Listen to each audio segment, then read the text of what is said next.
ಇಬ್ಬರು ತಜ್ಞರನ್ನ ಆಹ್ವಾನಿಸಿದ್ದೇವೆ. ತಜ್ಞರು ಅಂತಂದ್ರೆ ಏನು, ಸಿನಿಮಾ ಕಾಲೇಜಿನಲ್ಲಿ ಕಲಿತು ಬಂದ ತಜ್ಞರಲ್ಲ, ಸಿನಿಮಾನ ನೋಡ್ತಾ ನೋಡ್ತಾ ಕಲಿತಂತ ಇವರ ಲೇಖನಗಳನ್ನ ನೀವು ಬೇರೆ ಬೇರೆ ಕಡೆ ನೋಡಿರ್ತೀರಿ. ಮೊದಲನೇದಾಗಿ ಯದುನಂದನ ಕೀಲಾರ ಅವರನ್ನ ದಯಮಾಡಿ ವೇದಿಕೆಗೆ ಬನ್ನಿ ಅಂತ ಕರೀತೇನೆ. ಇನ್ನು 5-6 ಒಬ್ಬ ಸಿನಿಮಾ ನಿರ್ದೇಶಕನ ಸಿನಿಮಾ ಭಾಷೆ ನಮಗೆ ತಲುಪುವಂತಹ ದಾರಿಯ ತಲುಪುವಂತಹ ಬಗೆ, ಇವುಗಳನ್ನು ನಾವು ಬಗೆಯೋದಿಕ್ಕೆ ಸಾಧ್ಯವಾಗುವಂಥ ಇಬ್ಬರು ವ್ಯಕ್ತಿಗಳನ್ನು ನಾವು ಕರೆಸಿ ಅವರಿಂದ ನಾವು ವಿಷಯಗಳನ್ನು ತಿಳ್ಕೊಂಡು ಅವ್ರನ್ನ ಮಾತನಾಡಿಸಿ ನಮ್ಮ ವಿಷಯಗಳನ್ನ ಅವ್ರಿಗೆ ಹೇಳಿ ಒಂದು ರೀತಿ ಇಂಟರ್ಯಾಕ್ಟಿವ್ ಆಗಿ ಈ ಸೆಷನ್ ನಡೆಯುತ್ತೆ ಅಂತ ನಾನು ಅಂದ್ಕೊಂಡಿದ್ದೀನಿ. ಮೊದಲಿಗೆ ನಮಗೆ ಯದುನಂದನ್ ಕಿಲಾರ ಅವರು ನಮ್ಮ ಜೊತೆಲಿ ಇವಾಗ ಇದ್ದಾರೆ. ಅವರು ಮಂಡ್ಯದ ಕಿಲಾರದವರು. ಮೈಸೂರಿನಲ್ಲಿ BA ಮಾಡಿ ನೋಡಿ ಅದರಿಂದ ಪ್ರಭಾವಿತರಾಗಿ ಕಮರ್ಷಿಯಲ್ ಸಿನಿಮಾ ನೋಡ್ಕೊಂಡಿದ್ದಂತಹ, ನಾವೆಲ್ಲರೂ ಮಾಡುವಂತಹ ಅದೇ ಕೆಲಸಗಳಲ್ಲೇ ಕಮರ್ಷಿಯಲ್ ಸಿನಿಮಾ ನೋಡ್ಕೊಂಡಿದ್ದಂಥವ್ರು ಇಂಥದ್ದೊಂದು ದಾರಿ ಸಿಕ್ಕಿದಾಗ ಆ ದಾರಿಯನ್ನು ಹಿಡಿದು ಪ್ಯಾರಲಲ್ ಆದಂಥ ಸಿನಿಮಾಗಳನ್ನು ನೋಡೋದಕ್ಕೆ ಮನಸ್ಸು ಕೊಟ್ಟು ಅದರೊಳಗೆ ಅದನ್ನು ಕಲಿಯೋದಕ್ಕೆ, ಅದನ್ನು ತಿಳಿಯೋದಕ್ಕೆ, ಅದರಲ್ಲಿ ಅಕಾಡೆಮಿಕ್ ಆಗಿ ಅದನ್ನು ಹೆಚ್ಚು ಸಶಕ್ತಗೊಳಿಸ್ಕೊಳ್ಳೋದಕ್ಕೆ ತಮ್ಮಲ್ಲಿ ಪ್ರಯತ್ನ ಮಾಡಿದ್ದಾರೆ ಅವರು. ಔಷಧ ನಿಯಂತ್ರಣ ವಿಭಾಗದಲ್ಲಿ 3 ವಿಷಯಗಳು ಕೂಡ ತುಂಬಾ ದೂರದ ಸಂಗತಿಗಳಿದು. ಆದರೂ ಇವೆಲ್ಲ ಒಟ್ಟಿಗೆ ಏಕತ್ರಗೊಂಡಿರೋದು ಯದುನಂದನ್ ಕಿಲಾರ ಅವರಲ್ಲಿ ಅಂತ ನಾನು ಹೇಳಕ್ಕೆ ಬಯಸ್ತೀನಿ. ವರ್ಲ್ಡ್ ಫಿಲ್ಮ್ಸ್ಗೆ 2006ರಲ್ಲಿ ಇವರು ಪ್ರವೇಶ ಮಾಡಿದವರು ಇವತ್ತಿನವರೆಗೂ ಕೂಡ ಅದರ ಬಗ್ಗೆ ಒಂದು ತಿಳುವಳಿಕೆಯ ಒಳಗೆ ತಮ್ಮನ್ನೇ ಸಿಲುಕಿಸ್ಕೊಳ್ಳಕ್ಕೆ ಪ್ರಯತ್ನ ಮಾಡ್ತಾ ಇದ್ದಾರೆ. ಮನುಜ ಮತ ಸಿನಿಯಾನ ಅನ್ನೋ ವಾಟ್ಸಪ್ ಮುಖಾಂತರ ವಿವರಗಳನ್ನು, ಸಿನಿಮಾ ಬಗ್ಗೆ ವಿವರಗಳನ್ನು ತಲುಪಿಸುವಂಥ, ಬೇರೆಯವರು ತಲುಪಿಸುವಂಥ, ಎಲ್ಲರೂ ಕೂಡ ಕಂಟ್ರಿಬ್ಯೂಟ್ ಮಾಡುವಂಥ ಒಂದು ವಾಟ್ಸಪ್ ನಡೆಸ್ಕೊಳ್ತಾ ಇದ್ದಾರೆ. ಇವರು ಗೌರಿ ಪತ್ರಿಕೆಯಲ್ಲಿ ಅಥವಾ ನ್ಯಾಯಪಥ ಪತ್ರಿಕೆಯಲ್ಲಿ ಅವರು ಕಿಲಾರ ಟೆಂಟ್ ಹೌಸ್ ಅಂತ ಅಂದ್ಬಿಟ್ಟು ಒಂದು ಹೆಸರಿನಲ್ಲಿ ಒಂದು ಅಂಕಣ, ಸಿನಿಮಾ ಬಗ್ಗೆ ಅಂಕಣ ಬರಿತಾ ಇದ್ರು. ಈ ಸಿನಿಮಾ ಬಗ್ಗೆ ಅಂಕಣ ಬರೆಯುವಂಥದ್ದು ಮತ್ತು ಸಿನಿಮಾ ನೋಡಿ ಸಿನಿಮಾ ಬಗ್ಗೆ ಮಾತನಾಡುವಂಥದ್ದು ಇವೆಲ್ಲವೂ ಕೂಡ ಒಂದು ರೀತಿ ಏನಂದ್ರೆ ಒಂದು ಸಿನಿಮಾ ಸಹೃದಯ ಮನಸ್ಸನ್ನ ಹೊಂದಿರುವಂತಹ ಸಂದರ್ಭದ ಸಂಗತಿಯಾಗಿ ಅವ್ರನ್ನ ತಾವು ಮಾತಾಡಬೇಕು ಅಂತ ಬಯಸ್ತೀನಿ ನಾನು.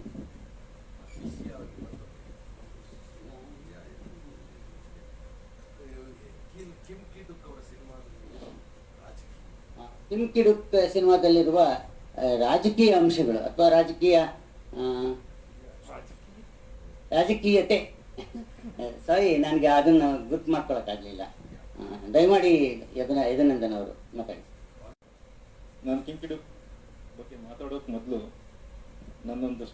ಒಂದು ನಿವೇದನೆ ಇದೆ. ನಾನು ಸಿನಿಮಾ ಅಭ್ಯಾಸ ಮಾಡಿದ ವಿದ್ಯಾರ್ಥಿ ಆಗಲಿ ಅಥವಾ ಸಿನಿಮಾ ಮೇಕಿಂಗ್ನಲ್ಲಿ ತೊಡಗಿಸ್ಕೊಂಡ ವ್ಯಕ್ತಿ ಆಗಲಿ ಆಗಿಲ್ದಿರೋದ್ರಿಂದ ಹಿಂದಿ ಸಿನಿಮಾಗಳ ತಾಂತ್ರಿಕ ಅಂಶಗಳನ್ನಾಗಲಿ ಸಾಧ್ಯ ಆಗೋದಿಲ್ಲ. ಅದ್ರ ಬಗ್ಗೆ ನನಗೆ ಪರಿಣಿತಿನೂ ಕೂಡ ಇಲ್ಲ.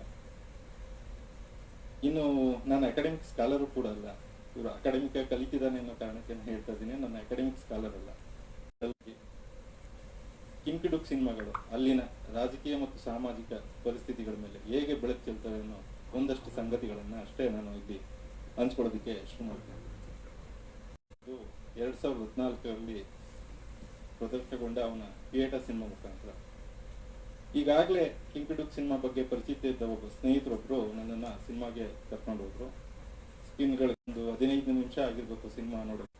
ಇಲ್ಲಪ್ಪ ನನ್ನ ಕೈಲಿ ಆಗಲ್ಲ, ಬಹಳ ಹಿಂಸೆ ಇದೆ ಸಿನಿಮಾದಲ್ಲಿ, ನನ್ನ ಕೈಲಿ ನೋಡೋಕೆ ಸಾಧ್ಯ ಆಗ್ತಿಲ್ಲ, ನೀವು ನೋಡೋದನ್ನ ಮುಂದುವರಿಸ್ತೀರಾ ಅಥವಾ ಬರ್ತೀರಾ ಅಂತ ಕೇಳಿದ್ರು. ಅಷ್ಟೊತ್ತಿಗಾಗಿ ಪರಿಸರದಲ್ಲೂ ಇದ್ದಿದ್ರಿಂದ ಆ ಸಿನಿಮಾ ನನಗೆ ಬೇಗ ಕನೆಕ್ಟ್ ಆಯಿತು. ಆ ಸಿನಿಮಾದ ಮೇಲ್ ಪ್ರೊಟಗನಿಸ್ಟ್ ಏನಿದ್ದಾನೆ, ಆ ಹಿಂಸೆಯಿಂದ, ಆ ಕ್ರೌರ್ಯದಿಂದ ಕಾರುಣ್ಯಕ್ಕೆ ಸ್ಥಿತ್ಯಂತರಗೊಳ್ಳೋದನ್ನ ತೆರೆ ಮೇಲೆ ತೋರಿಸೋದನ್ನ ನೋಡಿ ನಾನು ಮಾಡಿದ ಮೊದಲ ಕೆಲಸ ಕಿಮ್ ಕಿಡುಕ್ ಸಿನಿಮಾಗಳನ್ನ ಆಗ ಇಂಟರ್ನೆಟ್ ಟೊರೆಂಟ್ಸ್ ಅಲ್ಲಿ ಯಾವ್ಯಾವ ಮೂಲದಿಂದ ನೋಡೋದಿಕ್ಕೆ ಸಾಧ್ಯ ಎಲ್ಲ ಮೂಲದಿಂದನೂ ವಾರದಲ್ಲಿ ಒಂದರಿಂದ ಒಂದು ಕಿಡುಕ್ ಸಿನಿಮಾಗಳ ಬಗ್ಗೆ ನಾನೇನು ಹೆಚ್ಚು ಎಲ್ಲೂ ಮಾತಾಡೋಕೆ ಹೋಗಿಲ್ಲ, ಏನೂ ಇಲ್ಲ.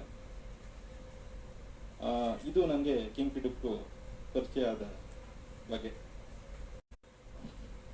ಪೋಸ್ಟ್ ಕೊಲೋನಿಯಲ್ ಕೊರಿಯಾ ಸಂದರ್ಭದೊಳಗಡೆ ಅಥವಾ ಅದರ ಸಾಮಾಜಿಕ ಮತ್ತು ರಾಜಕೀಯ ಸಂದರ್ಭದಲ್ಲಿ ಅರ್ಥ ಮಾಡ್ಕೋಬೇಕಂದ್ರೆ ಕಿಂಗ್ ಬಾಲ್ಯ ಮತ್ತು ಅವನ ಸಿನಿಮಾ ಜೀವನದ ಪೂರ್ವದ ಜೀವನವನ್ನ ತಿಳ್ಕೊಂಡ್ರೆ ಅವನ ಸಿನಿಮಾಗಳನ್ನ ಅರ್ಥ ಮಾಡ್ಕೊಳ್ಳೋದಕ್ಕೆ ಸಾಧ್ಯ. ಕಿಮ್ ಹುಟ್ಟಿದ್ದು 1960 ಡಿಸೆಂಬರ್ 20ನೇ ತಾರೀಕು ಸೌತ್ ಫ್ಯೂಲ್ ನಗರದ ಒಂದು ಊರಿನಲ್ಲಿ. ಅವನು ಬದುಕಿದ ಕಾಲಘಟ್ಟ ಯಾವ ಥರದ್ದು ಅಂದ್ರೆ 1960 ಮತ್ತೆ 70 ದಶಕದ ಪ್ರಾರಂಭದಲ್ಲಿ ಆಗಿದ್ದ ಪಾರ್ಕ್ ಚಿಂಗ್ ಜಾಂಗ್ ಅನ್ನೋ ಕಾಲಘಟ್ಟವನ್ನ ಪಾರ್ಕ್ ಚಿಂಗ್ ಜಾಂಗ್ ಎರಾ ಅಂತಾನೆ ಕರಿತಿದ್ರು. ಆ ಕಾಲದಲ್ಲಿ ಸೌತ್ ಕೊರಿಯಾ ಅತಿಯಾದ ಕೈಗಾರಿಕರಣ ಬಂಡವಾಳ ಆ ಕಾರಣವಾಗಿ ಏನೋ ಕಿಮ್ ಕುಟುಂಬ ತಮ್ಮ ಹುಟ್ಟೂರಿಂದ ಸಿಯೋಲ್ ನಗರದ ಹೊರಭಾಗಕ್ಕೆ ಬಂದು ನೆಲೆಸ್ತಾರೆ. ಕಿಮ್ ತನ್ನ ಪ್ರಾಥಮಿಕ ಶಿಕ್ಷಣ ಮುಗಿಸಿ ಒಂದು ಅಗ್ರಿಕಲ್ಚರ್ ಟ್ರೈನಿಂಗ್ ಇನ್ಸ್ಟಿಟ್ಯೂಟ್ಗೆ ವಿದ್ಯಾರ್ಥಿಯಾಗಿ ಸೇರ್ಕೋತಾನೆ. ಅವನ ತಂದೆ ಅವನ್ನ ಅರ್ಧಕ್ಕೆ ಶಾಲೆಯಿಂದ ಬಿಡಿಸ್ಬಿಡ್ತಾನೆ. ಅದಕ್ಕೆ ಕಾರಣ ಕಿಮ್ ಅಣ್ಣ ಶಾಲೆಯಲ್ಲಿ ಸರಿಯಾಗಿ ಕಲಿಯದ ಕಾರಣಕ್ಕಾಗಿ ಅವನ್ನ ಶಾಲೆಯಿಂದ ಹೊರದೂಡಲಾಗಿರ್ತದೆ. ತನ್ನ ತಂದೆ ಆ ಫಾರ್ಮಲ್ ಎಜುಕೇಶನ್ ಸಿಸ್ಟಮ್ ಮೇಲೆ ನಂಬಿಕೆಯನ್ನು ಕಳ್ಕೊಂಡು ಕಿಮ್ನನ್ನ ಶಾಲೆ ಬಿಡಿಸಿ ಒಂದು ಕೈಗಾರಿಕೆಗೆ ಒಂದು ಇಂಡಸ್ಟ್ರಿಯಲ್ ಕೆಲಸಕ್ಕೆ ಸೇರಿಸ್ಬಿಡ್ತಾನೆ. 1976 ಮುಂದಿನ 6 ವರ್ಷಗಳು ಅಂದರೆ 1982 ತನಕ ಕಿಮ್ ಹಲವಾರು ಫ್ಯಾಕ್ಟ್ರಿಗಳಲ್ಲಿ ಅಥವಾ ಬೇರೆ ಬೇರೆ ಕಡೆ ಅವನು ಮೀನಿಯಲ್ ಲೇಬರ್ ಆಗಿ ಬಹಳ ಕನಿಷ್ಠ ವೇತನಕ್ಕೆ ಕೆಲಸಗಳನ್ನ ಮಾಡ್ತಾನೆ. 1972 ಇದರಿಂದ ಸಾಕಾಗಿ ಮತ್ತೆ ತನ್ನ ತಂದೆಯ ನಿರಂತರ ಈ ಮೂರ್ಲಿಸೋದನ್ನ ತಪ್ಪಿಸ್ಕೊಳ್ಳೋದಿಕ್ಕೆ ಸಲುವಾಗಿ ಕಿಮ್ 1982 ನೌಕಾಪಡೆಯನ್ನ ಸೇರ್ಕೋತಾನೆ. ಅಲ್ಲಿ ತುಂಬಾ ಮಾನಸಿಕ ಮತ್ತು ದೈಹಿಕ ಒತ್ತಡದ ಕೆಲಸಗಳನ್ನ ಮಾಡ್ತಾನೆ. ಅದರಿಂದ ಬೇಸತ್ತು ಕೊನೆಗೆ ಒಂದು ದಿನ ಧರ್ಮಬೋಧಕನಾಗಬೇಕು ಅಂತ ಚರ್ಚ್ಗಳಲ್ಲಿ ರಾತ್ರಿ ಶಾಲೆಗಳ ಸೆಮಿನಾರ್ ಕ್ಲಾಸ್ಗಳಂತ ಏನ್ ಹೇಳ್ತೀವಿ ಅದಕ್ಕೆ ಸೇರ್ಕೋತಾನೆ. ಅದಾದ್ಮೇಲೆ ಕಿಮ್ಗೆ ತುಂಬಾ ಬಾಲ್ಯದಿಂದ ಈ ಪೇಂಟಿಂಗ್ ಮೇಲೆ ಬಹಳ ಪ್ರೀತಿ, ಬಹಳ ಆಸಕ್ತಿ. ಆ ಪ್ರೀತಿ ಅವನನ್ನ ಫ್ರಾನ್ಸ್ ವರ್ಗೂ ಕರ್ಕೊಂಡು ಹೋಗುತ್ತೆ. ಫ್ರಾನ್ಸ್ನ ಮಾಂಟೆಪೆಲ್ಲೋರ್ ಅನ್ನೋ ನಗರದ ಹತ್ತಿರ ಇದ್ದ ಒಂದು ಹಳ್ಳಿನಲ್ಲಿ ಸಮುದ್ರ ತೀರದಲ್ಲಿ ಚಿತ್ರಗಳನ್ನು ಬರೀತಾ ಸುಮಾರು 3 ವರ್ಷಗಳ ಕಾಲ ರಸ್ತೆ ಕಲಾವಿದನಾಗಿ ಕಾಲ ಕಳೀತಾನೆ. ಆ ಸಂದರ್ಭದಲ್ಲಿ ಅವನಿಗೆ ಒಂದು ಸಿನಿಮಾ ಸೊಸೈಟಿ ಅಥವಾ ಸಿನಿಮಾ ಕ್ಲಬ್ನ ಸಂಪರ್ಕಕ್ಕೆ ಸಿಗುತ್ತೆ. ಅಲ್ಲಿ ಅವನು ಒಂದು ಸಿನಿಮಾಗಳನ್ನ ನೋಡಿ ಪರದೆ ಮೇಲಿದ್ದ ದೃಶ್ಯಗಳು ಅವನ ಸಿನಿಮಾ ತೆಗೆಯೋದ್ರಲ್ಲಿ ಆಸಕ್ತಿಯನ್ನ ಹುಟ್ಟಿಸುತ್ತೆ.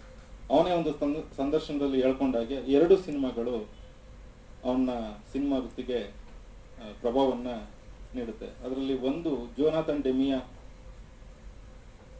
ದ ಸೈಲೆನ್ಸ್ ಆಫ್ ಲ್ಯಾಂಬ್ ಅನ್ನೋ ಒಂದು ಸಿನಿಮಾ 1991 ಮತ್ತೆ ಇನ್ನೊಂದು ಲಿಯೋಸ್ ಕರಾಕ್ಸಳ the lovers on the bridge ಅನ್ನೋ ಸಿನಿಮಾ. ಈ 2 ಸಿನಿಮಾಗಳು ಅವನ ಸಿನಿಮಾ ವೃತ್ತಿ ಜೀವನಕ್ಕೆ ಒಂದು ಪ್ರೇರಣೆಯನ್ನ ಕೊಡುತ್ತೆ.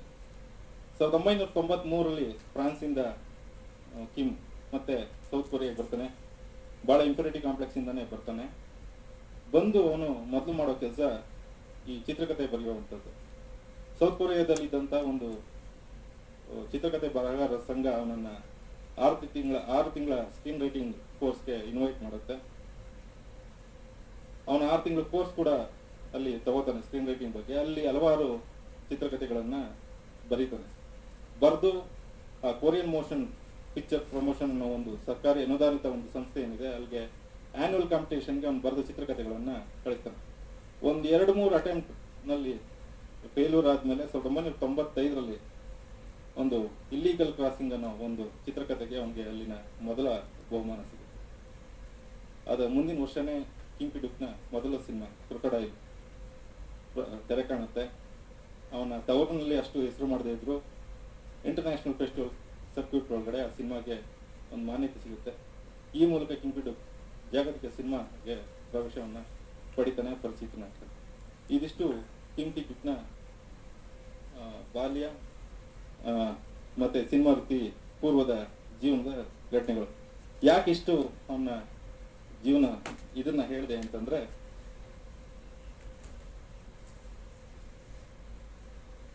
ಅವನ ಸಿನಿಮಾಗಳನ್ನ ಅರ್ಥ ಮಾಡ್ಕೋಬೇಕಂತಂದ್ರೆ ಅವನ ಬಾಲ್ಯ ತಿಳ್ಕೊಳ್ಳೋದು ಬಹಳ ಇಂಪಾರ್ಟೆಂಟ್ ಅಂತ ನನ್ಗೆ ಅನ್ಸುತ್ತೆ. ಯಾಕಂತಂದ್ರೆ ಅವನ ಎಲ್ಲಾ ಸಿನಿಮಾಗಳಲ್ಲೂ ಅವನ ಜೀವನದ, ಅವನ ಬಾಲ್ಯದ ಎಲ್ಲ ಘಟನೆಗಳು ಒಂದಲ್ಲ ಒಂದು ರೂಪದಲ್ಲಿ ಅವುಗಳನ್ನ ವ್ಯಕ್ತವಾಗಿದೆ. ಆ ಕಾರಣಕ್ಕೆ ನಾನು ಇಲ್ಲಿ ಬ್ರೀಫ್ ಆಗಿ ಅವನ ಬಾಲ್ಯ ಜೀವನವನ್ನ ನಾನು ನಿಮಗೆ ವಿವರಿಸ್ತೇನೆ. ನಾನಿಲ್ಲಿ 3 ಅಂಶಗಳನ್ನ, ಕಿಮ್ ಸಿನಿಮಾಗಳ ಬಗ್ಗೆ 3 ಅಂಶಗಳನ್ನ ಒಂದು ಸೋಷಿಯಲ್ ಮತ್ತೆ ಪೊಲಿಟಿಕಲ್ ಕಾಂಟೆಕ್ಸ್ಟ್ ಒಳಗಡೆ ಚರ್ಚೆ ಮಾಡೋದಕ್ಕೆ ಬಯಸ್ತೀನಿ. ಮತ್ತೆ ಕಿಮ್ ಸಿನಿಮಾಗಳ ಬಗ್ಗೆ ಹೆಚ್ಚು ಚರ್ಚೆಗೆ ಒಳಗಾದಂತ 3 ಅಂಶಗಳು: ಕಿಮ್ ಸಿನಿಮಾಗಳಲ್ಲಿ ಹಿಂಸೆ, ಮತ್ತೆ ಕಿಮ್ ಸಿನಿಮಾಗಳಲ್ಲಿ ಸೈಲೆನ್ಸ್, ಮತ್ತೆ ಕಿಮ್ ಸಿನಿಮಾಗಳಲ್ಲಿ ಸೆಕ್ಸ್ ಮತ್ತು ಮಹಿಳಾ ಪಾತ್ರಗಳು. ಈ 3 ಅಂಶಗಳು ಕೊರಿಯಾದ ಒಳಗಡೆ ಮತ್ತೆ ಕೊರಿಯಾದ ಹೊರಗಡೆ ಬೇರೆ ಬೇರೆ ದೇಶಗಳಲ್ಲಿ ಇವನ್ ಸಿನಿಮಾಗಳ ಬಗ್ಗೆ ಹೆಚ್ಚು ಚರ್ಚೆಗೆ ಒಳಗಾದವುಗಳು. ಕಿಮ್ ಸಿನಿಮಾಗಳಲ್ಲಿ ಹಿಂಸೆ ಕುರಿತಂತೆ ಇರುವ ಅಭಿಪ್ರಾಯಗಳನ್ನು ನೋಡಿದ್ರೆ ಬಹಳ ಆಶ್ಚರ್ಯ ಆಗುತ್ತೆ. ಅವನ ದ ಐಲ್ ಅನ್ನೋ ಸಿನಿಮಾ ಪ್ರದರ್ಶನ ಆಗ್ಬೇಕಂದಾಗ ಥಿಯೇಟರ್ನಲ್ಲೇ ವಾಂತಿ ಮಾಡ್ಕೊಂಡಿದ್ದ ಸಂದರ್ಭಗಳ ಬಗ್ಗೆ ಕೆಲವು ಕಡೆ ಪ್ರಸ್ತಾಪ ಆಗಿದೆ. ಮತ್ತೆ ನ್ಯೂಯಾರ್ಕ್ ಕೊರಿಯಾ ಫಿಲ್ಮ್ ಫೆಸ್ಟಿವಲ್ ನಡಿಬೇಕಂದಾಗ ಫೆಸ್ಟಿವಲ್ ಸಂಘಟಕರು ಅವನ ಸಿನಿಮಾ ಪ್ರದರ್ಶನಕ್ಕಿಂತ ಮುಂಚೆ ಒಂದು ಡಿಸ್ಕ್ಲೈಮರ್ನ ಹಾಕ್ತಾರೆ. ಈ ಸಿನಿಮಾದಲ್ಲಿ ಬರೋ ಹಿಂಸೆ ಅಥವಾ ಸೆಕ್ಸ್ ಕಂಟೆಂಟ್ಗಳು ನೋಡಿ ಪ್ರೇಕ್ಷಕರಲ್ಲಿ ಆಗೋ ಪರಿಣಾಮಗಳಿಗೆ ನಾವು ಹೊಣೆಗಾರರಲ್ಲ ಅನ್ನೋದು ಅದೊಂದು ಡಿಸ್ಕ್ಲೈಮರ್. ಆದ್ರೆ ಕಿಮ್ ಸಿನಿಮಾಗಳಲ್ಲಿರೋ ವೈಲೆನ್ಸ್ ನನ್ಗೆ ಯಾವತ್ತೂ ಈ ಮೇನ್ ಸ್ಟ್ರೀಮ್ ಸಿನಿಮಾಗಳಲ್ಲಿ ಅಥವಾ ಹಾಲಿವುಡ್ ಸಿನಿಮಾಗಳಲ್ಲಿ ಬರೋ ವೈಲೆನ್ಸ್ ತರ ನನ್ಗೆ ಯಾವತ್ತೂ ಅನ್ಸೋದಿಲ್ಲ. ಅದಕ್ಕೊಂದು ಬೇರೆ ಆದ ಒಂದು ಆಯಾಮ ಅಥವಾ ಒಂದು ಪೊಲಿಟಿಕಲ್ ಸೋಷಿಯಲ್ ಕಾಂಟೆಕ್ಸ್ಟ್ ಒಳಗಡೆ ಅವನ ಸಿನಿಮಾಗಳಿನ ಹಿಂಸೆನ ಅರ್ಥ ಮಾಡ್ಕೋಬೇಕು ಅಂತ ನನ್ಗನ್ಸುತ್ತೆ. ನೀವು ಸಾಮಾನ್ಯ ಈಗ ನೋಡಿದ್ದ spring summer fall winter and spring cinema ಆಗಲಿ ಅಥವಾ 3 Iron ಸಿನಿಮಾ ಆಗಲಿ, ಆ ಎರಡು ಅವನ ಇಡೀ ಸಿನಿಮಾ ಪಟ್ಟಿನಲ್ಲಿ ನೋಡೋದಿದ್ರೆ ಅತಿ ಕಡಿಮೆ ವೈಲೆನ್ಸ್ ಇರೋ ಸಿನಿಮಾಗಳಲ್ಲಿ ಇವೆರಡು. ಇದನ್ನ ಫೀಲ್ ಗುಡ್ ಸಿನಿಮಾ ಅಂತನಾದ್ರೂ ಕರಿಬೋದು. ತುಂಬಾ ಜನ ಅದನ್ನ ನಿರಾಕರಿಸ್ತಾರೆ. ಬಟ್ ವೈಯಕ್ತಿಕವಾಗಿ ಅವ್ನು ಬೇರೆ ಸಿನಿಮಾಗಳ ವೈಲೆನ್ಸ್ಗೆ ಕಂಪೇರ್ ಮಾಡಿದ್ರೆ ಸ್ಪ್ರಿಂಗ್ ಸಮ್ಮರ್ ಸಿನಿಮಾ ಆಗಲಿ 3 Iron ಸಿನಿಮಾ ಆಗಲಿ ವೈಲೆನ್ಸ್ ಅಲ್ಲಿ ಕಡಿಮೆ ಪ್ರಮಾಣ ಇರೋ ಸಿನಿಮಾಗಳು. ಆ ಕಾರಣಕ್ಕೆ ಈ 2 ಸಿನಿಮಾಗಳ ನೋಡಿರೋರ ಸಂಖ್ಯೆ ಬಹಳ ಹೆಚ್ಚು. ಆಕ್ಚುಲಿ ಸ್ಪ್ರಿಂಗ್ ಸಮ್ಮರ್ ಸಿನಿಮಾಗೆ ಅಷ್ಟು ನೆಗೆಟಿವ್ ರಿವ್ಯೂ ಇರೋ ಸೌತ್ ಕೊರಿಯಾದಲ್ಲಿ ಸ್ಪ್ರಿಂಗ್ ಸಮ್ಮರ್ ಸಿನಿಮಾನ ಆಸ್ಕರ್ ಅವಾರ್ಡ್ಗೆ ನಾಮಿನಿ ಮಾಡಿ ಕಳಿಸಿದ್ದಿದೆ. ಆ ಸಿನಿಮಾಗೆ ಕೊರಿಯಾದಲ್ಲೇ ಹಲವಾರು ಪ್ರಶಸ್ತಿಗಳು ಕೂಡ ಬಂದಿದೆ. ಅದೇ ಕಿಮ್ ಸಿನಿಮಾಗಳಲ್ಲಿ ಹಿಂಸೆಯನ್ನ ಈ ಮೇನ್ ಸ್ಟ್ರೀಮ್ ಸಿನಿಮಾಗಳಲ್ಲಿ ಪ್ರೇಕ್ಷಕನ ಉದ್ರೇಕಗೊಳಿಸೋದಕ್ಕೆ ಒಂದು ಚೀಪ್ ಟ್ರಿಕ್ ತರ ಬಳಸ್ಕೋತಾರಲ್ಲ, ಆ ತರದ್ದು ಹಿಂಸೆ ಅಲ್ಲ ಅನ್ನೋದು ನನ್ನ ಅಭಿಪ್ರಾಯ. ಯಾಕೆ ಕಿಮ್ ಸಿನಿಮಾಗಳಲ್ಲಿ ಅಷ್ಟು ಹಿಂಸೆ ಇರುತ್ತೆ ಅಂದ್ರೆ ಅವನ ಬೆಳೆದ ಸಾಮಾಜಿಕ ಪರಿಸರ ಆ ಥರದ್ದು, ಅವನ ಬಾಲ್ಯದಲ್ಲಿ ಆ ಥರದ ಹಿಂಸೆಯನ್ನ ನೋಡಿದ್ದಾನೆ. ಆದ್ರೆ ನಮ್ಮಲ್ಲೂ ಆ ಥರದ್ದು ಒಂದು ಹಿಂಸೆ ಇದೆ, ಜಾತಿ ಕ್ರೌರ್ಯ ಇದೆ. ಈಗ ಒಂದು ಫಾರ್ಮರ್ ಸ್ಟ್ರೈಕ್ ನಡೀತಿದೆ ಡೆಲ್ಲಿನಲ್ಲಿ, ಅಲ್ಲಿ ಹಿಂಸೆ ಏನ್ ಪ್ರಭುತ್ವ ಹೋಗಿ ಅವ್ರ ಮೇಲೆ ಏನು ಗುಂಡ ಹಾರಿಸ್ತಿಲ್ಲ. ಆದ್ರೆ ಅದ್ರ ನಿರ್ಲಕ್ಷ್ಯ ಎಷ್ಟು ಹಿಂಸೆಯನ್ನು ಕೂಡಿದೆ ಅಂತಂದ್ರೆ, ಆ ಚಳಿ ಒಳಗಡೆ 25 ಜನ ರೈತರು ಸತ್ತಿದ್ದಾರೆ, ಅದಕ್ಕಿಂತ ಅಧಿಕವಾಗಿ ಇನ್ನೂ ರೈತರು ಸತ್ತಿರ್ಬೋದು. ಆ ನಿರ್ಲಕ್ಷ್ಯನೇ ಒಂದು ದೊಡ್ಡ ಹಿಂಸೆ. ಮತ್ತೆ ನಮ್ಮಲ್ಲಿ ಜಾತಿ ಕ್ರೌರ್ಯ ಅನ್ನೋದು ಎಷ್ಟಿದೆ ಅಂದ್ರೆ, ಈಗ ನಾನ್ ಬೆಳೆದ ಪರಿಸರದಲ್ಲೇ ನಮ್ಮಲ್ಲಿ ಈ ತಮಿಳುನಾಡಿನ ಬಂದ ಒಡ್ರು ಅಂತ ನಾವು ಕರಿತೀವಿ. ನಾವು ನೋಡಿ ಅವರು ಯಾವ್ದೋ ಕಷ್ಟ ಕಾಲಕ್ಕೆ ಮುಂಗಡವಾಗಿ ಹಣ ತಗೋತಾರೆ, ಕೆಲ್ಸಕ್ಕೆ ಬರಲ್ಲ.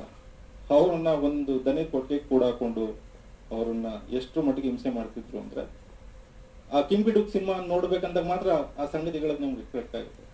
ಕನ್ನಡದ ಬೇರೆ ಯಾವ ಸಿನಿಮಾಗಳು ನೋಡ್ಬೇಕಂದಾಗ ನಮ್ಗೆ ಆತರ ನಮ್ಮದೇ ಸಾಮಾಜಿಕ ಪರಿಸರಗಳು, ನಮ್ಮ ಸಮಾಜದಲ್ಲಿರೋ ವೈಲೆನ್ಸ್ಗಳು ನಮಗೆ ರಿಫ್ಲೆಕ್ಟ್ ಆಗೋದಿಲ್ಲ.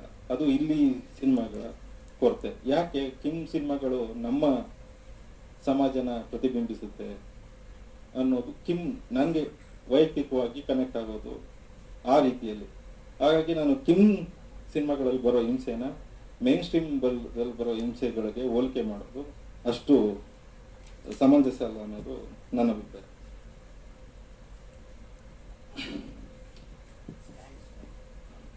ಮತ್ತೆ ಸೌತ್ ಕೊರಿಯಾ 2ನೇ ಮಹಾಯುದ್ಧದ ನಂತರ ಜಪಾನ್ ಹಿಡಿತದಿಂದ ಸ್ವತಂತ್ರಗೊಂಡು, ಆ ನಂತರ ಅಮೆರಿಕ ಅಂದ್ರೆ ತಮ್ಮ ರಾಜಕೀಯ ಆಲೋಚನೆಗಳಿಗೆ ಆ ಕೊರಿಯಾ ಎರಡು ಭಾಗವಾಗಿ ಹೊಡೆಯುತ್ತೆ. ಒಂದು ಸೌತ್ ಕೊರಿಯಾ ಮತ್ತು ನಾರ್ತ್ ಕೊರಿಯಾ. ನಾರ್ತ್ ಕೊರಿಯಾಗೆ ರಷ್ಯಾದು ಬೆಂಬಲ ಇದ್ರೆ ಸೌತ್ ಕೊರಿಯಾಗೆ ಅಮೆರಿಕದ ಬೆಂಬಲ ಇರುತ್ತೆ. ಅದ್ರ ಬೆಂಬಲ ಅನ್ನೋದು ಬಹಳ ಸಂಕೀರ್ಣವಾದ ಪದ ಅನಿಸುತ್ತೆ. ಆದರೆ ಅಮೆರಿಕ ಪೋಸ್ಟ್ ಕಲೋನಿಯಲ್ ಪೀರಿಯಡ್ನಲ್ಲಿ ತನ್ನ ಮಿತ್ರ ರಾಷ್ಟ್ರಗಳ ಸಮರಾಭ್ಯಾಸ ಅನ್ನೋ ಒಂದು ಕಾನ್ಸೆಪ್ಟ್ ಒಳಗಡೆ ಅಲ್ಲಿ ತನ್ನ ಮಿಲಿಟರಿ ಪಡೆಯನ್ನು ಸೌತ್ ಕೊರಿಯಾದಲ್ಲಿ ನೆಲೆಸೋ ಥರ ಮಾಡುತ್ತೆ. ಆ ಮಿಲಿಟರಿ ಪಡೆ ಇನ್ನೂ ಸುಮಾರು ಮಿಲಿಟರಿ ವಿಚಾರಕ್ಕೆ ಸಂಬಂಧಪಟ್ಟಂಗೆ ಸೌತ್ ಕೊರಿಯಾಗೆ ಯಾವುದೇ ಸ್ವಾತಂತ್ರ್ಯಗಳಿಲ್ಲ. ಇನ್ನೂ ಅಮೆರಿಕನ್ ಕಮಾಂಡ್ಗಳೇ ಕೆಲವು ನಿರ್ಧಾರಗಳನ್ನು ತಗೊಳ್ಳೋ ಸಂಗತಿ ಕೂಡ ಇದೆ. ಆ ಕ್ಯಾಂಪ್ ಟೌನ್ಗಳಲ್ಲಿ ಆದ ಸ್ಥಳೀಯರ ಮೇಲಿನ ದೌರ್ಜನ್ಯ, ಆ ಸ್ಥಳೀಯರ ಮಹಿಳೆ ಮೇಲಾದ ಅತ್ಯಾಚಾರಗಳ ಕುರಿತು ಕಿಮ್ ತನ್ನ ಅಡ್ರೆಸ್ ಅನ್ನೋ ಒಂದು ಸಿನಿಮಾ ತೆಗಿತಾನೆ. ಅಮೆರಿಕ ಸೋಲ್ಜರ್ಸ್ಗಳು ಏನು ಮಾಡ್ತಾರೆ, ಸ್ಥಳೀಯರ ಮೇಲೆ ಮಹಿಳೆಯರ ಮೇಲೆ ಅತ್ಯಾಚಾರನೂ ಮಾಡ್ತಾರೆ, ಮತ್ತೆ ಕೆಲವು ಮಹಿಳೆಯರ ಮೇಲೆ ಒಂದು ಅಲ್ಪಾವಧಿಯ ಸಂಬಂಧಗಳನ್ನು ಕೂಡ ಇಟ್ಕೊಂಡಿರ್ತಾರೆ. ಅವರು ಇಲ್ಲಿಂದ ಅಲ್ಲಿಗೆ ಹೋದ ನಂತರ ಆ ಸೌತ್ ಕೊರಿಯನ್ ಮಹಿಳೆ ಮತ್ತೆ ಅಮೆರಿಕನ್ ಸೋಲ್ಜರ್ಗೆ ಹುಟ್ಟಿದ ಮಕ್ಕಳೇನಿದ್ದಾರೆ, ಈ ಮಿಶ್ರ ರೇಸ್ ಜನಾಂಗದ ಮಕ್ಕಳೇನಿದ್ದಾರೆ, ಅವರು ಅನುಭವಿಸೋ ಕಾಂಪ್ಲೆಕ್ಸ್ಗಳು, ಅವರು ಅನುಭವಿಸೋ ಅಪಮಾನಗಳು, ಅವರು ಅನುಭವಿಸೋ ಹಿಂಸೆ ಮತ್ತು ಆ ಮಾನಸಿಕ ಟ್ರಾಮಾದಿಂದ ಅವರು ವೈಲೆನ್ಸ್ಗೆ ಕರ್ಕೊಳ್ಳೋದು, ಇದೆಲ್ಲ ಸಂಗತಿಗಳನ್ನು ಕಿಮ್ ತನ್ನ ಅಡ್ರೆಸ್ ಅನ್ನೋ ಒಂದು ಸಿನಿಮಾದಲ್ಲಿ ತರ್ತಾನೆ. ಇದೇ ರೀತಿ ವಾರ್ ಪೀರಿಯಡ್ನಲ್ಲಾದ ದೌರ್ಜನ್ಯ ಮತ್ತು ಇದನ್ನೆಲ್ಲ ತೋರಿಸುವಂಥ ಸಿನಿಮಾಗಳು ಬಹಳ ಅದ್ಭುತವಾಗಿ ಇದಾವೆ. ಜಪಾನ್ ಒಂದು ಸಿಯೋ ಜಪಾನ್ ವಾರ್ ಕುರಿತಂತ ಒಂದು the city of life and death ಅನ್ನೋ ಒಂದು ವೈಟ್ ಅಂಡ್ ಬ್ಲಾಕ್ ಅಲ್ಲಿ ಬಂದು ಇತ್ತೀಚೆಗೆ ಬಂದಂಥ ಸಿನಿಮಾ.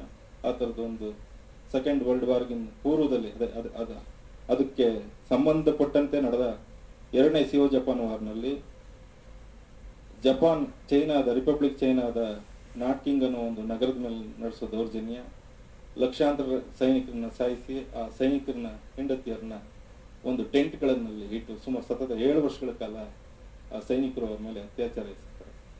ಅದೇ ರೀತಿ ಈ ವಿಯೆಟ್ನಾಂ ವಾರ್ ಕುರಿತು ಒಂದು ಬಂದಂಥ ಸಿನಿಮಾ ಕ್ಯಾಸುಯಾಲಿಟಿ ಆಫ್ ವಾರ್ ಅನ್ನೋ ಸಿನಿಮಾದಲ್ಲೂ ಕೂಡ ಅಮೆರಿಕ ಸೈನಿಕರು ವಿಯೆಟ್ನಾಂ ಸೈನಿಕರೇ ಸ್ಥಳೀಯರ ಮಹಿಳೆಯರ ಮೇಲೆ ನಡೆಸಿದಂಥ ದೌರ್ಜನ್ಯ ಅನ್ನ ಸಿನಿಮಾದಲ್ಲಿ ತರ್ತಾರೆ.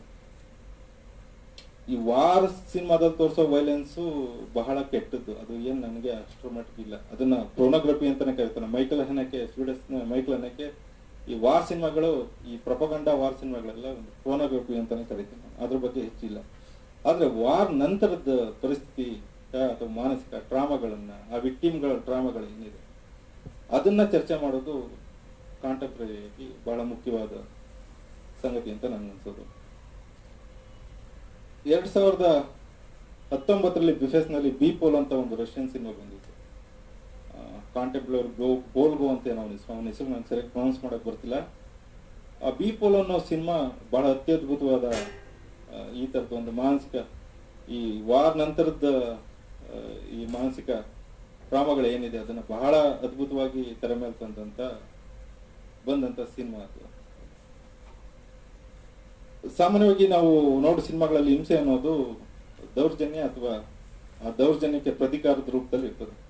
ವೈಲೆನ್ಸ್ ಅನ್ನೋದು ಸಿನಿಮಾಗಳಲ್ಲಿ ಯಾವಾಗಲೂ ಬರೋದು ಒಂದು ಅಟ್ರಾಸಿಟಿ ಆಗುತ್ತೆ. ಅದು ಅಟ್ರಾಸಿಟಿ ಅಥವಾ ದೌರ್ಜನ್ಯ ಆಗುತ್ತೆ. ಆ ದೌರ್ಜನ್ಯಕ್ಕೆ ಪ್ರತಿಕಾರದ ರೂಪದಲ್ಲಿ ನಾವು ಹಿಂಸೆಯನ್ನ ಮಾಡ್ತೀವಿ. ಆದ್ರೆ ಕಿಮ್ ಕಿಡುಕ್ ಸಿನಿಮಾದ ಹಿಂಸೆಯ ಮಹತ್ವ ಏನು ಅಂತಂದ್ರೆ, ಅವನ ಸಿನಿಮಾಗಳು ಈ ತರದ ದೌರ್ಜನ್ಯಕ್ಕೆ ಪ್ರತಿಕಾರ ರೂಪದ ಹಿಂಸೆ ಆಗಿರ್ಲೇ ಇಲ್ಲ.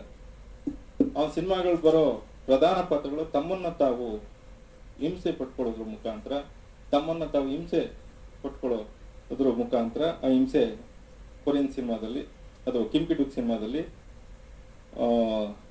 ಬರ್ತದೆ. ಉದಾಹರಣೆಗೆ ಒಂದು ಸುಮಾರು ಸಿನಿಮಾಗಳು, ಎಲ್ಲ ಸಿನಿಮಾಗಳಲ್ಲೂ ಅದೇ ತರದ ಹಿಂಸೆ ಇರೋದು. ಉದಾಹರಣೆಗೆ ದ ಹೈಲ್ ಸಿನಿಮಾ ತಗೊಂಡ್ರೆ ಅಲ್ಲೊಬ್ಬ ಸಿನಿಮಾದಿರೋ ಪ್ರಧಾನ ಪಾತ್ರ ಏನಿದೆ, ಅವನು ತನ್ನ ಸಂಗಾತಿನ ಕೊಂದು ತಲೆ ಮರೆಸ್ಕೊಂಡಿದ್ದಾನೆ. ತುಂಬಾ ದೂರದ ಒಂದು ದ್ವೀಪದಲ್ಲಿ ಬಂದು ನೆಲೆಸಿದ್ದಾನೆ. ಬಟ್ ಆ ಅಪರಾಧದ ಗಿಲ್ಟ್ ಅವನು ಯಾವ ಪರೀಕ್ಷೆ ಆಗ್ತಿರ್ತದೆ ಅಂದ್ರೆ, ಆ ಮೀನ್ ಹಿಡಿಯೋ ಹುಕ್ನಲ್ಲಿ ಅವನ ಗಂಟ್ಲಿಗೆ ಹಾಕೊಂಡು ತನ್ನನ್ನು ತಾನು ಹಿಂಸೆ ಪಟ್ಕೊಂಡು ಆತ್ಮಹತ್ಯೆ ಮಾಡ್ಕೊಳ್ಳೋಕೆ ಪ್ರಯತ್ನಿಸ್ತಾನೆ. ಈ ದೃಶ್ಯ ನೋಡೇನೆ ಥಿಯೇಟರ್ನಲ್ಲಿ ವಾಂತಿ ಮಾಡ್ಕೊಂಡಿದ್ದೆ ಅಂತ ಕೆಲವು ಹೇಳ್ಕೊಂಡಿದ್ದಿದೆ. ಮತ್ತೆ ಅವನ ಮೊಹಿಬಿಯೋಸ್ ಅನ್ನೋ ಒಂದು ಸಿನಿಮಾ ಇದೆ. ಆ ಸಿನಿಮಾದಲ್ಲಿ ಗಂಡ, ಹೆಂಡತಿ, ಒಬ್ಬ ಮಗ, ಈ 3 ಪ್ರಧಾನ ಪಾತ್ರಗಳು. ಗಂಡನಿಗೆ ಅತಿಯಾದ ಕಾಮ, ಆ ಸಂಬಂಧ ಅವನು ಹಲವಾರು ಮಹಿಳೆಯರೊಂದಿಗೆ ಸಂಬಂಧ ಇಟ್ಕೊಂಡಿರ್ತಾನೆ. ಇದು ಅವಳ ಹೆಂಡತಿ ಸಹಿಸೋದಿಕ್ಕಾಗೋದಿಲ್ಲ. ಒನ್ ಫೈನ್ ಡೇ ಏನ್ ಮಾಡ್ತಾಳೆ ಅವಳು, ಗಂಡ ಮಲಗಿದ್ದಾಗ ಅವನ ಶಿಸ್ನವನ್ನ ಕತ್ತರಿಸೋದಿಕ್ಕೆ ಹೋಗ್ತಾಳೆ. ಗಂಡ ರೆಸಿಸ್ಟ್ ಮಾಡ್ತಾನೆ, ದೂಡ್ ಬಿಡ್ತಾನೆ. ಅವಳ ಕೋಪ ತಡೆಯೋದಿಕ್ಕಾಗಲ್ಲ. ಆ ಕೋಪನ ತನ್ನ ಮಗನ ಮೇಲೆ ತೀರ್ಸ್ಕೊತಾಳೆ. ಮಗನ ಶಿಸ್ನವನ್ನ ಕಟ್ ಮಾಡ್ತಾಳೆ. ತಂದೆಗೆ ಇದು ಬಹಳ ಗೀಳ್ಕಾಡುತ್ತೆ. ನನ್ನ ಕಾರಣವಾಗಿ ನನ್ನ ಹೆಂಡತಿ ತನ್ನ ಮಗನ ಶಿಸ್ನವನ್ನ ಕತ್ತರಿಸ್ಬಿಟ್ಲು ಅಂತೇಳಿ. ಸೊ ಈ ಗಿಲ್ಟ್ ಅವನ್ ಏನ್ ಮಾಡುತ್ತೆ ಅಂದ್ರೆ, ಮಗನ್ಗೆ ಯಾವ ರೀತಿ ಆ ಶಿಸ್ನ ಮರು ಜೋಡಣೆ ಮಾಡ್ಬೋದು ಅನ್ನೋದಕ್ಕೆ ಒಂದು ಮೆಡಿಕಲ್ ಆಗಿ ಏನಾದ್ರು ಸಾಧ್ಯತೆ ಇದೆಯಾ ಅನ್ನೋದ್ರ ಬಗ್ಗೆ ರಿಸರ್ಚ್ ಮಾಡ್ತಾನೆ. ಕೊನೆಗೆ ತನ್ನದೇ ಶಿಸ್ನವನ್ನ ಕತ್ತರಿಸಿ ತನ್ನ ಮಗನಿಗೆ ಜೋಡಣೆ ಮಾಡೋದ್ರ ಮುಖಾಂತರ ತನ್ನ ಗಿಲ್ಟ್ಗೆ ಏನೋ ಪರಿಹಾರವನ್ನ ಕಂಡುಕೊಳ್ಳೋದಕ್ಕೆ ನೋಡ್ತಾನೆ. ಅದಾದ್ಮೇಲೆ ಆ ಮಗನಿಗೆ ಈ ಕಾಮದು ಸೆನ್ಸ್ ಹುಟ್ಟೋದಿಲ್ಲ. ಒಂದು ದಿನ ತನ್ನ ತಾಯಿ ಪಕ್ಕದಲ್ಲಿ ಮಲಗಿದ್ದಾಳೆ. ಮಗನ್ಗೆ ಇದ್ದಕ್ಕಿದ್ದಾಗೆ ಕಾಮ ಹೆಸರಾಗುತ್ತೆ. ಸೊ ಇದು ತನ್ನ ತಾಯಿಗೂ ಗಿಲ್ಟ್ ಇರುತ್ತೆ, ಮಗನ್ಗೆ ನನ್ನ ಕಾರಣದಿಂದ ಹೀಗಾಗಿದೆ ಅಂತ. ಸೊ ತನ್ನ ಮಗನ ಕಾಮಕ್ಕೆ ತನ್ನ ತಾಯಿ ತನ್ನ ದೇಹದ ಮುಖಾಂತರ ಸ್ಪಂದಿಸ್ತಾಳೆ ಅಥವಾ ಪ್ರತಿಕ್ರಿಯಿಸ್ತಾಳೆ. ಇದು ಮಗನಲ್ಲಿ ಪುನಃ ಅವನಿಗೂ ಒಂದು ಗಿಲ್ಟು ಶುರುವಾಗುತ್ತೆ. ಕೊನೆಗೆ ಅದೊಂದು ಹಿಂಸೆಯಲ್ಲಿ ಕೊನೆ ಆಗುತ್ತೆ. ತಂದೆ ತಾಯಿ ಇಬ್ರು ಆತ್ಮಹತ್ಯೆ ಮಾಡ್ಕೋತಾರೆ. ಮಗ ಇದು ಎಲ್ಲದಕ್ಕೂ ನಾನು ಕಾರಣ ಅದೇ ಅನ್ನೋ ತರಕ್ಕೆ ಅವನು ಈ ಲೌಕಿಕ ಜೀವನವೇ ಬೇಡ ಅಂತ ಬುದ್ಧನ ಪ್ರತಿಮೆ ಇಟ್ಕೊಂಡು ಹೊರಡೋ ತರಕ್ಕೆ ಸಿನಿಮಾ ಕೊನೆ ಆಗುತ್ತೆ. ಅವನ ಇನ್ನೊಂದು ದ ಬೋ ಅನ್ನೋ ಸಿನಿಮಾ ಇದೆ. ಆ ಬೋ ಸಿನಿಮಾದಲ್ಲಿ 60 ವರ್ಷದ ಮುದುಕ ಪಾತ್ರ ಏನಿದೆ, ಅದು 7 ವರ್ಷದವಳಿದ್ದಾಗಲೇ ಒಂದು ಹುಡುಗಿನ ಕರ್ಕೊಬಂದು ತನ್ನ ಜೊತೆನಲ್ಲಿ ಸಾಕೊಂಡಿರ್ತಾನೆ. ತಂದೆ ತಾಯಿಗಿಂತ ಅಪಾರವಾದ ಕಾಳಜಿ ಮತ್ತೆ ಪ್ರೇಮದಿಂದ ಆ ಹುಡುಗಿನ ಸಾಕಿರ್ತಾನೆ. ಆದ್ರೆ ಅವನ ಉದ್ದೇಶ ಏನು ಅಂತಂದ್ರೆ, ಅವಳಿಗೆ 17 ವರ್ಷ ದಾಟಿದ್ಮೇಲೆ ನಾನು ಅವಳನ್ನ ಮದುವೆ ಆಗ್ಬೇಕು ಅನ್ನೋದು ಇರ್ತದೆ. ಆದ್ರೆ ನೈಸರ್ಗಿಕವಾಗಿ ಅವಳಿಗೆ ಬರೋ ಸಹಜವಾದ ಆಸೆ ಬೇರೆ ಹುಡುಗನಲ್ಲಿ ಪ್ರೀತಿ ಹುಟ್ಟುತ್ತೆ. ಇದು ಆ ಮುದುಕನ್ಗೆ ಸಹಿಸೋದಿಕ್ ಸಾಧ್ಯನೇ ಆಗಲ್ಲ. ಅವನಲ್ಲಿರೋ ಪೊಸೆಸಿವ್ನೆಸ್ ಮತ್ತೆ ಪೊಸಿಷನ್ ಏನಿದೆ, ಆ ಹುಡುಗಿ ಮೇಲಿರೋ ಏನ್ ಮಾಡುತ್ತೆ, ಅವನಲ್ಲಿ ಒಂದು ಗಿಲ್ಟ್ ಕಾಡುತ್ತೆ. ಆ ಹುಡುಗಿ ಮತ್ತೊಬ್ಬ ಯುವಕನಿಂದ ಹೋಗ್ಬೇಕಂದಾಗ ಅವನು ಅದೇ ದೋಣಿಗೆ ತನ್ನ ಹಗ್ಗ ಕಟ್ಕೊಂಡು ಕುತ್ತಿಗೆಗೆ ಕುಣಿಕೆ ಹಾಕೊಂಡು ಆತ್ಮಹತ್ಯೆ ಮಾಡ್ಕೊಳ್ತಾನೆ. ಈ ತರ ಕಿಮ್ ಸಿನಿಮಾಗಳ ಈ ಎಲ್ಲಾ ಸಿನಿಮಾಗಳು, ಪಿಯೇಟಾ ಸಿನಿಮಾದಲ್ಲಂತೂ ಅದು ಇನ್ನೂ ಅದ್ಭುತವಾಗಿ ಬಂದಿದೆ. ಸಾಲ ವಸೂಲಿ ಮಾಡೋ ಒಬ್ಬ ಮನಿ ಲೆಂಡರ್ ಪರವಾಗಿ ಸಾಲ ವಸೂಲಿ ಮಾಡೋ, ಆ ಸಾಲ ವಸೂಲಿ ಮಾಡೋ ಪ್ರಕ್ರಿಯೆನಲ್ಲಿ ಅವನು ಮಾಡೋ ಹಿಂಸೆ. ಆ ನಂತರ ತನ್ನ ಬಾಲ್ಯದಲ್ಲೇ ಬಿಟ್ಟೋದ ತಾಯಿ, ಮುಖಪರಿಚಯನೇ ಇಲ್ಲದ ತಾಯಿ, ಅಚಾನಕ್ ಒಂದು ದಿನ ನಾನು ನಿನ್ನ ತಾಯಿ ಅನ್ಕೊಂಡು ಬರ್ತಾಳೆ. ಯಾವ ಪರಿ ಅವಳನ್ನ ಇವನು ಪರೀಕ್ಷೆ ಮಾಡ್ತಾನೆ, ನೀನು ನಿಜವಾಗ್ಲೂ ನನ್ನ ತಾಯಿನ ಅಂತ ಪರೀಕ್ಷೆ ಮಾಡ್ತಾನೆ ಅಂದ್ರೆ, ಅವನೇ ಅದೇ ದೇಹದ ಒಂದು ಮಾಂಸದ ತುಂಡನ್ನು ಕತ್ತರಿಸಿ ಅವಳಿಗೆ ತಿನ್ನು ಅಂತ ಕೊಡ್ತಾನೆ. ಅವಳು ತಿಂತಾಳೆ. ಅವಳ ವಿಜಯನ ಕೈ ಹಾಕಿ ಇಲ್ಲಿಂದ ನಾನು ಹುಟ್ಟಿದ್ನ ಅನ್ನೋ ಮಟ್ಟಿಗೆ ಅವನು ಅವಳನ್ನ ಪರೀಕ್ಷೆ ಮಾಡ್ತಾನೆ. ಈ ದೃಶ್ಯ ಎಲ್ಲ ತೆರೆ ಮೇಲೆ ನೋಡ್ತಿದ್ದಾಗ ಬಹಳ ಏಸ್ಗೆ ಅನ್ಸ್ಬಿಡುತ್ತೆ. ಆದ್ರೆ ಆ ತಾಯಿ ಮಮತೆಯಲ್ಲಿ ಅವನು 30 ವರ್ಷ ತಾಯಿ ಪ್ರೀತಿ ಸಿಕ್ಕಿಲ್ಲ. ಆ ಕಾರಣವಾಗಿ ಅವನು ಯಾವ ಪರಿಸರ ಬೆಳೆದಿದ್ದಾನೆ ಅನ್ನೋ ಕಲ್ಪನೆಯನ್ನ ಪ್ರೇಕ್ಷಕನಿಗೆ ಬಿಡ್ತಾನೆ. ಆ ತಾಯಿ ಸಿಕ್ಕ ನಂತರ ಅವನು ಆ ಹಿಂಸೆಯನ್ನ ತ್ಯಜಿಸಿ ಕಾರುಣ್ಯಕ್ಕೆ ತಿರುಗ್ತಾನೆ. ಕೊನೆಗೆ ಆ ತಾಯಿ ನನ್ನ ತಾಯಿ ಅಲ್ಲ ಅನ್ನೋ ಗೊತ್ತಾಗುವ ಸಂದರ್ಭಕ್ಕೆ ಅವನ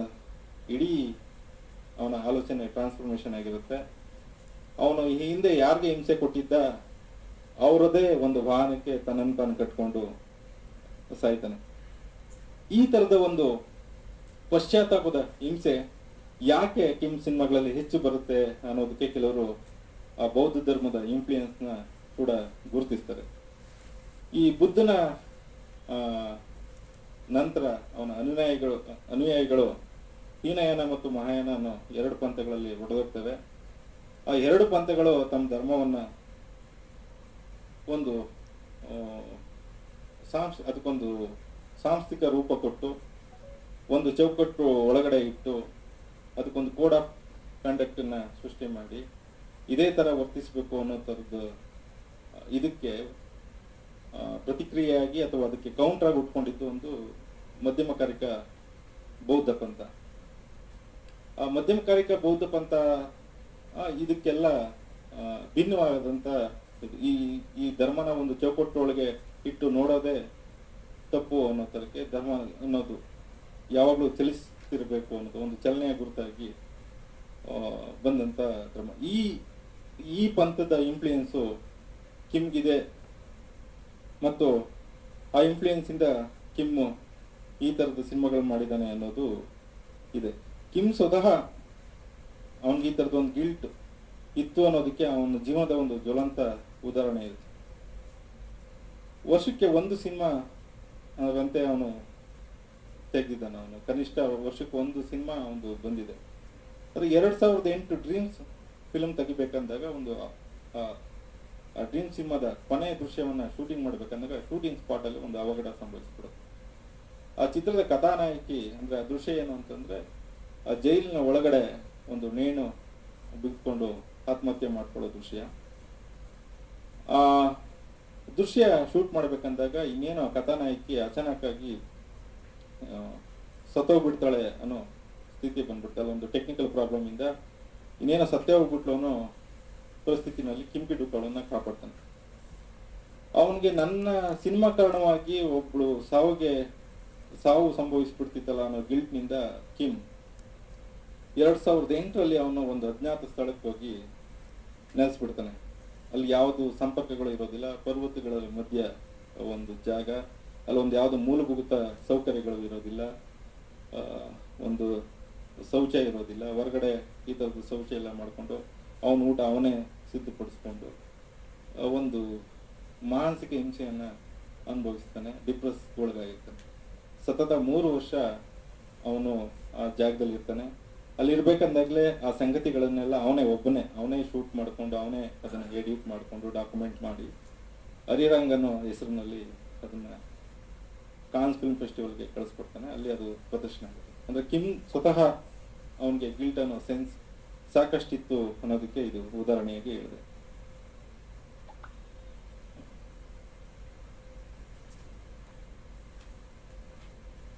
ಆದ್ರೆ ಹಿಂಸೆ ಅನ್ನೋದನ್ನ ತೆರೆ ಮೇಲೆ ಅಷ್ಟು ವಾಚ್ಯವಾಗಿ ಅಷ್ಟು ಹಸಿಯಾಗಿ ತೋರಿಸ್ಬೇಕಾ ಅನ್ನೋದ್ರ ಬಗ್ಗೆ ನನಗೂ ಅದು ಕನೆಕ್ಟ್ ಆಗಿದ್ದು ಹೌದು. ಬಟ್ ಅಷ್ಟೇ ಪ್ರಮಾಣವಾಗಿ ಹಿಂಸೆಯನ್ನ ತೆರೆ ಮೇಲೆ ತೋರಿಸ್ತೇನೆ, ಹಿಂಸೆ ಭಾವವನ್ನ ನಮ್ಮಂತ ಪ್ರೇಕ್ಷಕರಿಗೆ ದಾಟಿಸಿದವರು ಸುಮಾರು ಜನ ನಿರ್ದೇಶಕರಿದ್ದಾರೆ. ಅವನದೇ ದೇಶದ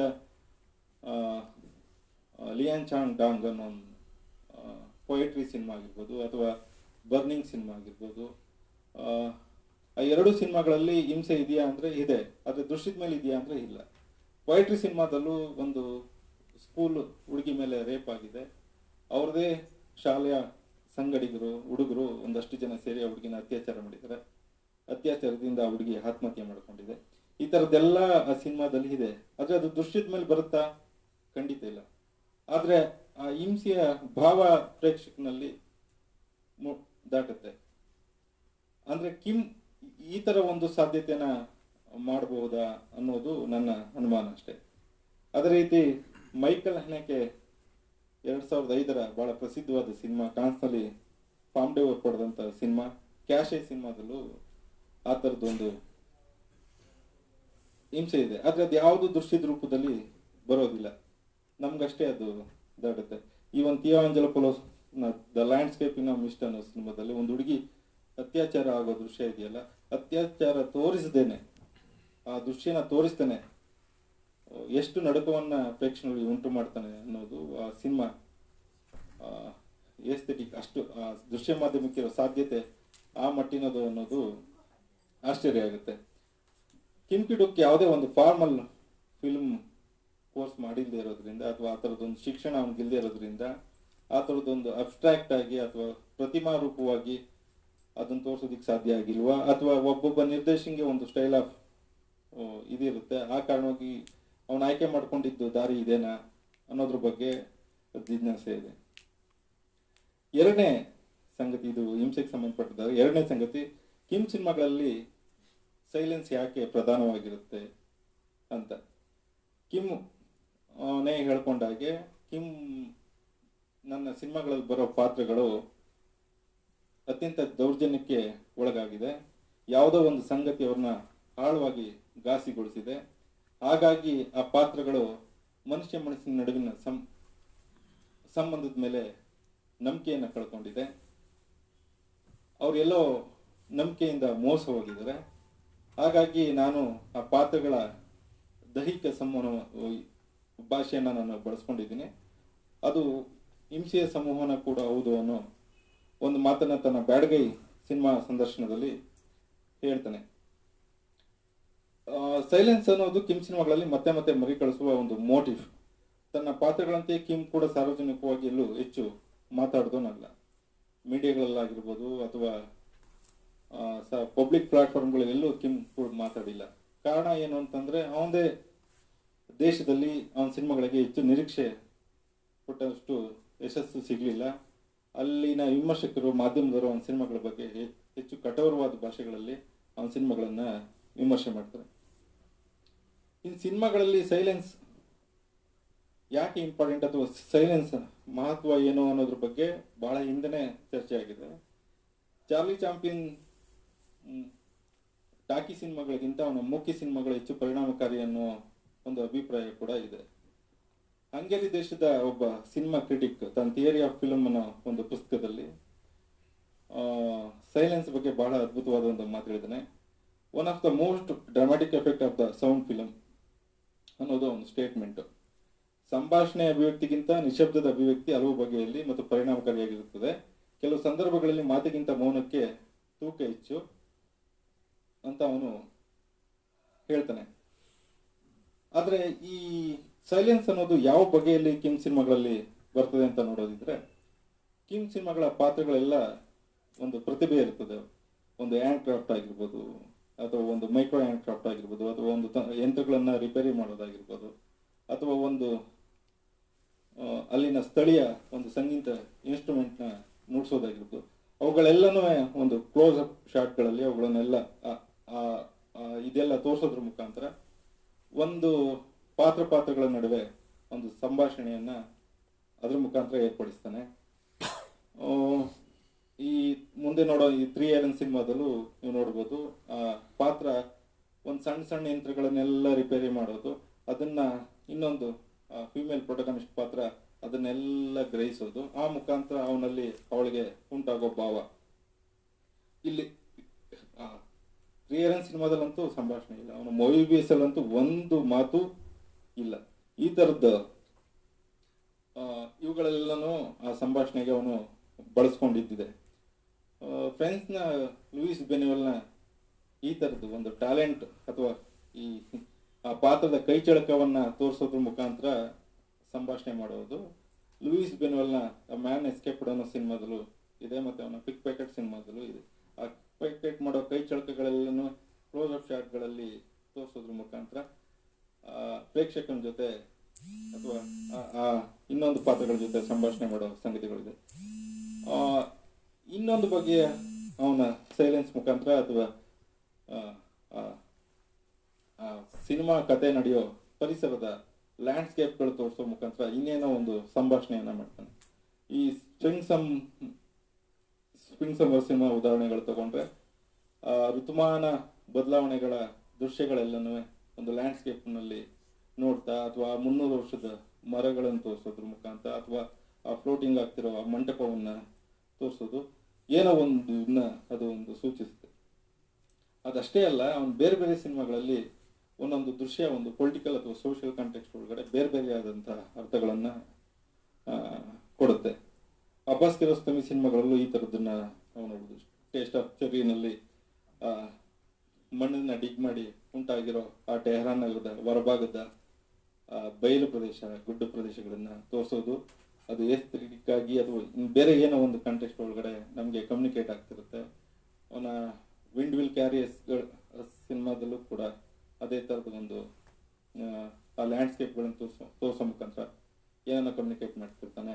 wear is my friend home ಅನ್ನೋ ಸಿನಿಮಾದಲ್ಲಿ ಚಿಕ್ಕ ಹುಡುಗ ತನ್ನ ಸ್ನೇಹಿತನ ಹುಡುಕೊಂಡು ಹೋಗೋ ದಾರಿನಲ್ಲಿ ತೋರಿಸೋ ಕಾಲು ದಾರಿಯ ಬಯಲಿನ ದೃಶ್ಯಗಳೆಲ್ಲ ಬೇರೆ ಏನೋ ಒಂದು ಕಮ್ಯುನಿಕೇಟ್ ಮಾಡ್ತಿರುತ್ತೆ.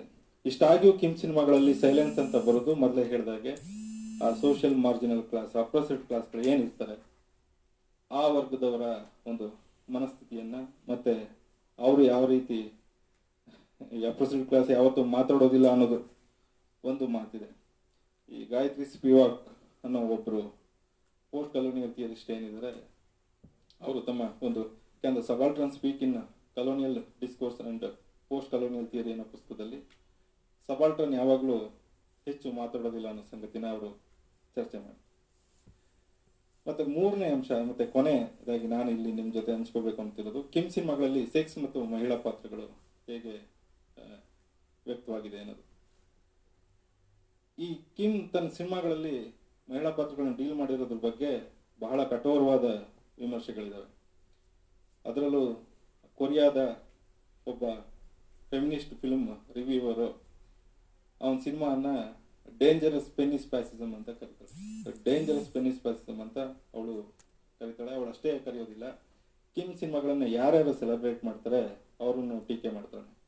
ಈ ಥರದ ಸಿನಿಮಾಗಳು ಈ ಸೌತ್ ಕೊರಿಯಾದ ಸಮಾಜದಲ್ಲಿ ಇರೋದೇ ಮಹಿಳೆಯರಿಗೆ ಭಯವನ್ನು ಉಂಟು ಮಾಡುತ್ತೆ ಅನ್ನೋದು ಅವಳದೊಂದು ವಾದ. ಇನ್ನೊಬ್ಬ ಫಿಲ್ಮ್ ಕ್ರಿಟಿಕ್ಕು ಇವನ್ ಸಿನಿಮಾಗಳ ಬಗ್ಗೆ ಆಸ್ಥೆಟಿಕ್ ಆಫ್ ರೇಪ್ ಅಂತ ಕರೀತಾನೆ. ಆಸ್ಥೆಟಿಕ್ ಆಫ್ ರೇಪ್ ಅಂತ ಒಂದು ಸಿನಿಮಾಗಳನ್ನ ಕರೀತಾನೆ. ಅದು ಪರ್ಟಿಕ್ಯುಲರ್ ದ ಐಲ್ ಸಿನಿಮಾನ ಆ ಥರ ಕರೀತಾನೆ. ಮತ್ತೆ ಕಿಮ್ ಸಿನಿಮಾಗಳಲ್ಲಿ ಬರೋ ಈ ವೇಶ್ಯ ಪಾತ್ರಗಳನ್ನ, ಪ್ರಾಸ್ಟಿಟ್ಯೂಟ್ ಪಾತ್ರಗಳನ್ನ 3 ಥರದಾಗಿ ಅವನು ವಿಂಗಡಿಸ್ತಾನೆ. ಒಂದು ಹೋಲಿ ಪ್ರಾಸ್ಟಿಟ್ಯೂಟ್ ಅಂತ, ಮತ್ತೆ ಇನ್ನೊಂದು ಡೇಂಜರಸ್ ಪ್ರಾಸ್ಟಿಟ್ಯೂಟ್ ಅಂತ, ಮತ್ತೆ ಇನ್ನೊಂದು ಪ್ಯಾರಾಸಿಟಿಕಲ್ ಪ್ರಾಸ್ಟಿಟ್ಯೂಟ್ ಅಂತೇಳಿ ವಿಂಗಡಿಸ್ತಾನೆ. ಅದಕ್ಕೆ ಅವನು ಕೊಡೋ ಉದಾಹರಣೆಗಳು ಬರ್ಡ್ ಕೇಜ್ ಇನ್ ಸಿನಿಮಾ, ಮತ್ತೆ ಸಮಾರ್ಟಿಯನ್ ಗರ್ಲ್ ಸಿನಿಮಾಗಳು, ಮತ್ತೆ ದ ಐಸೆಲ್ ಸಿನಿಮಾ, ಮತ್ತೆ ಬ್ಯಾಡ್ ಗೈ ಸಿನಿಮಾ, ಮತ್ತೆ 3 ಐರನ್ ಮತ್ತು ದ ಬೋ ಸಿನಿಮಾಗಳನ್ನ ಅವನು ಉದಾಹರಣೆಯಾಗಿ ಕೊಡ್ತಾನೆ. ಈ ಎಲ್ಲ ವಿಮರ್ಶೆಗಳನ್ನ ಓದಿದಾಗ ಹೌದಲ್ವಾ, ಕಿಮ್ ಸಿನಿಮಾಗಳಲ್ಲಿ ಈ ಮಹಿಳೆಯನ್ನ ಈ ತರ ದೈಹಿಕವಾಗಿ ಅಥವಾ ಕಾಮಕ್ಕೆ ಬಳಸ್ಕೊಂಡಿರೋದು ಹೆಚ್ಚಾಗಿ ಕಾಣುತ್ತಲ್ಲ, ಬಹಳ ವೈಲೆಂಟ್ ಆಗಿದೆಯಲ್ಲ ಸೆಕ್ಸ್ ಅನ್ಸೋದು ನಿಜ.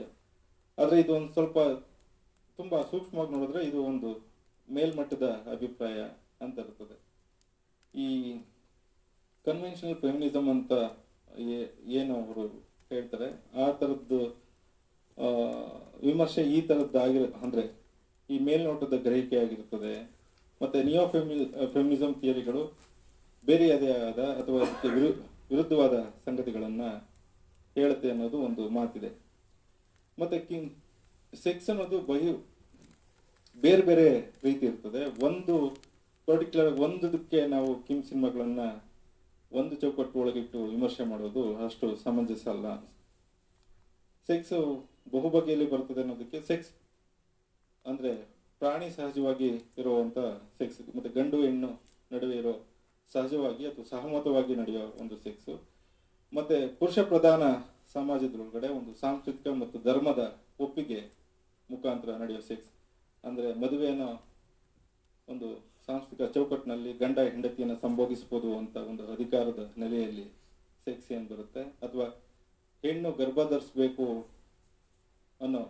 ಗರ್ಭ ಧರಿಸೋಳು ಅನ್ನೋ ಒಂದು ಮೆಂಟಲ್ ಇದೇನಿದೆ ಆ ಸ್ಥಿತಿ ಒಳಗಡೆ ನಡೆಸೋ ಲೈಂಗಿಕ ದೌರ್ಜನ್ಯ, ಮತ್ತೆ ಪೊಲಿಟಿಕಲ್ ರಾಜಕೀಕರಣವಾಗಿ ನಡೆಸೋ ಲೈಂಗಿಕ ಶೋಷಣೆ, ಅಂದ್ರೆ ಗೆದ್ದವರು ಸೋತವ್ರ ಮೇಲೆ ನಡೆಸೋ ಲೈಂಗಿಕ ದೌರ್ಜನ್ಯ, ಮತ್ತೆ ಸೋಷಿಯಲ್ ಕಾಂಟೆಕ್ಸ್ಟ್ ಒಳಗಡೆ ಅಂದ್ರೆ ಸಾಮಾಜಿಕವಾಗಿ ಮೇಲ್ವರ್ಗದವರು ಕೆಳವರ್ಗದವ್ರ ಮೇಲೆ ನಡೆಸೋ ಲೈಂಗಿಕ ದೌರ್ಜನ್ಯ.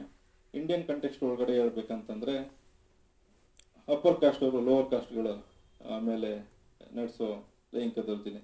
ಈ ಎಲ್ಲ ಬಗೆಯ ಲೈಂಗಿಕ ಶೋಷಣೆಗಳು ಕಿಮ್ ಕಿಡುಕ್ ಸಿನಿಮಾಗಳಲ್ಲಿ ಬಹಳ ಮುಜುಗರ ಇಲ್ಲದೆ, ಯಾವುದೇ ಸಂಕೋಚ ಇಲ್ಲದೆ, ಬಹಳ ನಿರ್ಭೀಡತೆಯಿಂದ ತೆರೆ ಮೇಲೆ ಕಾಣಿಸ್ಕೊತವೆ. ಅವು ನಮಗೆ ಒಂದು ಅಸಹಜವಾಗಿ ಇರ್ತವೆ. ಯಾಕಂದ್ರೆ ಈ ತರದ್ದು ಒಂದು ವೈಲೆನ್ಸ್ನ, ಈ ತರದ ದೌರ್ಜನ್ಯಗಳನ್ನ ನಮ್ಗೆ ನೋಡಿ ಅಭ್ಯಾಸ ಇಲ್ದಿರೋದ್ರಿಂದ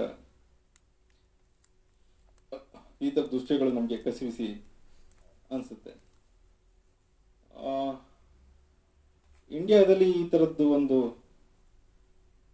ಸಿನಿಮಾಗಳಿದಾವ, ಅಥವಾ ಫೆಮಿನಿಸಮ್ ಸೆಂಟರ್ಡ್ ಅಥವಾ ಮಹಿಳಾವಾದದ ಹಿನ್ನೆಲೆಯಲ್ಲಿ ಸಿನಿಮಾಗಳಿದಾವ ಅಂತಂದ್ರೆ ಹಣೆಪಟ್ಟಿಗಳನ್ನ ಓದ್ಕೊಂಡು ಸಿನಿಮಾಗಳ ಬಂದಿದೆಯೇ ಹೊರತು ಆ ಥರದ್ದು ತುಂಬಾ ಅಬ್ಸ್ಟ್ರಾಕ್ಟ್ ಆಗಿ ಅಥವಾ ಗಟ್ಟಿ ಮಹಿಳಾ ಕೇಂದ್ರಿತ ಸಿನಿಮಾಗಳು ಬಂದೇ ಇಲ್ಲ ಅಂತ ಹೇಳ್ಬೋದು.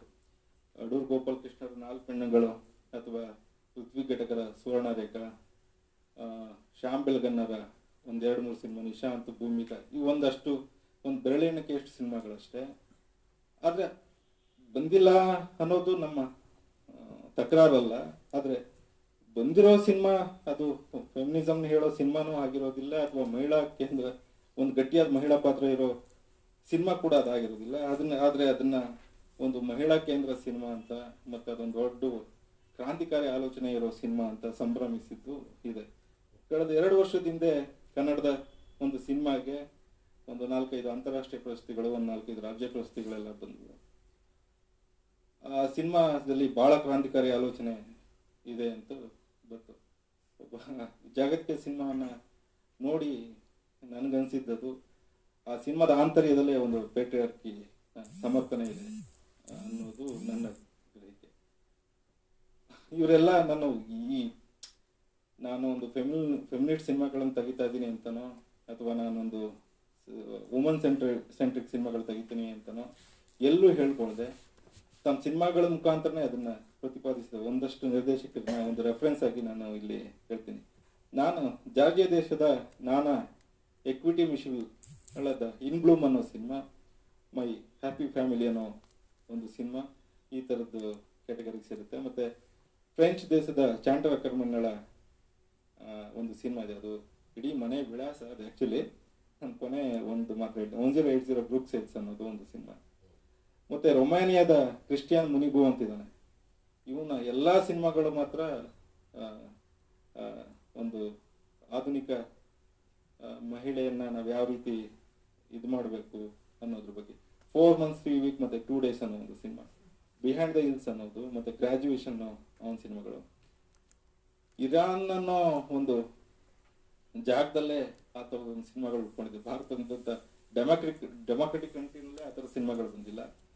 ಇರಾನ್ ಅಂತ ದೇಶದಲ್ಲಿ ಈ ಥರದ ಸಿನಿಮಾಗಳು ಬರ್ತವೆ. ಅಸ್ಗರ್ ಫರಾದಿನ ದ ಸೇಲ್ಸ್ಮನ್ ಸಿನಿಮಾ ಆಗಿರ್ಬೋದು, ಅವನ 2013 ಬಂದದ ಫಾಸ್ಟ್ ಅನ್ನೋ ಸಿನಿಮಾ ಆಗಿರ್ಬೋದು.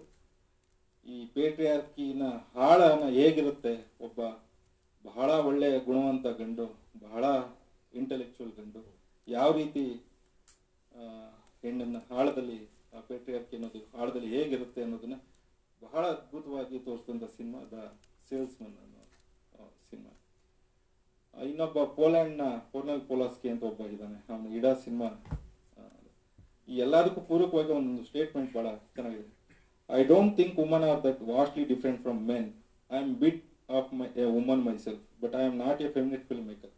I am not making a feminist thesis to prove that women are important. I just happen to make films with strong characters that are a woman. ಫ್ರೆಂಚ್ನ ಬಹಳ ಪ್ರಸಿದ್ಧ feminist ಥಿಂಕಿಸ್ಟ್ ಅಂತ ನಾವು ಕರೆದ ಸಿಮೋನ್ ದ ಬೋವಾ ತನ್ನ second sex ಪುಸ್ತಕದ ಒಂದು ಪ್ರಾರಂಭದ ಒಂದು ಮಾತಿದೆ. ಗಂಡು ಮತ್ತು ಹೆಣ್ಣು ಅನ್ನೋದು ಜೈವಿಕವಾಗ ಭಿನ್ನವೇ ಹೊರತು ಇನ್ಯಾವ ಕಾರಣಕ್ಕೂ ಅವು ಪ್ರತ್ಯೇಕವಲ್ಲ, ಅಥವಾ ಎರಡರ ನಡುವೆ ಯಾವ ವ್ಯತ್ಯಾಸನೂ ಇಲ್ಲ ಅಂತ ಹೇಳ್ತಾರೆ. ಈ ಆಲೋಚನೆ ನಮ್ಮ ಬೇಸಿಕ್ ಪ್ರಿನ್ಸಿಪಲ್ ಆಗಬೇಕು ಅನ್ನೋದು ನನ್ನ ಅಭಿಪ್ರಾಯ. ಇಷ್ಟು ಹೇಳಿ ನನ್ನ ಮಾತುಗಳು ಮುಗಿಸ್ತೀನಿ. Thank you. ನಾನು ವೇದಿಕೆಯಲ್ಲಿ ಎಲ್ಲೂ ಮಾತಾಡ್ತಾನಲ್ಲ, ಒಂದಷ್ಟು ಮಾತಾಡುವ ಪ್ರಕ್ರಿಯೆಯಲ್ಲಿ ಒಂದಷ್ಟು ತೊದಲು ಆಗಿದೆ, ದಯವಿಟ್ಟು ಕ್ಷಮಿಸಿ. ಮಾಡಿಕೊಟ್ರೆ ನಾವು ಮುಂದೆ ಪುಸ್ತಕ ಮಾಡೋದು. ಯೋಧನಂದನ್ ಕಿಲಾರ ಅವ್ರಿಗೆ ಧನ್ಯವಾದಗಳು. ನಮ್ಮ ಜೊತೆ ಪ್ರದೀಪ್ ಕೆಂಚನೂರು ಇದ್ದಾರೆ. ಪ್ರದೀಪ್ ಕೆಂಚನೂರು ಇವತ್ತು ಕಿಂಕಿಡುಕ್ ಸಿನಿಮಾಗಳ ಬಗ್ಗೆ ಟುವರ್ಡ್ಸ್ ಮೋರ್ ಪರ್ಫೆಕ್ಟ್ ಇಂಪರ್ಫೆಕ್ಷನ್ ಅನ್ನೋ ವಿಷಯನ ಕುರಿತು ಮಾತಾಡಲಿದ್ದಾರೆ. ಪ್ರದೀಪ್ ಕೆಂಚನೂರು ಅವರು, ನಾನು ಆವಾಗ ಮಾತನಾಡ್ತಾ ಯದುನಂದನ್ ಅವ್ರಿಗೆ ತುಂಬ ಅಕಾಡೆಮಿಕ್ ಆಗಿ ಮಾತಾಡ್ತಾರೆ ಅಂತೆಲ್ಲ ನಾನು ಹೇಳಿದೆ. ಅವರು ಅಲ್ಲ ಅಂತಂದರು. ಆದರೆ ನಾನು ಅದೇ ಮಾತನ್ನ ಪ್ರದೀಪ್ ಕೆಂಚನೂರು ಅವ್ರಿಗೆ ಹೇಳಲೇಬೇಕಾಗಿದೆ. ಯಾಕೆಂದರೆ ಪ್ರದೀಪ್ ಕೆಂಚನೂರು ಅವರು PhD thesis ideology and cultural questions of the Kannada cinema. ಇದು ತುಂಬ ಅಕಾಡೆಮಿಕ್ ಆದಂಥ ಒಂದು ಪರ್ಸ್ಪೆಕ್ಟ್ ಇರುವಂಥ ಒಂದು ಸ್ಟಡಿ ಅದು.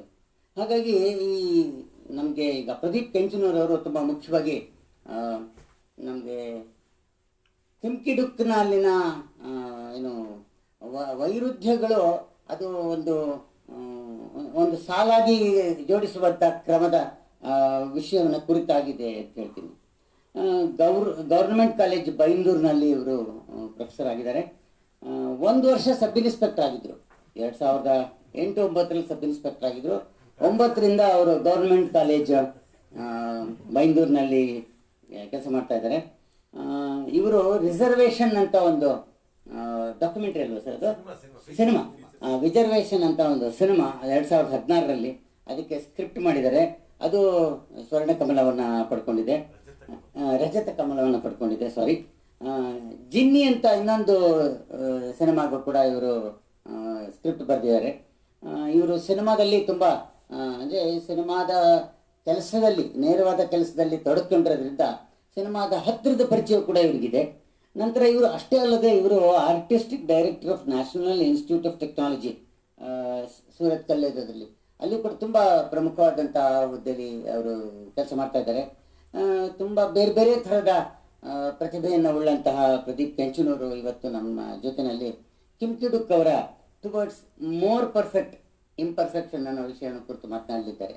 ಸರ್ ಬನ್ನಿ ಸರ್. ಈಗ ಅಕಾಡೆಮಿ ಸದಸ್ಯರು ಕೂಡ, ಸಿನಿಮಾ ಅಕಾಡೆಮಿ ಸದಸ್ಯರು ಕೂಡ. ನೆರೆದಿರುವ ಎಲ್ಲ ಹಿರಿಯರಿಗೂ ಮತ್ತು ಕಿರಿಯರಿಗೂ ನಮಸ್ಕಾರ. ನನ್ನ ಮೊದಲಿನ ಕೆಲಸಕ್ಕೂ ಮತ್ತು ಇವತ್ತಿನ ಪ್ರೆಸೆಂಟೇಷನ್ಗೆ ಯಾವುದೇ ಸಂಬಂಧ ಇಲ್ಲ.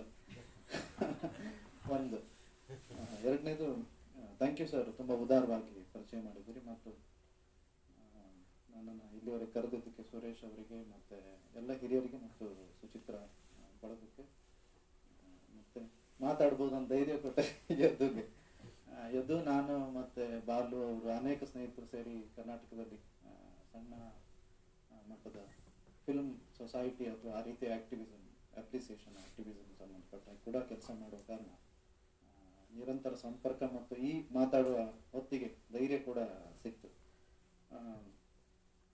ನಾನು ಹೇಳಬೇಕಾಗಿರುವ ಬಹುತೇಕ ವಿಚಾರಗಳನ್ನು ಇದು ಪ್ರಸ್ತಾಪ ಮಾಡಿದ್ದಾರೆ. ವಿಶೇಷವಾಗಿ ಒಬ್ಬ ಸಿನಿಮಾ ಮೇಕರನ್ನು ಯಾವ ರೀತಿ ನೋಡಬೇಕು, ಕೃತಿ ಮೂಲಕ ನೋಡ್ಬೇಕಾ ಅಥವಾ ಅವನ ಸಾಮಾಜಿಕ ಪರಿಸರದ ಮೂಲಕ ನೋಡ್ಬೇಕಾ ಅನ್ನೋ ಇಂಪಾರ್ಟೆಂಟ್ ಆದ ಪ್ರಶ್ನೆ. ಒಬ್ಬ ಸಾಹಿತ್ಯಕಾರನ ಬಗ್ಗೆ ಕೂಡ ಈ ರೀತಿ ಪ್ರಶ್ನೆ ಇದೆ. ಅವನು ಕೃತಿ ಮೂಲಕ ನೋಡ್ಬೇಕಾ ಅಥವಾ ಅವನು ಬೆಳೆದು ಬಂದಿರೋ ಸಾಮಾಜಿಕ ಸನ್ನಿವೇಶ ಅಥವಾ ಕೃತಿ ಹುಟ್ಟಿಸುವ ಚಾರಿತ್ರಿಕ ಸಂದರ್ಭ ಇದೆಯಲ್ಲ ಅದ್ರ ಮೂಲಕ ನೋಡ್ಬೇಕಾ ಅನ್ನೋ ಬಗ್ಗೆ ಸಾಕಷ್ಟು ಜಿಜ್ಞಾಸೆ ಇದೆ. ಮತ್ತೆ ಯಾವುದು ಫೈನಲ್ ಆದ ಜಿಜ್ಞಾಸೆ ಇಲ್ಲ. ಸೊ ನಿರಂತರವಾಗಿ ಒಂದು ಸಂವಾದ ನಡೀತಾ ಇದೆ. ಆದ್ರೆ ನಂಗನ್ಸಿದಾಗ ಎರಡೂ ಕೂಡ ಮುಖ್ಯ ಅನ್ಸುತ್ತೆ. ಕೃತಿ ಒಳಗಿಂದ ಹುಟ್ಟೋದು ತುಂಬಾ ಮುಖ್ಯ, ಅದು ಕೂಡ ಏನ್ ಹೇಳ್ತಾ ಇರುತ್ತೆ. ಎರಡನೇದು, ಕೃತಿ ಒಳಗಿಂದ ಹುಟ್ಟುವ ಸಂದರ್ಭದಲ್ಲಿ ಹುಟ್ಟಿಸುವ ಕೃತಿಕಾರ ಅಥವಾ ಒಬ್ಬ ಸಿನಿಮಾ ಮೇಕರ್ ಇದ್ದಾನೆ, ಅವನು ಬೆಳೆದಿರುವ ಒಂದು ಸಾಮಾಜಿಕ ಸಂದರ್ಭ, ಅವನ ಸಿದ್ಧಾಂತ, ಅವನ ತಿಳುವಳಿಕೆ ಅಥವಾ ಅವನ ಅರಿವು ಅಥವಾ ಅರಿವಿನ ಬೇರೆ ಬೇರೆ ಸ್ವರೂಪದ ಸ್ತರಗಳು, ಅದು ಕೂಡ ತುಂಬಾ ಮುಖ್ಯ. ಅದು ಅವನು ಎಲ್ಲಿ ನಿಲ್ತಾನೆ, ಅವನ ಪೊಸಿಷನ್ ಏನು ಇತ್ಯಾದಿಗಳು ಕೂಡ ತುಂಬಾ ಮುಖ್ಯ ಆದ ಕಾರಣ ಸೊ ಎರಡನ್ನೂ ಬಿಟ್ಟು ನೋಡಕ್ ಸಾಧ್ಯವೇ ಇಲ್ಲ. ಸೊ ಆ ದೃಷ್ಟಿಯಿಂದ ಸಿನಿಮಾ ಚರಿತ್ರೆಯನ್ನು ನೋಡಿದ್ರು ಕೂಡ ಲೂಮಿಯರ್ ಬ್ರದರ್ಸ್ ಇಂದ ಇಲ್ಲಿವರೆಗೆ ನಾವು ಯಾಕೆ ವೈವಿಧ್ಯದ ಜಾನ್ರಾಗಳನ್ನ, ವೈವಿಧ್ಯದ ಕಂಟೆಂಟ್ಗಳನ್ನ ಅಥವಾ ಎಕ್ಸಿಕ್ಯೂಷನ್ ಅನ್ನ, ಸಿನಿಮಾ ಸ್ವರೂಪಗಳನ್ನ ನಾವು ಯಾಕೆ ಗಮನಿಸ್ತೀವಿ ಅಂದ್ರೆ ಈ ಕಾರಣಕ್ಕೋಸ್ಕರ. ದೇಶಬದ್ಧ, ಕಾಲಬದ್ಧ ಅಥವಾ ಒಂದು ಸಮಾಜಬದ್ಧ ಅಥವಾ ಒಂದು ರಾಜಕೀಯ ನಿಲುವುಗಳಿಗೆ ಬದ್ಧನಾದ ಈ ರೀತಿಯ ವಿವಿಧ ಸ್ವರೂಪದ ಅಥವಾ ವೈವಿಧ್ಯದ ಸಿನಿಮಾ ಏನು ಬರುತ್ತೆ, ಸೊ ಬಹುಶಃ ಅದಕ್ಕೆ ಇದು ಕಾರಣ ಅಂತ ಹೇಳಿ ನಾನು ತಿಳಿತೀನಿ. ಕಿಮ್ ಸಂದರ್ಭದಲ್ಲೂ ಕೂಡ ಇದು ತುಂಬಾ ಮುಖ್ಯ. ಈಗಾಗಲೇ ಯದು ಪ್ರಸ್ತಾಪ ಮಾಡಿದ್ದಾರೆ. ಕಿಮ್ ಜೀವನ ಅಷ್ಟು ಸುಲಭದ ಜೀವನ ಅಲ್ಲ. ಅದು ಆಕ್ಚುಲಿ ಸಾಮಾನ್ಯ ಕುಟುಂಬದಲ್ಲಿ ಹುಟ್ಟಿ ಅತ್ಯಂತ ಹಿಟ್ಲರ್ ಸ್ವರೂಪದಲ್ಲಿರುವ ತಂದೆಯನ್ನು ಪಡೆದು, ಇದು ದೊಡ್ಡ ಸಮಸ್ಯೆ. ಹೆಚ್ಚಿನವರಿಗೆ ಈ ರೀತಿ ತಂದೆ ಇರ್ತಾರೆ, ಹೆಚ್ಚಿನವರಿಗೆ ಫ್ರೆಂಡ್ಲಿ ಅಪ್ಪ ಇರುವುದಿಲ್ಲ. ಅಂತಹ ತಂದೆಯ ಕೈಗೆ ಸಿಕ್ಕು ಅವನಿಂದ ತಪ್ಪಿಸ್ಕೊಳ್ಳಾಗದೆ, ಇದು ದೊಡ್ಡ ಸಮಸ್ಯೆ. ಕೆಲವರು ತಪ್ಪಿಸ್ಕೋತಾರೆ, ಕೆಲವರು ತಪ್ಪಿಸ್ಕೊಳ್ಳಿಕ್ಕೆ ಆಗೋದಿಲ್ಲ. ಸೊ ಅಂತಹ ಇದಕ್ಕೆ ಸಿಕ್ಕಿ ಮತ್ತೆ ಕಿಮ್ಮ ತಂದೆ ಆರ್ಮಿಯವನು, ಅದು ಬೇರೆ. ಹೇಳಿ ಕೇಳಿ ಅತ್ಯಂತ ಆರೋಪಿತ ಶಿಸ್ತಿನ ಸ್ವಭಾವದ ವ್ಯಕ್ತಿಯಾದ ಕಾರಣ ತನ್ನ ಮಗನಿಂದಲೂ ಅದನ್ನು ನಿರೀಕ್ಷೆ ಮಾಡಿ ಅವನನ್ನು ಕೂಡ ಸೈನ್ಯಕ್ಕೆ ಸೇರಿಸಿ ಅವನಿಗೆ ಇಷ್ಟ ಇಲ್ದಿದ್ರು ಕೂಡ ಈ ರೀತಿ ಒಂದು ವಿಚಿತ್ರದ ಅಥವಾ ಒಂದು ರಪ್ಚರ್ ಆದ ಚೈಲ್ಡ್ಹುಡ್ ಅನ್ನ ಪಡೆದಂತಹ ವ್ಯಕ್ತಿ ಆತ. ಸೊ ಆ ದೃಷ್ಟಿಯಿಂದ ಕಿಮ್ನ ಸಿನಿಮಾ ಅಸ್ಥೆಟಿಕ್ಸ್ ಏನಿದೆ ಅಥವಾ ಪೊಲಿಟಿಕಲ್ ಪೊಸಿಷನ್ಸ್ ಏನಿದೆ, ರಾಜಕೀಯ ಕಾಳಜಿಗಳೇನಿದೆ, ಅದರ ಮೇಲೆ ಅವನ ಬಾಲ್ಯ, ತಾರುಣ್ಯ ಮತ್ತು ಅವನ ಜೀವನ, ವೈಯಕ್ತಿಕ ಜೀವನ ಇದೆಯಲ್ಲ, ಅದು ತುಂಬಾ ಮುಖ್ಯವಾಗಿ ಪ್ರತಿಫಲನ ಆಗಿದೆ. 100% ಆಗಿದೆ. ಮತ್ತು ಅದು ಪ್ರತಿಯೊಬ್ಬರ ಮೇಲೂ ಕೂಡ ಆಗಿದೆ. ಈ ಕನ್ನಡದಲ್ಲೇ ಯಾಕೆ ಕಾಸರವಳ್ಳಿಯವರು ಒಂದು ರೀತಿ ಸಿನಿಮಾ ಮಾಡ್ತಾರೆ, ಒಂದು ಪ್ರಕಾರದ ಸಿನಿಮಾ ಮಾಡ್ತಾರೆ, ಒಂದು ವಸ್ತುವಿನ, ಯಾಕೆಂದ್ರೆ ಅವರಿಗೆ ಒಂದು ಆದ್ಯತೆ ಇದೆ, ಅವರು ಬೆಳೆದ ವಾತಾವರಣ ಇದೆ. ಯಾಕೆ ನಾಗರಾಜ್ ಮಂಜುಳಿ ಅವರು ಫಂಟೆ ಅಂತ ಸಿನಿಮಾ ಮಾಡ್ತಾರೆ, ಅವ್ರಿಗೆ ನಾಗರಾಜ್ ಮಂಜುಳಿಗೆ ಒಂದು ಆದ್ಯತೆ ಇದೆ, ಅವರು ಬೆಳೆದಂತ ಒಂದು ಸಾಮಾಜಿಕ ವಾತಾವರಣ ಇದೆ, ಒಂದು ಚಳುವಳಿ ಕಾವಿದೆ, ಒಂದು ದಲಿತ ಪ್ಯಾಂಥರ್ಸ್ ಕವಿತ್ವ ಅಥವಾ ನಾಮದೇವ್ ದಸಾಲ್ ಅಂತ ಒಬ್ಬ ಮರಾಠಿ ಕವಿಯ ಪ್ರಗಲ್ಭವಾದ ಪರಿಣಾಮ ಇದೆ. ಸೊ ಆ ದೃಷ್ಟಿಯಿಂದ ಅವುಗಳ ಮೂಲಕನೇ ನೋಡೋದು ತುಂಬಾ ಮುಖ್ಯ ಆಗುತ್ತೆ. ಕಿಮ್ ಕೂಡ ಅದೇ ರೀತಿ ಅವನ ಜೀವನದ ಮೂಲಕನೇ ನೋಡೋದು. ಆ ದೃಷ್ಟಿಯಿಂದ ಕಿಮ್ ಮೇಲೆ ಕೆಲಸ ಮಾಡಿರ್ತಕ್ಕಂಥ ಹೆಚ್ಚಿನ ವಿಮರ್ಶಕರು ಏನ್ ಹೇಳ್ತಾರೆ ಅಂದ್ರೆ, ಅವನ ಸಿನಿಮಾಗಳು, ಬಹುತೇಕ ಸಿನಿಮಾಗಳು ಒಂದ್ ರೀತಿ ಅರೆ ಆತ್ಮಕಥನಾತ್ಮಕ ಸಿನಿಮಾಗಳೇ ಆಗಿವೆ. ಅಂದ್ರೆ ಅವನ ಜೀವನದ ಘಟನೆಗಳೇ, ವೃತ್ತಾಂತಗಳೇ ಸಿನಿಮಾದಲ್ಲಿ ಪ್ರಕಟಗೊಂಡ ಅಥವಾ ಅಭಿವ್ಯಕ್ತಿಗೊಂಡ ಸ್ವರೂಪದಲ್ಲಿ ಇದೆ ಅಂತ ಹೇಳಿ ಹೇಳ್ತಾ ಹೋಗ್ತಾರೆ. ಸೊ ಇದು ಕಿಮ್ ಬಗ್ಗೆ. ಸೊ ನಾನು ಆರಂಭದಲ್ಲಿ ಕಿಮ್ ವಿಶೇಷ ಏನು ಅನ್ನೋದನ್ನ ಪ್ರಸ್ತಾಪ ಮಾಡ್ತಾ ನಂತರ ವಿಚಾರಕ್ಕೆ ಬರ್ತೀನಿ. ಕಿಮ್ ನಮ್ಗೆಲ್ರಿಗೂ ಗೊತ್ತಿರೋ ಹಾಗೆ ಅವನ ಸಿನಿಮಾಗಳಲ್ಲಿ ಒಂದು ಪೇಂಟರ್ಲಿ ಲ್ಯಾಂಡ್ಸ್ಕೇಪ್ ಇದೆ, ಒಂದು ವಿಸ್ತಾರವಾದ ಕೊಳ ಬರುತ್ತೆ, ಸೂರ್ಯ ತೊಳೆಯುವ ಬೀಚ್ಗಳು ಬರುತ್ತೆ, ಮಂಜು ತುಂಬಿದ ಪರ್ವತ ಬರುತ್ತೆ, ಹಚ್ಚ ಹಸಿರಿನ ಗದ್ದೆ ಬರುತ್ತೆ. ಆದ್ರೆ ಈ ಪೇಂಟರ್ಲಿ ಲ್ಯಾಂಡ್ಸ್ಕೇಪ್ ಏನಿದೆ ಅದು ತುಂಬಾ ಕೃತಕವಾಗಿ ಫಿಕ್ಸ್ ಮಾಡಿದ್ದಲ್ಲ. ನಮ್ಮಲ್ಲಿ ತುಂಬಾ ಜನ ನಿರ್ದೇಶಕರಿದ್ದಾರೆ, ಅವರು ಒಂದ್ ಫ್ರೇಮ್ ಅಲ್ಲಿ ಯಾವ್ಯಾವ ಪ್ರಾಪರ್ಟಿ ಬರಬೇಕು ಮತ್ತು ಪ್ರಾಪರ್ಟಿ ಬಂದು ರಿಚ್ ವಿಜುವಲ್ಸ್ ಆಗ್ಬೇಕು ಅನ್ನುವ ಕಾರಣಕ್ಕೋಸ್ಕರ ತುಂಬಾ ಪ್ರಾಪರ್ಟಿಗಳನ್ನು ಇಡುವ ಮತ್ತು ಕೆಲವೊಮ್ಮೆ ಅತಿಯಾದ ಲ್ಯಾಂಡ್ಸ್ಕೇಪ್ ಗಳನ್ನ ಬಳಸುವ, ಸಿನಿಮಾ ಮುಗಿತಿದ್ದಂಗೆಲ್ಲ ಸಿನಿಮಾಟೋಗ್ರಾಫರ್ಗೆ ಮತ್ತು ಆರ್ಟ್ ಡೈರೆಕ್ಟರ್ಗೆ ಸುಸ್ತಾಗಿ ಹೋಗ್ಬೋದು, ಆ ರೀತಿಯಲ್ಲಿ ಸಿನಿಮಾ ಮಾಡ್ತಾರೆ. ಆದ್ರೆ ಕಿಮ್ನ ಲ್ಯಾಂಡ್ಸ್ಕೇಪ್ ಏನಿದೆ, ಪೇಂಟರ್ಲಿ ಲ್ಯಾಂಡ್ಸ್ಕೇಪ್ ಏನಿದೆ, ಅದಕ್ಕೆ ಮತ್ತು ಅವನ ಕಥನಕ್ಕೆ ಅಥವಾ ಅವನ ವಸ್ತುಗೆ, ಸಿನಿಮಾ ವಸ್ತುಗೆ ತುಂಬಾ ಜೈವಿಕವಾದ ಸಂಬಂಧ ಇದೆ.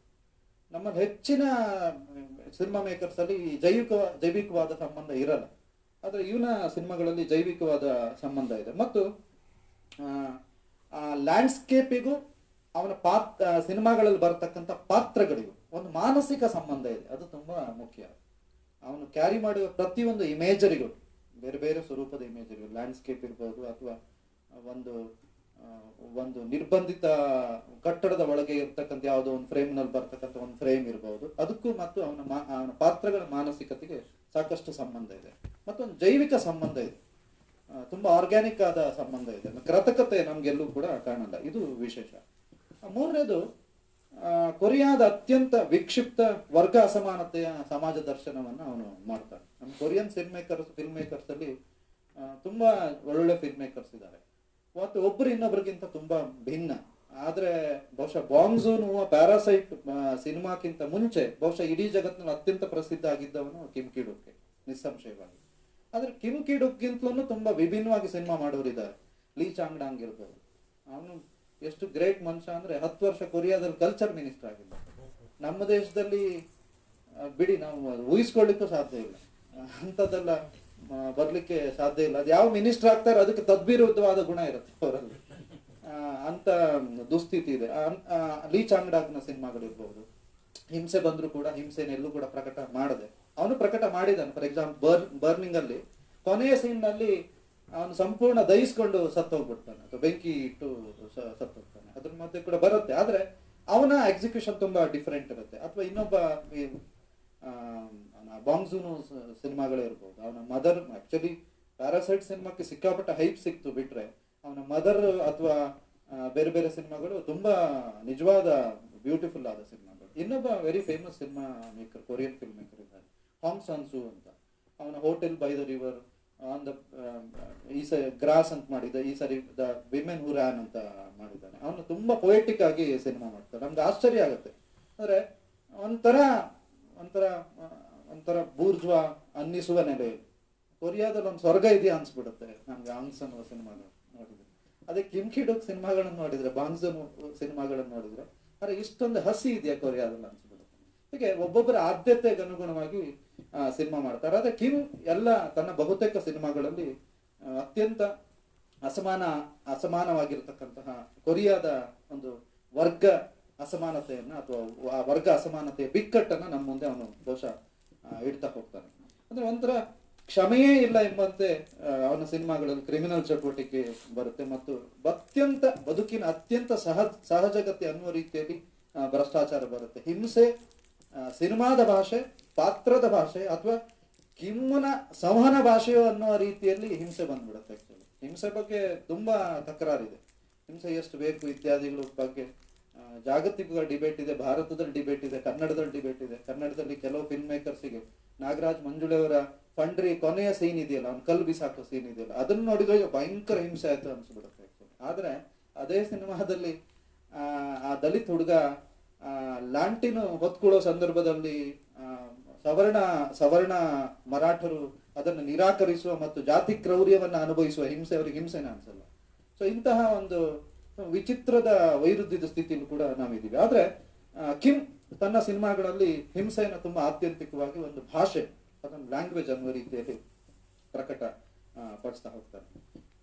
ಒಂದ್ ಕಡೆ ಸಂಪ್ರದಾಯವನ್ನ ಅಥವಾ ಸಾಂಪ್ರದಾಯಿಕವಾದ ವಾಸ್ತವವಾದದ ವಿನ್ಯಾಸವನ್ನ, ರಿಯಲಿಸಮ್ನ ಒಂದು ಡಿಸೈನ್ ಅನ್ನ ಕಾಣಿಸ್ತಾ, ಇನ್ನೊಂದ್ ಕಡೆ ಅದನ್ನ ಸಂಪೂರ್ಣ ಮುರಿದು ಬಿಸಾಕುವ ಮತ್ತು ಅದಕ್ಕೆ ಒಂದು ಮಿಸ್ಟಿಕಲ್ ಆದ ಒಂದು ಅಭೌತದ ಅಥವಾ ಫ್ಯಾಂಟಸಿಯನ್ನ ಹೆಣಿತಕ್ಕಂತಹ ಸ್ವರೂಪದಲ್ಲಿ ಕೂಡ ತನ್ನ ಸಿನಿಮಾವನ್ನ ನಿರ್ವಹಿಸ್ತಾ ಹೋಗ್ತಾನೆ ಮತ್ತು ಸಿನಿಮಾವನ್ನ ರಚಿಸ್ತಾ ಹೋಗ್ತಾನೆ. ಇದಲ್ಲದೆ ಅವನ ಸಿನಿಮಾಗಳ ಬಗ್ಗೆ ತುಂಬಾ ಪ್ರಸ್ತಾಪ ಮಾಡಿದ್ರು. ಬಹುತೇಕ ಪಾತ್ರಗಳು ಒಂದು ವಿಚಿತ್ರ ರೀತಿಯ ಅಥವಾ ಒಂದು ತುರಿಯ ಅವಸ್ಥೆಯ, ಒಂದು ಆತ್ಯಂತಿಕ ಅವಸ್ಥೆಯ ಪರಕೀಯತೆಯನ್ನು, ಏಲಿಯನೇಷನ್ ಅನ್ನ ಅನುಭವಿಸ್ತಾ ಹೋಗ್ತಾರೆ. ಸೊ ಇಂತಹ ಏಲಿಯನೇಷನ್ ಕೂಡ ಅವನ ಸಿನಿಮಾದ ತುಂಬಾ ಎಕ್ಸಿಕ್ಯೂಷನ್ ಅಥವಾ ನಿರೂಪಣಾ ತಂತ್ರದ ತುಂಬಾ ಮುಖ್ಯವಾದ ಒಂದು ಭಾಗ. ಹಿಂಸೆ, ಅತಿ ವ್ಯಾಮೋಹ ಅಥವಾ ಭಾವಾತೀತತೆಗಳನ್ನ ಅಥವಾ ಭಾವಾತೀತತೆಯ ಕಥನಗಳನ್ನ ಒಂದೊಂದು ರೀತಿಯಲ್ಲಿ ಒಂದೊಂದ್ ಸಾರಿ ಅವುಗಳನ್ನ ತುಂಬಾ ಹತ್ರ ಇಡ್ತಾನೆ, ಒಂದೊಂದ್ ಸಾರಿ ಬ್ರೆಕ್ಟ್ ಮಾಡದ ಹಾಗೆ ತುಂಬಾ ದೂರ ಇಟ್ಬಿಡ್ತಾನೆ. ಸೊ ಎರಡನ್ನು ನಿರ್ವಹಿಸುವ, ಎರಡು ತಂತ್ರಗಳನ್ನು ನಿರ್ವಹಿಸುವ ಅವನ ನಾವು ಹಿಂಗೆ ಅಂತ ಲೇಬಲ್ ಮಾಡೋದು ತುಂಬಾ ಕಷ್ಟ. ಸೊ ಒಂಥರ ಬ್ರೆಕ್ಟಿಯನ್ ಮಾಡೆಲ್ ಅಲ್ಲಿ ಅವನು ತುಂಬಾ ಅಂತರ ವಹಿಸಿ ಅಥವಾ ಅಂತರವಿಟ್ಟು ಅವನು ನಿರ್ವಹಿಸ್ತಾನೆ. ಇನ್ನೊಂದ್ ಕಡೆ ಒಟ್ಟೊಟ್ಟಿಗೆ ಹೊಲಿದು ಒಂದು ಫೆಮಿಲಿಯರ್ ಆದ ಒಂದು ಪರಿಚಿತವಾದಂತಹ ರಮ್ಯವಾದ ಎಕ್ಸೋಟಿಕ್ ಅಂತಕ್ಕಂತಹ ವಿನ್ಯಾಸದ ಸಿನಿಮಾಗಳನ್ನ ಕೂಡ ಆತ ನಿರ್ವಹಿಸಿದ. ಅಂದ್ರೆ ಇದ್ರ ಜೊತೆಗೆ ಬಹುಶಃ ಕಿಮ್ ತುಂಬಾ ಮುಖ್ಯ ಆಗೋದು ಬದುಕಿನ ದ್ವಂದ್ವಗಳ ಬಗ್ಗೆ. ಬಹುಶಃ ದ್ವಂದ್ವನೇ ಪ್ರಕೃತಿಯ ತುಂಬಾ ದ್ವಂದ್ವ ಮತ್ತು ಬದಲಾವಣೆ. ಬಹುಶಃ ಪ್ರಕೃತಿಯ ತುಂಬಾ ಆನುಷಂಗಿಕ ಗುಣ, ಮನುಷ್ಯ ಸಮಾಜ ಪ್ರಕೃತಿ ಭಾಗ ಆಗಿರುವ ಮನುಷ್ಯ ಮತ್ತು ಮನುಷ್ಯ ಸಮಾಜದ ಆನುಷಂಗಿಕ ಗುಣ ಕೂಡ ಹೌದು ಅಂತೇಳಿ ನಾನು ತಿಳಿತೀನಿ. ದ್ವಂದ್ವ ಇಲ್ಲದೆ ಬದುಕೇ ಇಲ್ಲ ನಮ್ಮಲ್ಲಿ. ದ್ವಂದ್ವನೇ ತುಂಬಾ ಮುಖ್ಯವಾದ ಸಾಹಿತ್ಯಿಕ ಕಾಳಜಿ. ಕೆಲವು ನಮ್ಮ ಕನ್ನಡ ಸಾಹಿತ್ಯ ಸಂದರ್ಭದಲ್ಲೂ ಕೂಡ ದ್ವಂದ್ವ ದಾರುಣ ದುರಂತ ತುಂಬಾ ಈಗ ನವ್ಯದ ಮುಖ್ಯವಾದ ಕಾಳಜಿ, ಸಾಹಿತ್ಯ ಕಾಳಜಿ ಹೆಂಗೆ ಆಯ್ತು ಅದೇ ರೀತಿಯಲ್ಲಿ ದ್ವಂದ್ವಗಳನ್ನ ಮತ್ತು ದ್ವಂದ್ವಗಳ ಸಂದರ್ಭದಲ್ಲಿ ನಿರಂತರವಾದ ಪ್ರಶ್ನೆಯನ್ನ ಕಥನದಲ್ಲಿ, ಅಂದ್ರೆ ನೀತಿ ಅನೀತಿಯ ಪ್ರಶ್ನೆ, ಪ್ರೀತಿ ದ್ವೇಷದ ಪ್ರಶ್ನೆ, ಸುಖ ದುಃಖದ ಪ್ರಶ್ನೆ, ನೈಜತೆ ಮತ್ತು ಫ್ಯಾಂಟಸಿಯ ಪ್ರಶ್ನೆ. ಸೊ ಇವುಗಳನ್ನ ಎತ್ತಾ ಹೋಗ್ತಾನೆ ಮತ್ತು ಇವುಗಳ ಮುಖಾಮುಖಿ ಆಗ್ತಾನೆ. ಮತ್ತು ಎಲ್ಲಿಯೂ ಕೂಡ ಅವನು ಒಂದರ ಪರವಾಗಿ ತುಂಬಾ ಹೆಚ್ಚು ನಿಲ್ಲಲ್ಲ.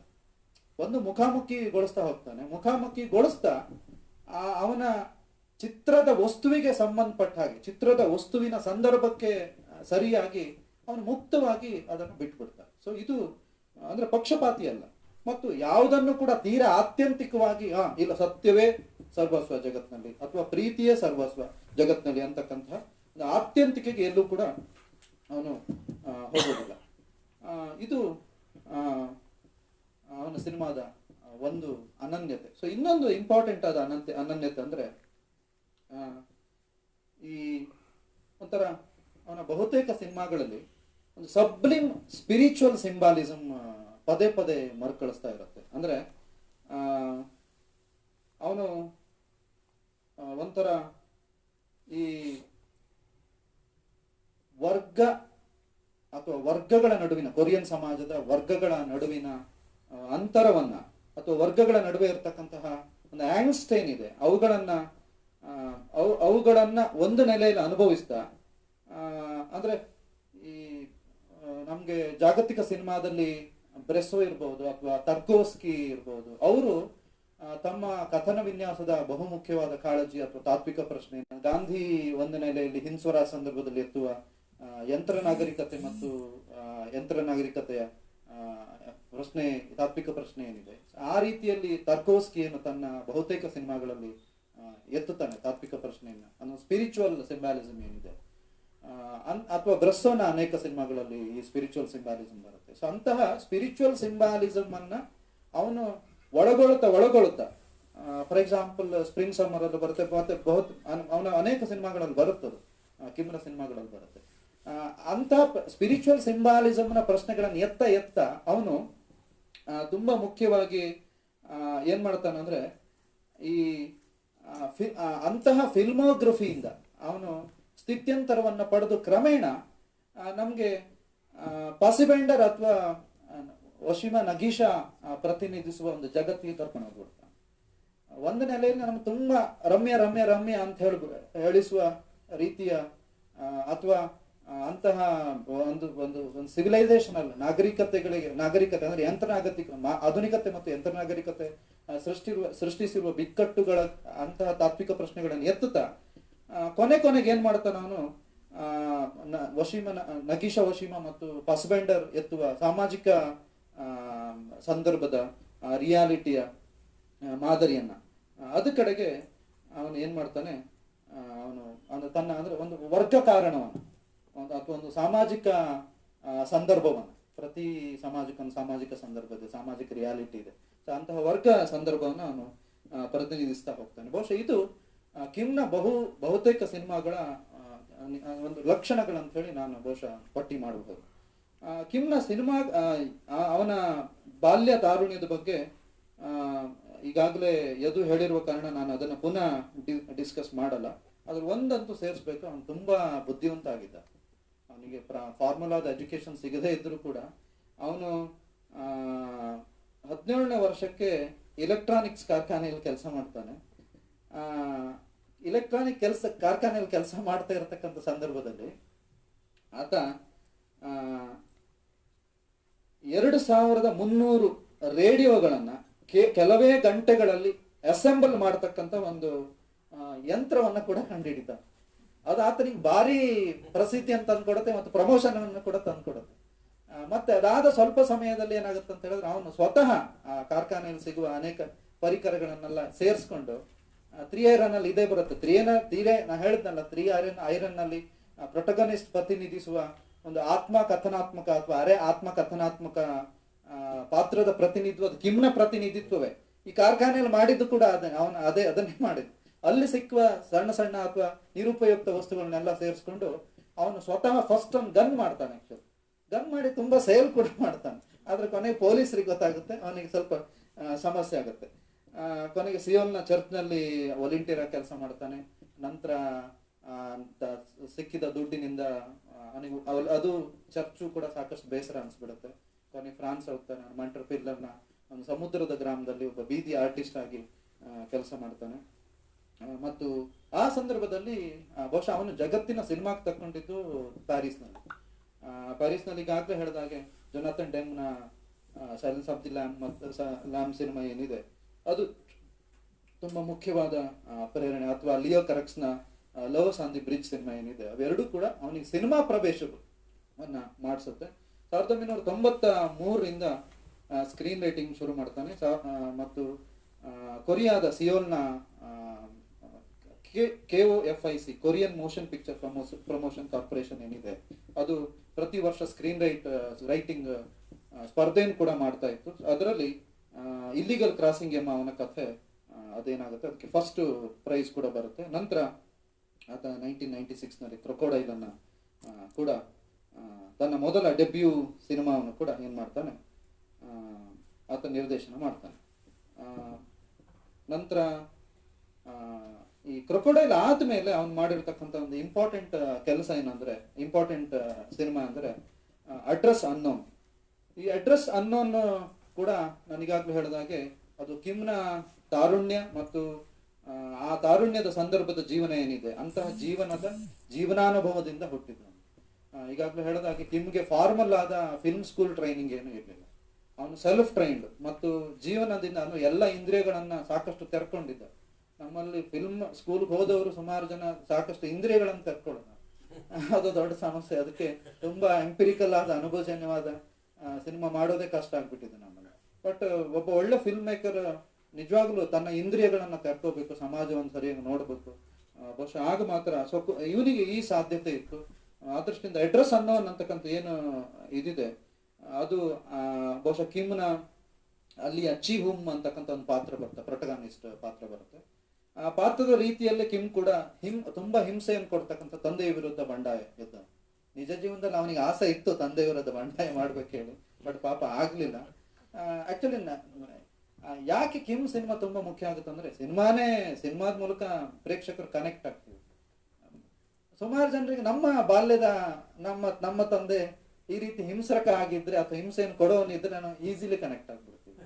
ಸೊ ಇವನು ಕೂಡ ಕಿಮ್ನ ಈ ಅಡ್ರೆಸ್ ಅನ್ನೋ ಏನ್ ಸಿನಿಮಾ ಇದೆ ಅದರಲ್ಲಿ ಚೀಗುಮ್ ಪಾತ್ರ ಏನ್ ಬರುತ್ತೆ, ಅಥವಾ ಅವನ ಬಹುತೇಕ ಸಮ್ಮರ್ ಸ್ಪ್ರಿಂಗ್ ಇರ್ಬೋದು, ಬ್ಯಾಡ್ ಗೈ ಇರ್ಬೋದು, ಸಮರ್ ಶಾನ್ ಗರ್ಲ್ ಇರ್ಬೋದು, 3 ಐರನ್ ಇರ್ಬೋದು. 3 ಐರನ್ ನಾವು ಪ್ರಸ್ತಾಪ ಮಾಡಿದಾಗೆ ಅವನ ಫ್ಯಾಕ್ಟ್ರಿಯ ಅನುಭವ ಅಥವಾ ವೈಲ್ಡ್ ಅನಿಮಲ್, ರಿಯಲ್ ಫಿಕ್ಷನ್ ಎಲ್ಲವೂ ಕೂಡ ಅವನ ತಾರುಣ್ಯದ ಅಥವಾ ಅವನ ಬದುಕಿನ ಒಂದು 25-30 ವರ್ಷ ಬದುಕಿನ 35 ವರ್ಷ ಬದುಕಿನ ವಿವಿಧ ಜೀವನಾನುಭವದ ಅಥವಾ ಸ್ತರಗಳ ಜೀವನಾನುಭವದ ಅನುಭವವೇ ಆಗಿದೆ.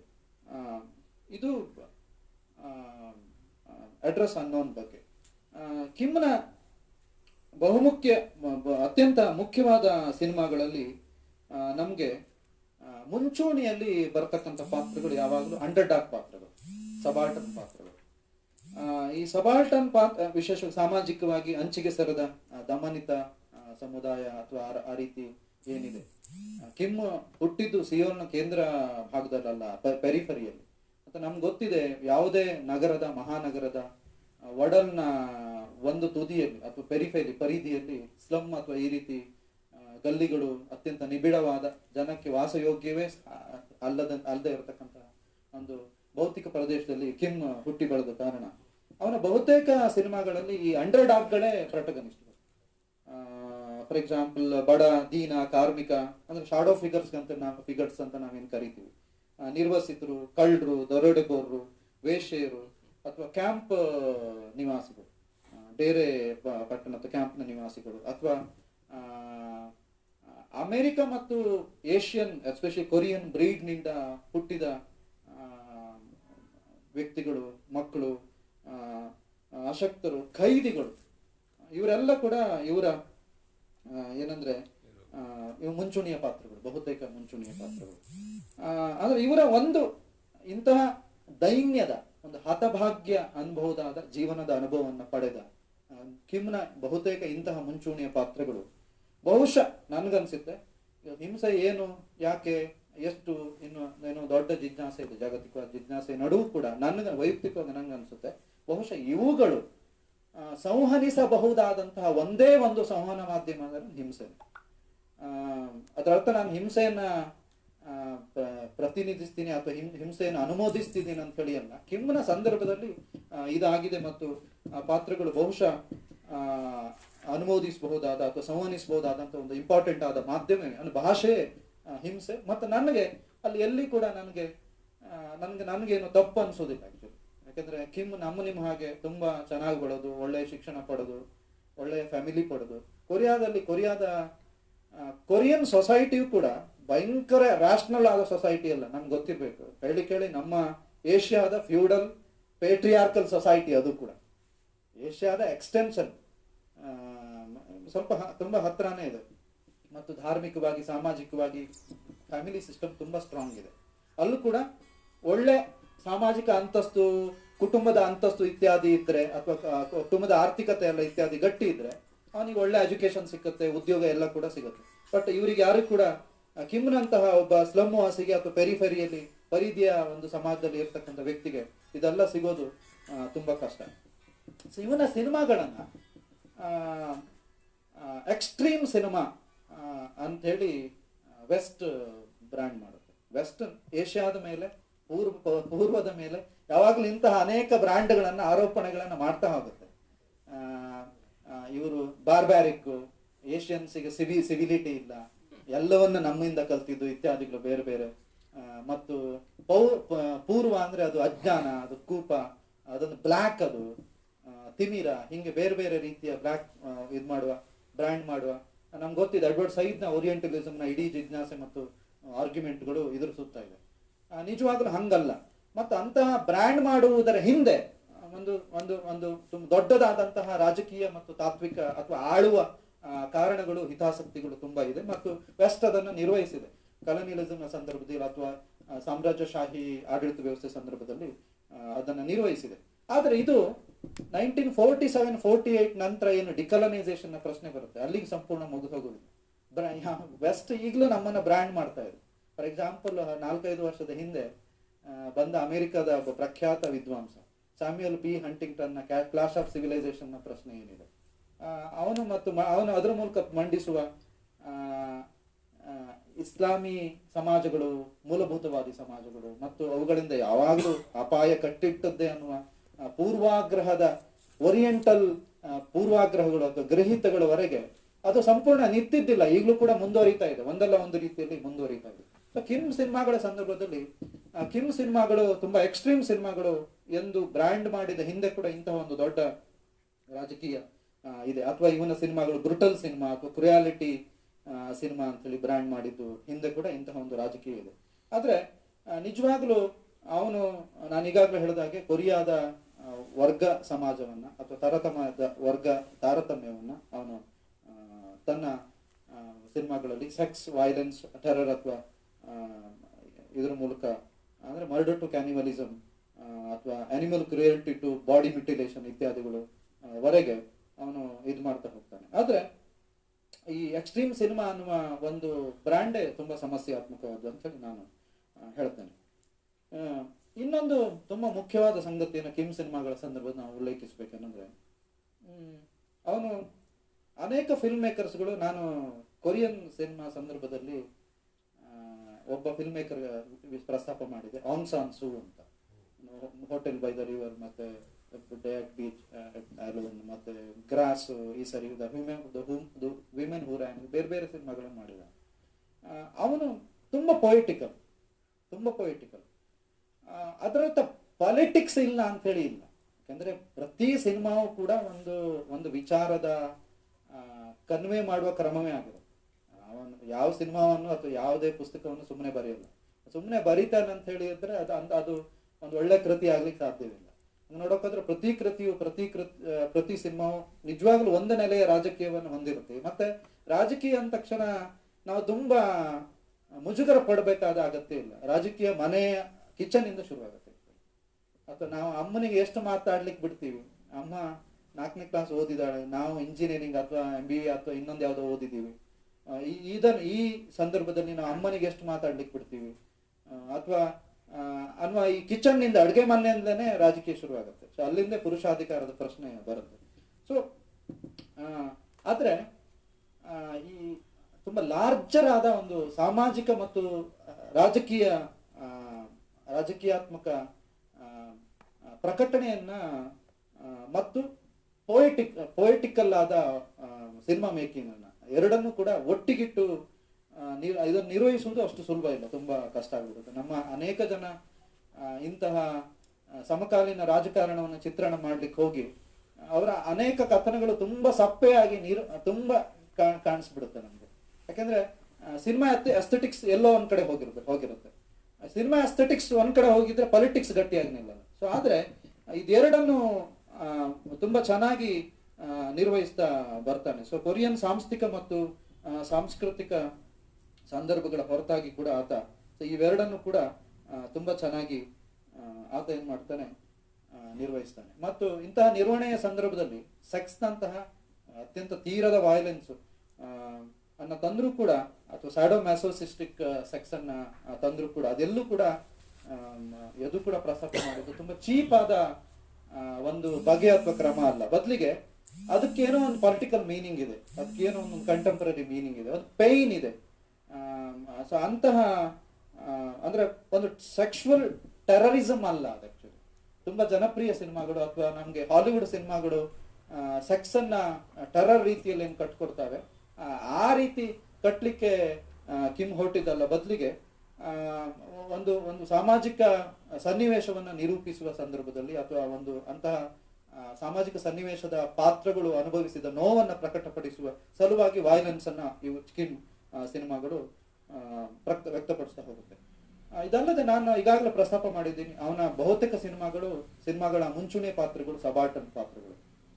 ಆ ಸಬಾಲ್ಟರ್ನ್ ಪಾತ್ರಗಳು ಏನ್ ಮಾಡ್ತಾವಂದ್ರೆ ಒಂದ್ ರೀತಿ ತಮ್ಮ ಹತಾಶೆಯನ್ನ, ದೈನ್ಯವನ್ನ ಅವುಗಳು ಪ್ರಕಟಪಡಿಸ್ತಾ ಹೋಗ್ತವೆ.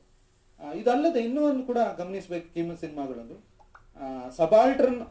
ಕೆಲವೊಮ್ಮೆ ಸಬಾಲ್ಟರ್ನ್ ವಸ್ತು ಮತ್ತು ಸಬಾಲ್ಟರ್ನ್ ಪಾತ್ರಗಳ ಜೊತೆಗೆ ಆ ಸಬಾಲ್ಟರ್ನ್ ವ್ಯಕ್ತಿಯ ಮುಂಚೂಣಿಯ ಪಾತ್ರದ ನೋವನ್ನ ವ್ಯಕ್ತಪಡಿಸೋದು ಕಿಮ್ನ ಬಹುತೇಕ ಸಿನಿಮಾಗಳಲ್ಲಿ ಒಂದು ಇಲೀಟ್. ಇದು ವಿಶೇಷ. ಈಗ ಭಾರತದಲ್ಲಿ 19th ಸೆಂಚುರಿಯಲ್ಲಿ ಸಮಾಜ ಧಾರ್ಮಿಕ ಸುಧಾರಣೆಗಳು ಹೇಗೆ ಒಬ್ಬ ಶಿಕ್ಷಣಸ್ಥ ಅಥವಾ ಮಧ್ಯಮ ವರ್ಗದ ಸಮುದಾಯದ ಮೂಲಕ ಬಂತು, ಅದೇ ರೀತಿಯ ನಿರ್ವಹಣೆಯನ್ನ ಕಿಮ್ನ ಸಿನಿಮಾಗಳಲ್ಲಿ ನಾವು ಕಾಣ್ಲಿಕ್ಕೆ ಸಾಧ್ಯ ಇದೆ. ಸಬಾಲ್ಟರ್ನ್ ಪಾತ್ರ ಇದೆ, ಅವನ ನರಳುತ್ತಾನೆ. ಪ್ರೊಟಗನಿಸ್ಟ್ ಪಾತ್ರ ಏನಿದೆ ಅದು ತುಂಬಾ ನರಳುತ್ತೆ. ಆ ನರಳುವುದನ್ನ ಸೂಚ್ಯವಾಗಿ ತೋರಿಸೋದು ಮತ್ತು ಅದನ್ನ ಹೌದು ಇದು ಕೊರಿಯನ್ ಸಮಾಜದ ತುಂಬಾ ದುರಂತ ಇದೆ, ಆಕ್ಚುಲಿ ಇದು ಸಂಭವಿಸಬಾರದು, ತಪ್ಪಿದು ಕೊರಿಯನ್ ಸಮಾಜದಲ್ಲಿ ನಡೀತಾ ಇರುವುದು ಅನ್ನುವುದನ್ನು ಸೂಚಿಸುವುದು ಎಲೀಟ್ ಪಾತ್ರಗಳು. ಸೊ ಹೀಗೆ ನಮ್ಗೆ ಒಂದ್ ರೀತಿ ಇಂತಹ ಸಿನಿಮಾಗಳನ್ನ ಬೇರೆಯವರು ಕೂಡ ಮಾಡಿದ್ದಾರೆ. ಫಾರ್ ಎಕ್ಸಾಂಪಲ್ ಕೆನ್ ಲೋಚ್ ಇರ್ಬೋದು ಅಥವಾ ಫಸಿಬೈಂಡರ್ನ ಅನೇಕ ಸಿನಿಮಾಗಳು ಇರ್ಬೋದು. ಸೊ ಅವುಗಳೆಲ್ಲವೂ ಕೂಡ ಸಮಾಜದ ಕೆಳಸ್ತರದ ಅಥವಾ ಅಂಚಿಗೆ ಸರಿದ ಸಮುದಾಯದ ನೋವಿನ ಪ್ರತೀಕವಾಗಿ ತಮ್ಮ ತಮ್ಮ ಅನುಭವಗಳನ್ನ ಹಂಚಿಕೊಳ್ತಾ ಹೋಗುತ್ತೆ. ಕಿಮ್ನ ಸಿನಿಮಾಗಳ ಸಂಬಂಧಪಟ್ಟ ಹಾಗೆ ಇನ್ನೊಂದು ಇಂಪಾರ್ಟೆಂಟ್ ಆದ ಆರ್ಗ್ಯುಮೆಂಟ್ ಇದೆ. ಇವನ ಸಿನಿಮಾಗಳನ್ನ ಇಂಪರ್ಫೆಕ್ಟ್ ಸಿನಿಮಾ ಅಂತೇಳಿ ಅನೇಕ ಸಿನಿಮಾ ಲಾಕ್ಷಣಿಕರು ಅಥವಾ ವಿಮರ್ಶಕರು ಗುರುತಿಸ್ತಾರೆ. ಈ ಇಂಪರ್ಫೆಕ್ಟ್ ಸಿನಿಮಾ ಅಂದ್ರೆ ಏನು? It's very interesting.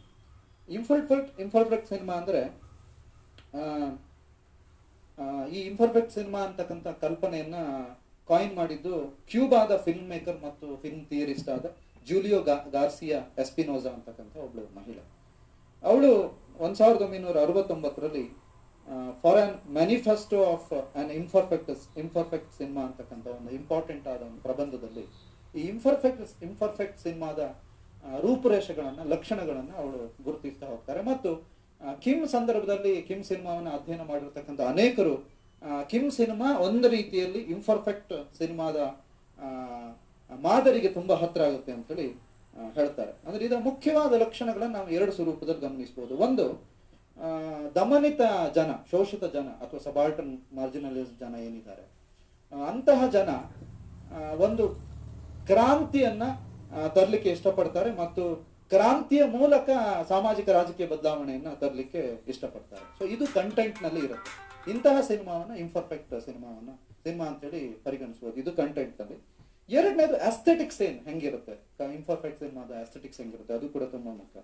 ಏನಂದ್ರೆ ಹಾಲಿವುಡ್ ಮಾದರಿಯ ಸಂಪೂರ್ಣ ಸ್ವಾವಲಂಬಿ ಅಥವಾ ಬಿಗ್ ಬಜೆಟ್ ಆದಂತಹ ಅಥವಾ ಪ್ರೀ ಪ್ರೊಡಕ್ಷನ್ ನಿಂದ ಪೋಸ್ಟ್ ಪ್ರೊಡಕ್ಷನ್ ಮತ್ತು ವಿತರಣೆವರೆಗೆ ಎಲ್ಲವನ್ನ ಏಕಕೇಂದ್ರದಲ್ಲಿ ನಿರ್ವಹಿಸುವ ಮತ್ತು ಯಜಮಾನಿಕೆಯ ಉತ್ಪಾದನೆಯನ್ನು ನಡೆಸ್ತಕ್ಕಂತಹ ಅಥವಾ ಅಸ್ಥೆಟಿಕ್ಸ್ ಅನ್ನ ಬಳಸಿ ತಾತ್ವಿಕ ಅಥವಾ ತತ್ವಶಾಸ್ತ್ರದ ಆದ್ಯತೆಗಳಿರ್ತಕ್ಕಂಥ ಯಾವುದೇ ಕಥನಗಳನ್ನೆಲ್ಲ, ಬದಲಿಗೆ ಹಾರರು, ಥ್ರಿಲ್ಲರ್ ಮತ್ತು ಆದ್ರೆ ಇಲ್ಲಿ ಇಂಪಾರ್ಟೆಂಟ್ ಆದ 2-3 ಜನ ಫಿಲ್ಮ್ ಮೇಕರ್ಸ್, 4 ಜನ ಫಿಲ್ಮ್ ಮೇಕರ್ಸ್, ಕೇಶಿ ಕುರೋಸವೆ ಇರ್ಬೋದು, ಮಿಕೆ ತಕಾಶ್ ಇರ್ಬೋದು, ಪಾರ್ಕ್ ಚಾನ್ ಓಕ್ ಇರ್ಬೋದು, ಇವ್ರು ಯಾರು ಕೂಡ ನಾನು ಈಗಾಗಲೇ ಹೇಳಿದಾಗೆ ಅವರ ಹಿಂಸೆ ಅಥವಾ ಹಾರರು ಅದು ತುಂಬಾ ವಾಚ್ಯವಾದ ಅಥವಾ ತುಂಬಾ ಅತ್ಯಂತ ಚೀಪಾದ, ನೈಜ ಅನ್ನಿಸುವ ರೀತಿಯ ಮತ್ತು ಒಂದು ಉಪಭೋಗತಾವಾದಿ ಅಥವಾ ಕನ್ಸ್ಯೂಮರಿಸ್ಟಿಕ್ ಆದ ಪ್ಲೆಜರ್ ಅನ್ನ ಮಾತ್ರ ಗಿಟ್ಟಿಸುವ, ಪಡೆದುಕೊಳ್ಳುವ ನಿಟ್ಟಿನ ಆ ದೃಷ್ಟಿ ಇವರು ಈ ದೃಷ್ಟಿಯಿಂದ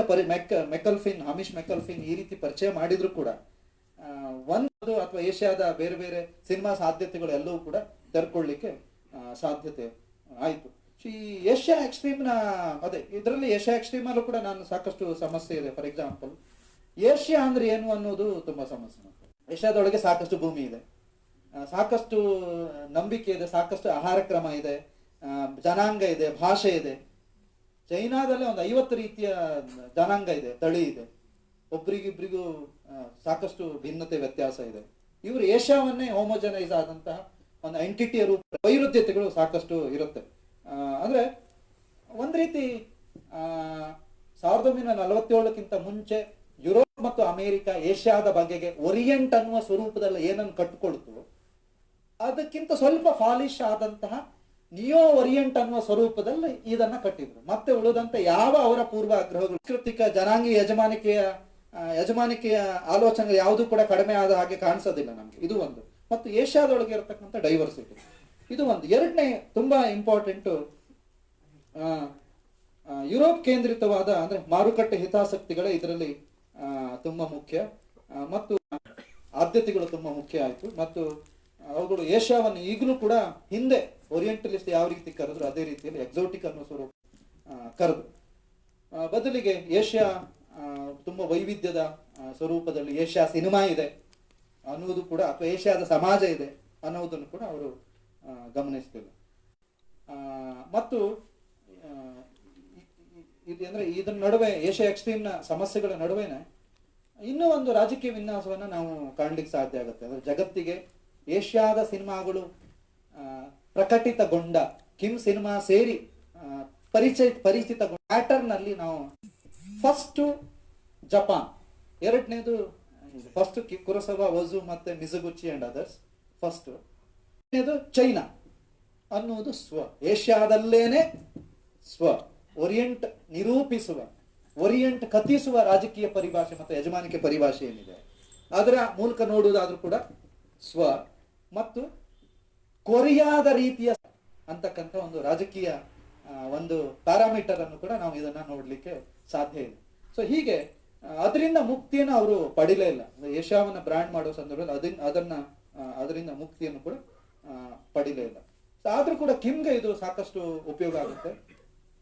ಯಾಕಂದ್ರೆ ಫಾರ್ಮುಲಾದ ಟ್ರೈನಿಂಗ್ ಇರಲ್ಲ, ಫಿಲ್ಮ್ ಸ್ಕೂಲಲ್ಲಿ ಇತ್ಯಾದಿ ಓದ್ದವನಲ್ಲ. ಆದ್ರೆ ಕುರೋಸವಾ, ಯಾಂಗಿಮೋ, ಸೈನ್ಕೈಗೆ ಅವರೆಲ್ಲ ಅಂತ ಸಂದರ್ಭದಲ್ಲಿ ಕಿಮ್ಗೆ ಅಂದ್ರೆ ಈ ರೀತಿ ಏಷ್ಯಾವನ್ನ ಅದು ತುಂಬಾ ಮುಖ್ಯವಾದ ಸಂಗತಿ ಅಂತ ಹೇಳಿ ನಾನು ತಿಳಿತೀನಿ. ಎರಡನೇದು ತುಂಬಾ ಮುಖ್ಯ, ಯಾಂಗಿಮೋನ ಬಹುತೇಕ ಸಿನಿಮಾಗಳು ಹಿಸ್ಟೋರಿಕಲ್ ಮೆಲೋಡ್ರಾಮಾಗಳು. ಅಕಿರಾ ಕುರೋಸಾವನ ಬಹುತೇಕ ಸಿನಿಮಾಗಳು ಕತ್ತಿ ಇಲ್ಲದೆ ಆಗೋದಿಲ್ಲ, ಸಮುರಾಯಿ ಸಿನಿಮಾಗಳು. ಇವುಗಳು ಏನ್ ಮಾಡಿದವು ಅಂದ್ರೆ ಏಷ್ಯಾದ ಬಗೆಗೆ ಒಂದು ಅಸ್ಕಲಿ, ಜಪಾನ್ ಅಂದ್ರೆ ಹಿಂಗೆ ಭಯಂಕರ ವರ್ಕ್ ಕಲ್ಚರ್. ಈಗಾಗಲೇ ಜಪಾನಿನ ಕ್ರೌರ್ಯ ನಮ್ಗೆ ಗೊತ್ತೇ ಇಲ್ಲ. ಆಕ್ಚುಲಿ ನಮಗೆ ಸಣ್ಣದ್ರಿಂದ ಇದು ಅಭ್ಯಾಸ. ಜಪಾನಿನಲ್ಲಿ ಯಾರು ಸ್ಟ್ರೈಕ್ ಮಾಡುವುದಿಲ್ಲ, ಅದನ್ನ ಕಲ್ತ್ಕೊಂಡೆ ನಾವು ಬೆಳೆದಿದ್ದೀವಿ. ನಮ್ದೆಲ್ಲ ಮೇಸ್ಟ್ರೆ ಹೇಳೋದು. ಬಟ್ ಜಪಾನ್ನ ಹಿಂಸೆ, ಜಪಾನ್ ಸೊಸೈಟಿಯಲ್ಲಿ ಇರ್ತಕ್ಕಂಥ ಹಿಂಸೆ, ಜಪಾನ್ ಸೆಕೆಂಡ್ ವರ್ಲ್ಡ್ ವಾರ್ ನಲ್ಲಿ ಎಸ್ಪೆಷಲಿ 1913 ಮೇಲೆ ದಾಳಿ ಮಾಡಿದ ಸಂದರ್ಭದಲ್ಲಿ ಹೇಗೆ ಅತ್ಯಂತ ಬರ್ಬರವಾಗಿ ಚೈನೀ ಜನರನ್ನ ಕೊಲ್ಲುತ್ತೆ, ಅತ್ಯಾಚಾರ ಮಾಡುತ್ತೆ ಅನ್ನೋದ್ರ ಬಗ್ಗೆ the city of life and death, ಶಾನ್ ಬ್ಲೂ ಅಂತಕ್ಕಂಥ ಒಬ್ಬ ಸಿನಿಮಾ 2000 ಬಂದ ಸಿನಿಮಾ. ಅದು ನೋಡಿದ್ರೆ ಜಪಾನ್ನ ನಿಜವಾದ ಚಿತ್ರ, ಜಪಾನ್ನ ನಿಜವಾದ ಸ್ಥಿತಿ ಗೊತ್ತಾಗಬೇಕು, ಅದು ತಿಳಿಸುತ್ತೆ. ಅದಲ್ಲದೆ ನಾನು ಹೇಳಿದ್ದು ಅಕಿರಾ ಕುರೋಸಾವಾ ಮತ್ತು ಒಜು ಸಿನಿಮಾ ನೋಡಿದ್ದು, ಅಯ್ಯೋ ಭಯಂಕರ ಅನುಭಾವಿ, ಭಾರಿ ಆಧ್ಯಾತ್ಮದ ನಾಡು ಅನ್ಸ್ಬಿಡುತ್ತೆ ನಮ್ಗೆ. ಆದ್ರೆ ನಮ್ಗೆ ಮಿಜುಗುಚಿ ಮತ್ತು ಮಿಜುಗುಚಿಯ ಶಿಷ್ಯ ವೆರಿಲ್ಯಾಂಡ್ ಮಾಡಿದ ಸುಮಾರು ಸಿನಿಮಾ ಮಾಡಿದ ಕೆಂಜಿ ಮಿಜುಗುಚಿಯ ಶಿಷ್ಯ, ವೆರಿ ಇಂಪಾರ್ಟೆಂಟ್, ಕೆನಟೋ ಶಿಂದೋ ಸಿನಿಮಾ, ಕೊಬಯಾಶಿಯ ಸಿನಿಮಾಗಳನ್ನು ನೋಡಿದ್ರೆ ಜಪಾನ್ ಇಷ್ಟು ರೂಕ್ಷವಾಗಿದೆಯಲ್ಲ, ಜಪಾನ್ ಇಷ್ಟು ಹಸಿಯಾಗಿದೆ, ಜಪಾನ್ ಇಷ್ಟು ಹಿಂಸಕ ಅಥವಾ ಹಿಂಸಾ ಸ್ವರೂಪದಲ್ಲಿ, ಜಪಾನಲ್ಲಿ ಇಷ್ಟು ವರ್ಗತಾರ ಫ್ಯೂಡಲಿಸಮ್. ನಮ್ಮ ಫ್ಯೂಡಲಿಸಮೇ ಒಳ್ಳೇದನ್ಸುತ್ತೆ. ನಮ್ಮಲ್ಲಿ ಕನಿಷ್ಠ 14ನೇ ಶತಮಾನದ 15ನೇ ಶತಮಾನದಲ್ಲಿ ನಮ್ಮಲ್ಲಿ ಜೋಳೆವಾಳಿ, ವೇಳವಾಳಿ ಎಲ್ಲ ಟ್ರೆಡಿಷನ್ ಇತ್ತು. ಬಟ್ ಅಂಥದ್ದೆಲ್ಲ ಆಗಿದೆಯಾ ಇಲ್ಲ ಅನ್ನೋದು ಗೊತ್ತಿಲ್ಲ. ಆದ್ರೆ 1930-40ವರೆಗೂ ಕೂಡ ಜಪಾನ್ನಲ್ಲಿ ಹರಾಕಿರಿ ಅಂತಕ್ಕಂಥ ಒಂದು ಸಿಸ್ಟಮ್ ಚಾಲ್ತಿಯಲ್ಲಿ, ತನ್ನ ಒಡೆಯ ಒಂದು ಫ್ಯೂಡಲ್ ಸಿಸ್ಟಮ್ ಇದರಲ್ಲಿ. ನಮ್ಗೆ ಏಷ್ಯಾದಲ್ಲೇ ನೋಡಿ, ಜಪಾನ್ನೊಳಗೆ ಅನೇಕ ತೊರೆ ಇದೆ, ಒಬ್ಬನಿಗಿಂತ ಇನ್ನೊಬ್ಬ ತುಂಬಾ ಮುಖ್ಯ. ಇದು ಈ ರೀತಿ ನೀವು ಕುರೋಸಾವನ ಒಜುವಿನ ಸಿನಿಮಾಗಳು ಈ ರೀತಿ ತಿಳಿಸಿದ್ರೆ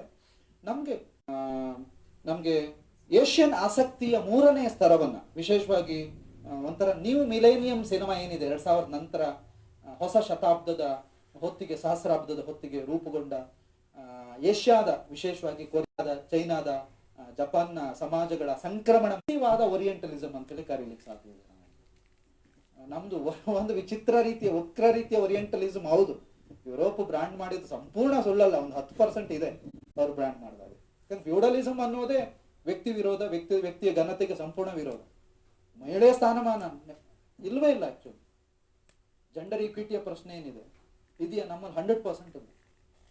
ಆಗುತ್ತೆ ಇಂಡಿಯಾದಲ್ಲಿ ದೈಹಿಕವಾಗಿ ಬಿಟ್ಟು ಈಗಲೂ ಕೂಡ ಅಂತ ಸ್ಥಿತಿ ಇದೆ. ಈ ರೀತಿ ಸೈಕೋಪಾತ್ ಅಂತ ಹೇಳಿ ಕರೀತಾರೆ ಮತ್ತು ತುಂಬಾ ವಿಶೇಷಣಗಳು ಸಿಗುತ್ತೆ ಕಿಮ್ಗೆ ಈ ಕಾರಣಕ್ಕೋಸ್ಕರ. ಬಟ್ ಅದಕ್ಕೊಂದು ಸಾಮಾಜಿಕ ಆಯಾಮ ಇದೆ. ಕಿಮ್ ಸಿನಿಮಾ ಅಂದ್ರೆ ಏನು ಅನ್ನೋದ್ರ ಬಗ್ಗೆ ಒಂದ್ ಕಡೆ ತುಂಬಾ ಚೆನ್ನಾಗಿ ಹೇಳ್ತಾನೆ. ಅವ್ನು ಹೇಳ್ತಾನೆ ಸಿನಿಮಾ ಅಂದ್ರೆ ಏನು ಮತ್ತು ಸಿನಿಮಾ ನೋಡುವ ಬಗ್ಗೆ ಹೇಗೆ. ಅವನು ಹೇಳ್ತಾನೆ ನನ್ನನ್ನು ಒಳಗೊಂಡು ತನ್ನ ಆತ್ಮವೃತ್ತಾಂತಕ ರೀತಿಯಲ್ಲೇ ಒದಗುವ ಮುಂಚೂಣಿ ಪಾತ್ರಗಳ ನೋವಿನ ಪ್ರಕಟೀಕರಣದ ಕಥನ ಅಂತೇಳಿ ಹೇಳ್ತಾನೆ. ಮತ್ತು ಇನ್ನು ಸ್ವಲ್ಪ ಮುಂದೆ ಹೋಗಿ ಅವನು ಒಬ್ಬ ಪ್ರಸಿದ್ಧ ಸಾಹಿತಿ ಮೈಕಲ್ ಎ ಬರ್ನ್ಸ್ಟೀನ್ ಅಂತಕ್ಕಂಥ ವ್ಯಕ್ತಿಯ ಒಂದು ಪೊಲಿಟಿಕಲ್ ಇಡಿಯಂ ಇದೆ, ಸಾಹಿತ್ಯಿಕ ಒಂದು ಪರಿಕಲ್ಪನೆ ಇದೆ. ಅದನ್ನ ಅಬ್ಜೆಕ್ಟ್ ಅಂತ ಕರೀತಾರೆ, AB-JECT ಅಂತ. ಈ ಅಬ್ಜೆಕ್ಟ್ ಅಂದ್ರೆ ಏನಂದ್ರೆ ಒಂದು ಸಾಕಷ್ಟು ನೋವಿನ ದುರ್ದೆಸೆಯ ಒಬ್ಬ ಹತಭಾಗ್ಯ ಪಾತ್ರ, ಒಂದು ಸಿನಿಮಾದ ಪಾತ್ರ ಏನಿದೆ ಅಂತಹ ಪಾತ್ರದ ಕುರಿತು ಪ್ರೇಕ್ಷಕರು ಸಾಧಿಸಬೇಕಾದ ಅಡ್ಯೂರಿಸ್ಟಿಕ್ ವ್ಯಾಖ್ಯಾನ ಅಂತೇಳಿ ಕೂಡ ಸಿನಿಮಾವನ್ನು ಆತ ಕರೀತಾನೆ. ಸೊ ಆ ದೃಷ್ಟಿಯಿಂದ ನಾನು ಈಗಾಗಲೇ ಹೇಳಿದ ಅವನ ಬಹುತೇಕ ಸಿನಿಮಾಗಳು ಅಂದ್ರೆ ಬ್ಯಾಡ್ ಗೈನ ಹಾನ್ಗಿ ಇರ್ಬೋದು, 3 ಐರನ್ ತಾಯ್ ಸೋಕ್ ಇರ್ಬೋದು, ದೃತ್ನ ಚಾಂಗ್ಚಿನ್ ಇರ್ಬೋದು, ಇಂತಹ ಆತ್ಮಕಥನಾತ್ಮಕ ಪಾತ್ರಗಳ ಸ್ವರೂಪದಲ್ಲಿ ಒದಗಿ ಪ್ರೇಕ್ಷಕರ ಜೊತೆ ಒಂದು ಸಂವಾದವನ್ನು ಸಾಧಿಸುವ ಅಥವಾ ಒಂದು ಡಿಸ್ಕರ್ಸಿವ್ ಆದ ಒಂದು ಸಂವಾದವನ್ನ ಏರ್ಪಡಿಸುವ ಸ್ವರೂಪದಲ್ಲಿ ಒದಗ್ತಾರೆ. ಸಿನಿಮಾ ಅಂದ್ರೆ ಏನು? ವೆರಿ ಇಂಟ್ರೆಸ್ಟಿಂಗ್ ಆದ ಡಿಫಿನೇಷನ್ ಅನ್ನ ಮಾಡ್ತಾನೆ ಕಿಮ್.